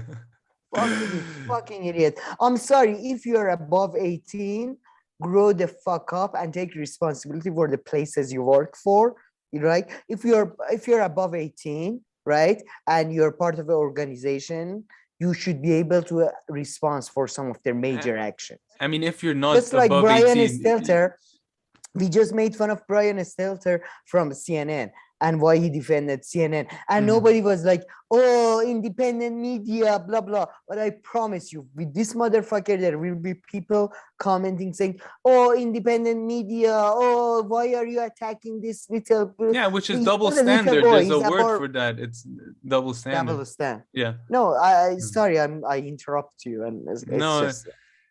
no worries, but that part, that was so unjournalistic, because even like in their world, because for instance, you can send even questions advance if you want to and stuff, but you're not gonna like censor yourself and not ask the kid just Something that dropped comes it up, yeah. right there. Yeah. Why are you asking about? I mean, I find that to be honest, as a professional, even it's like me and you are interviewing somebody, and then you undermining me. Even if I'm wrong, it's just such a shitty thing to do. But they do that all the time on Rising, I feel. So that's like, do you? They do it quite a bit. Like no, but you can do it in a classy way without becoming Yeah. so. Why are you doing it? Like Robbie Swaff does this, but guys, I just checked. I Yeah. believe this is the inaccurate information about like Obama. Like that's a different from just becoming a carrot. Yeah. So I think that was pretty much our last story. And we were gonna connect this quickly to Julian Assange NFT because Oh, they yeah, blocked. that's- PayPal blocked people sending money to the truck drivers so there's a whole like Oh, scandal that's- and story there. And because of that, I believe they set up like fundraising ways to NFT and getting money there. And Julian Assange as well. They're making NFT and everything out of them with this artist and trying to get money for Julian Assange's, But, legal Julian team and Assange's everything. brother said that he's very doubtful that he said that it's, and I think sadly he might be wrong, that in all likelihood he will get extradited. Yeah, no, for sure. No, this was just like the raising Yeah, money no, in that no, way. Yeah. right, yeah. No, I just wanted to say that, let's not over hype this. Oh yeah, no, I mean this is just literally a way of raising money. That's all it was. Yeah, but sorry about the rants. This week I got too much anger in me this week. Sorry about that. I know. It's I fine. It's apologize. fine. It's fine. And you're just being yourself. Don't want you to be. I know, but dishonest. that's being harsh. By the way, fuck me. And that's the thing. Like a lot of people, I'm being myself. Being yourself. Fuck off. Control yourself. You don't need to be yourself all the time. Sometimes maybe you need to fucking censor yourself. And yeah, Okay. like Let's not go on a rant about not doing rants myself. and self-control. Just like contradicting yourself immediately. Sam is a piece of shit. He needs to. All right, so let's wrap up this sorry, podcast. Yeah, sorry about the rants, everyone. I No, hope they're somewhat like informative. I don't know. They're not. I don't care. Do you have any final words? Anything else to say? I don't care. Okay, all right. So please like and subscribe, and more importantly, leave all your comments, I'm very questions, and criticisms down below. I will make sure to get to them. If not, thank you for watching, and we'll see you in next week's episode. Thank you.